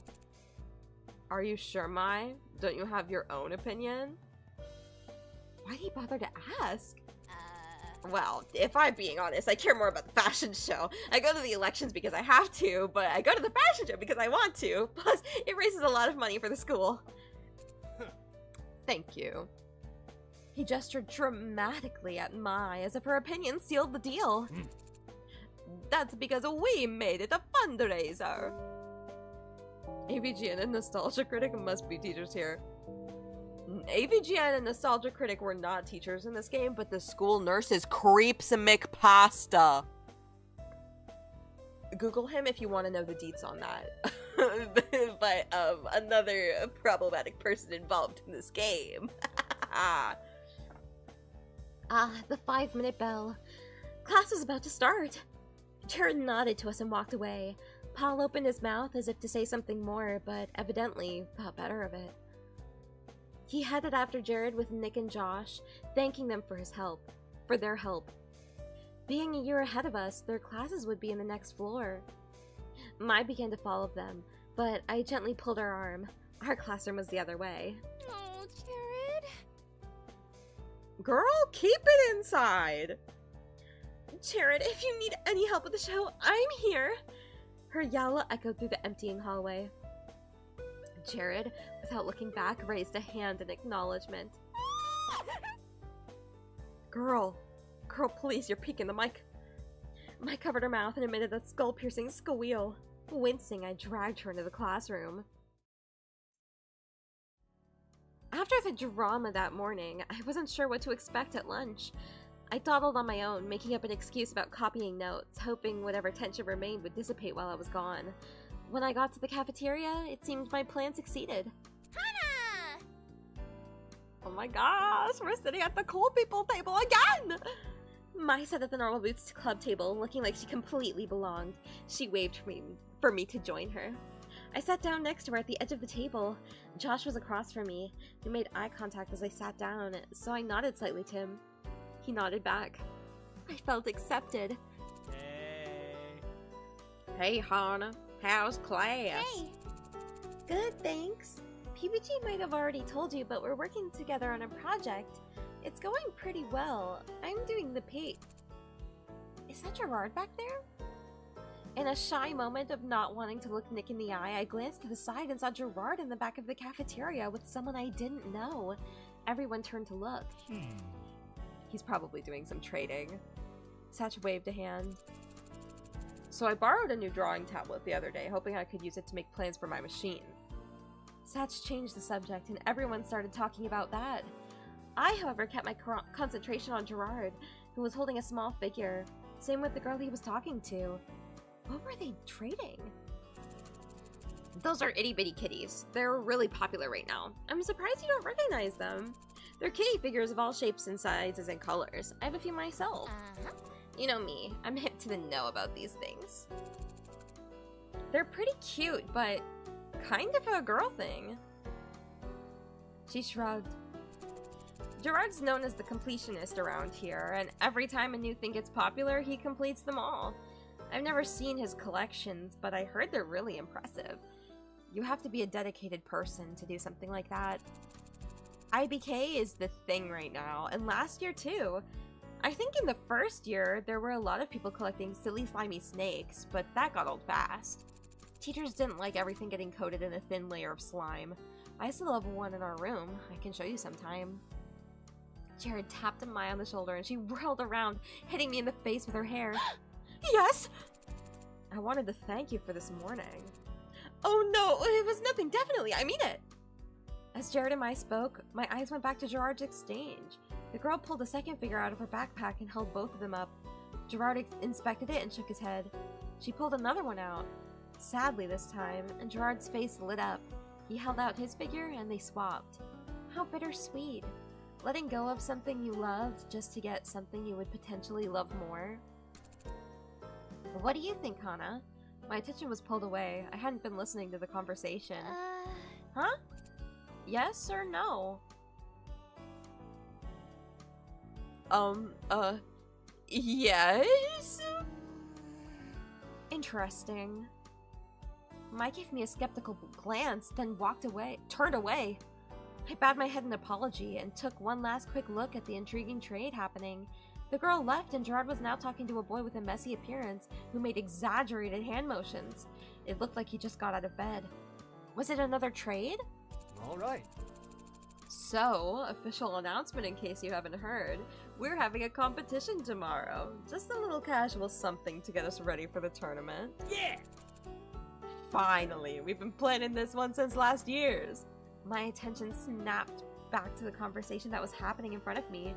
Was this what PBG was talking about yesterday? Hana, Mai, you're invited if you'd like to come. Either way, it's fine, but let me know so I can plan. How does it work? It's a little thing, some lighthearted fun to start off the new year. Lighthearted fun, my ass. John almost broke Satch's nose last year. Jared twisted his ankle. Jared. It's fucking Jared on the mind, I guess. On the dome. And Gerard twisted his ankle. Satch delicately raised a hand to his nose. No. It was an accident. You forgot the part where you almost passed from blood loss, Shane.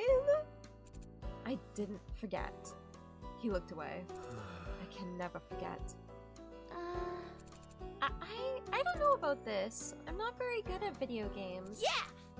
Sure you are. Jared, we'll come. All right. Awesome. I'll plan for you to be there. Don't worry, Hana. It's actually fun. You probably won't get hurt. As much as I was afraid of possibly losing a limb, I really did want to go. I was glad Mai was there to force me into it. Without her, I would be a lonely transfer, probably eating grass out by myself at this very moment. Yeah! Thanks for inviting us. Of course. It'd be rude to have you sit with us at lunch, then ban you from our tournament. Plus, it'll be nice to have some new competition. I look forward to winning.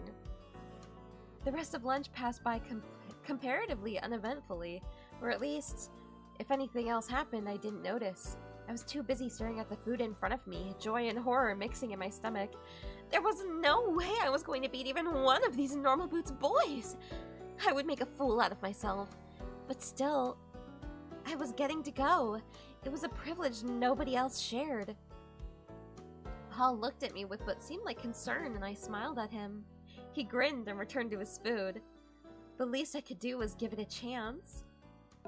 After a long day, class was finally over and I was ready to go home. Miss Shizuka still wasn't over her breakup, and Mai complained loudly that she needed a new man so the homework would stop being so killer. It was something to do, though. What else would I be doing if not homework? Studying, probably. Hana! Before we go back to the dorms, there's something in A32 I want to show you. Come on, come! Dude, coming. So much coming in this fucking thing. I can't believe it. And we haven't even started a route yet. The Normal Boots Club room? We're not allowed in there. There's no meeting today, so no one's going to be there either. That's exactly why we need to go now. Mai grabbed my hand and dragged me through the halls. Mai, I don't know about this. What if someone sees us? If you act natural, no one will care. There's too many people around. Nobody will be interested in what we're doing. Mai was full of confidence that I wish I shared. I really don't think I'm comfortable with this. How have we not started a route yet? Dude. You don't know. You don't know how painful this is. Dude, we're on day 6. We're on day 6. There's so much setup. I know there is. Dude, I just gotta say. Day 6. The introduction before you get set onto a route in chapter 2, because we're in chapter 1, obviously. It happens on day Z. It happens on day Z. So what we're looking at here, I'm going to go into the preferences and I'm going to show, because I might just end it here. We might be able to, you know, like, start it up with some drama. Have a route. Being like, whoa! No, like, route. Oh my gosh, I should be saying route. That's not even a number. I cannot, dude, look, okay. We're going to the extras, we're going to the scene picker. This is the beginning. These are the beginning, things. Because then you get festivals and extra and whatever, but the beginning chapter, chapter 1, ends on day Z. We have to get through day 8. X, Y, Z. I'm thinking, Heyo June better not. Stop. Stop. Stop. Stop. But honestly, I'm thinking we stop now, because what's basically happening right now in the story is it's going to set up the Oron High School Host Clubification of the story. We're going to go from just aimlessly trying to, you know, get with boys to focusing on, well, you know what, actually, hold on. I say we play this part and then we end it, because I don't know, I think the narrative structure's nice. So when does the Yuri route start? It never happens. For a Hime Joshi like me, this is horrible. Hime Joes will hate this game. Homophobic on Glob. I'm kidding. It's like 2016, dude. They probably weren't thinking about it, because this is an OC. Miss Mai Sasaki is an OC versus everybody else, every other character in the game being like a character, being like a person, a YouTuber. I'm like, everything else, the Yuri route never comes. Exactly, dude. But we gotta keep coming. Yeah! What, did lesbians not exist until 2017? Nah, it's just, back in the day it was normal to be homophobic, I think. Which is why I'm like, oh, it was 2016. But again, it's also mostly because Mai is an OC, because there were no female members in either Normal Boots or Hidden Block, that it just wouldn't work. Aside from their wives, but I don't think their wives would want to do that. Sweet, they left it open. She pulled me into the club room and shut the door behind us. It's in here. Here was a storage closet at the very back of the room. A plain white cabinet. June, I challenge you to not bring up coming at all in the next Asagao stream. It's not gonna happen.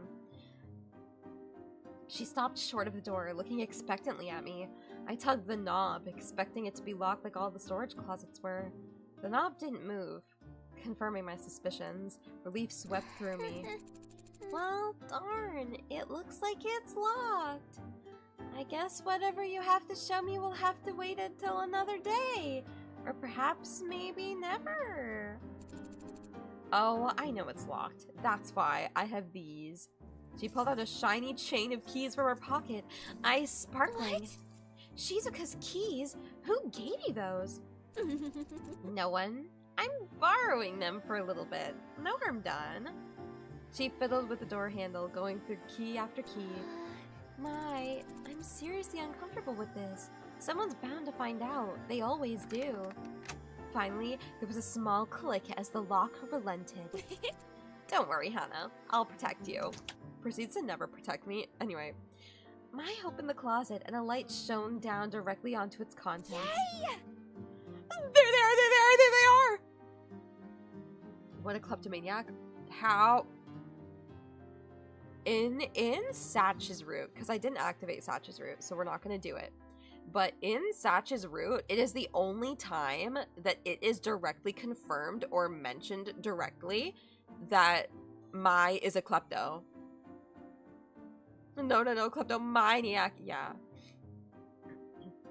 But yeah, she's actually a klepto, like canonically klepto.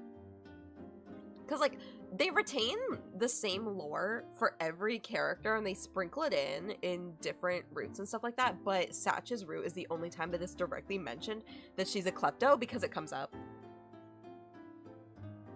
To my utter bewilderment, there sat luminescent golden boots resting on a velvet pillow encased in a glass box. What if I died in Fortnite and didn't reboot? Then I'd quit back to lobby. What are these? I stepped closer to the case and was about to put my hand on the glass, but stopped inches before, wrought with guilt. We shouldn't be here. These, Hana, are the boots. The boots. It's the symbol of the Normal Boots Club. This is their club room, after all. I'm telling you, these guys don't mess around. Is it made of gold? Real gold? It must have cost a fortune. I'd say they're solid gold, only worth 100,000 yen or so. But to really make sure... Mai's fingers wiggled in front of their face. Before I could stop her, she opened the glass case and lifted the boots from the velvet pillow they rested on. I grabbed the boots from underneath, just in case she dropped them. Good thing, too. They were heavy. The gold was cool and harsh to the touch. The boots were definitely not wearable, and anything but normal. These boots are anything but normal, dude.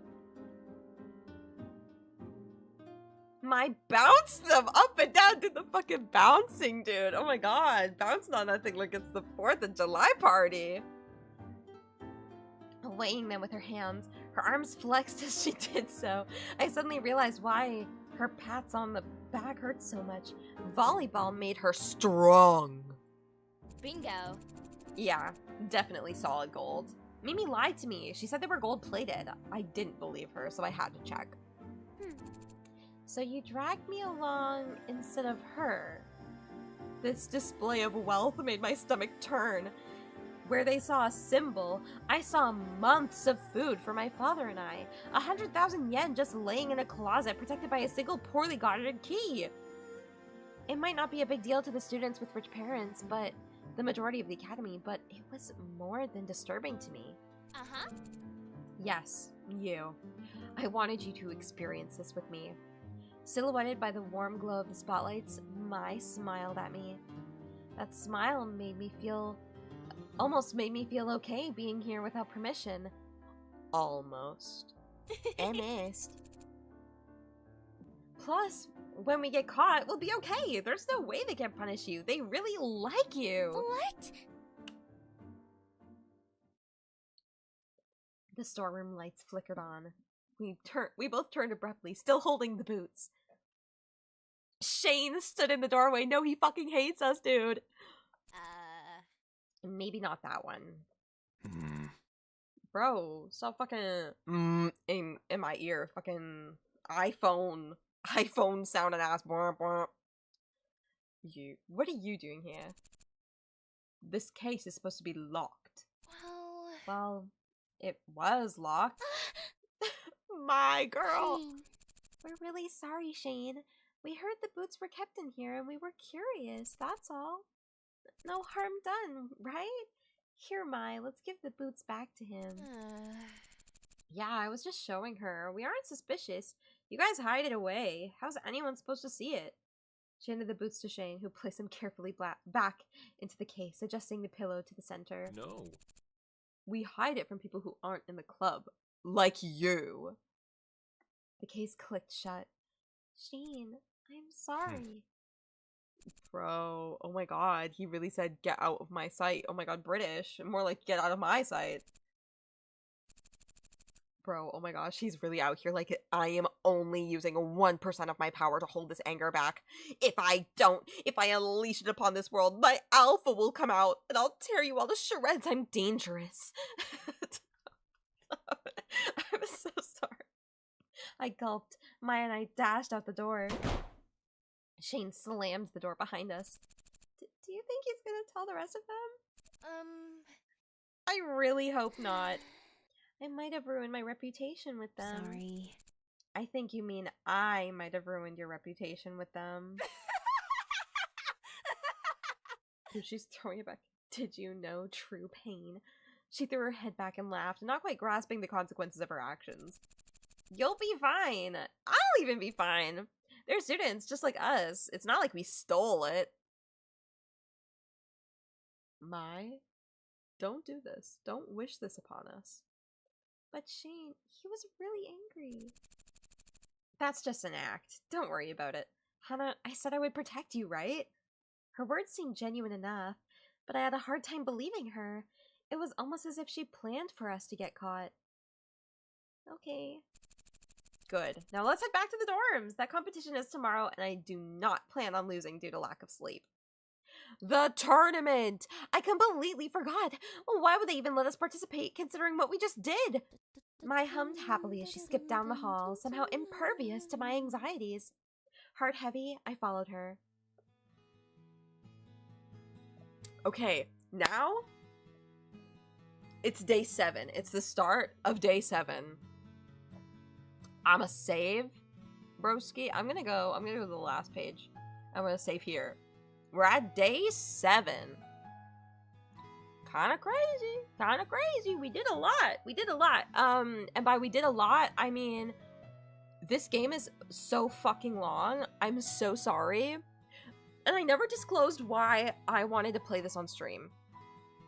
I wanted to play this game because I wanted to make a video about this game, sort of looking back on, you know, how 2016 it was, and then, you know, going to the future and how awkward it is now, and how almost everything in the prime of Normal Boots fell apart immediately after this game came out.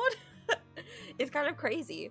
Because you can even look at their channels, everybody involved in this game, their channels, and you can see that a lot of them either stopped posting or they stopped, you know, participating in Normal Boots activities or Hidden Block activities. And, you know, it just kind of marked the end of what Normal Boots was in its heyday, right? Like, now, obviously, Normal Boots is still around. We have new members, like Chadtronic is in Normal Boots now, after being a fan, and everything like that. But it'll never be, like, quite the same as it was when it was 2016, when it had, you know, all of the college friends together. Doing this speech, this music is making it sound really nostalgic and wistful. I'm sorry, I did it. Do you want me to put on, like, do you want me to put on a different song? Because we can do that. We can go to the music room and you know, play something else. We could play the theme. We could play Bittersweet Silly. It doesn't matter. But basically, I wanted to play this game on stream to really take the time to look back on what it was. I 100%ed this game in one of its earlier builds. It had 3 builds that came out on itch. I mean, I don't really remember about the development history on their website, but they do have a website and you can check it out through Illicid. But I remember I got it on itch in, I think it's 2nd edition, so it was in probably earlier April, like maybe April 12th or 8th or something like that, like mid to early April was the build that I had. And it didn't have a lot of scenes, actually, so I did have to replay this game, but I really just skipped through everything. But I 100%ed it way back in the day, way back. And so I really wanted to see, like, what's up, you know? Like, getting all of the extras, I found out that there's a completion bonus if you get everybody's best ending in the new edition.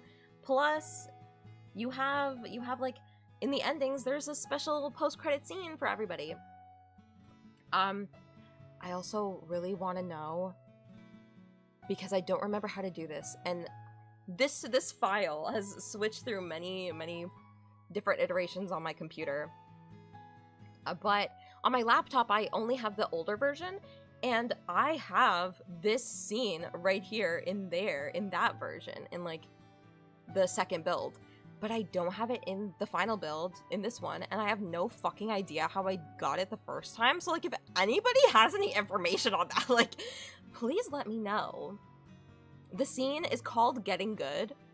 Yeah, I really don't know how to activate it. I don't fucking remember, because I played this in 2016! I 100%ed this in 2016, bitch! It's been 10 years! It's been a decade since this game came out. Holy fuck. That's messed up. Asagao Nation, rise up and help a real one. Exactly. Except I'm kind of the real one, considering that I'm being so serious. I have literally everything except for Getting Good, and it's horrible. I look back at this and I'm like, what if I died? What if it happened? You know what I mean? Like,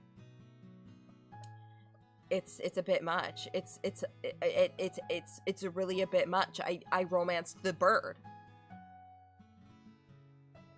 But anyway, I'm getting really tired. I'm not getting tired. My voice is getting really tired, and I'm still kind of sick, so I want to hurry up that recovery process before I have a chibi model debut on the 1st of May at 12 in the morning Eastern Time. And I hope you can all make it. I'm trying to make it a little funny, and then we're gonna play, some older games. I think what I have planned, because I'm kind of going for like this nostalgia kick thing happening, so I'm thinking I'm gonna be playing after I reveal the model, Palm Gets Wi-Fi. So there will be like a separate stream for that, but it'll be kind of on the same day. So mark that on your calendar. I'd be really happy if you decided to come and see me in all my cute little small goodness. Playing some old games that influenced my writing and my sense of humor to this day, despite being so old. If I decide to go, you better! Dude, I'm cute as fuck. You have no idea. I'm gonna be the most adorable little shit you've ever seen. But not like an actual shit. It doesn't matter. It doesn't matter. I'm gonna be cute, and it's gonna be awesome, and you're gonna see it. Dang it, you're right, exactly. When am I wrong? Anyway, that's it from me. We will start up again probably sometime in 2 weeks, I'm thinking maybe, let me check my calendar actually. I'm thinking we might be able to do something on maybe the 4th of May. Oh wait, no, I want to do a video on the 4th of May actually. So maybe something on the 8th of May, we might be able to do something. Maybe we might be able to continue Asagao Academy and hopefully actually start a route, because this game is fucking long. But yeah, that'd be really fun. I'll still keep doing the funny voices.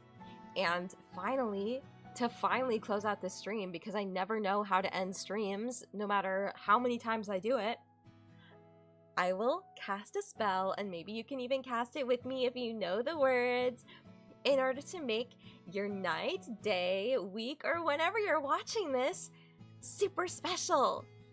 Moe, Moe, Ju!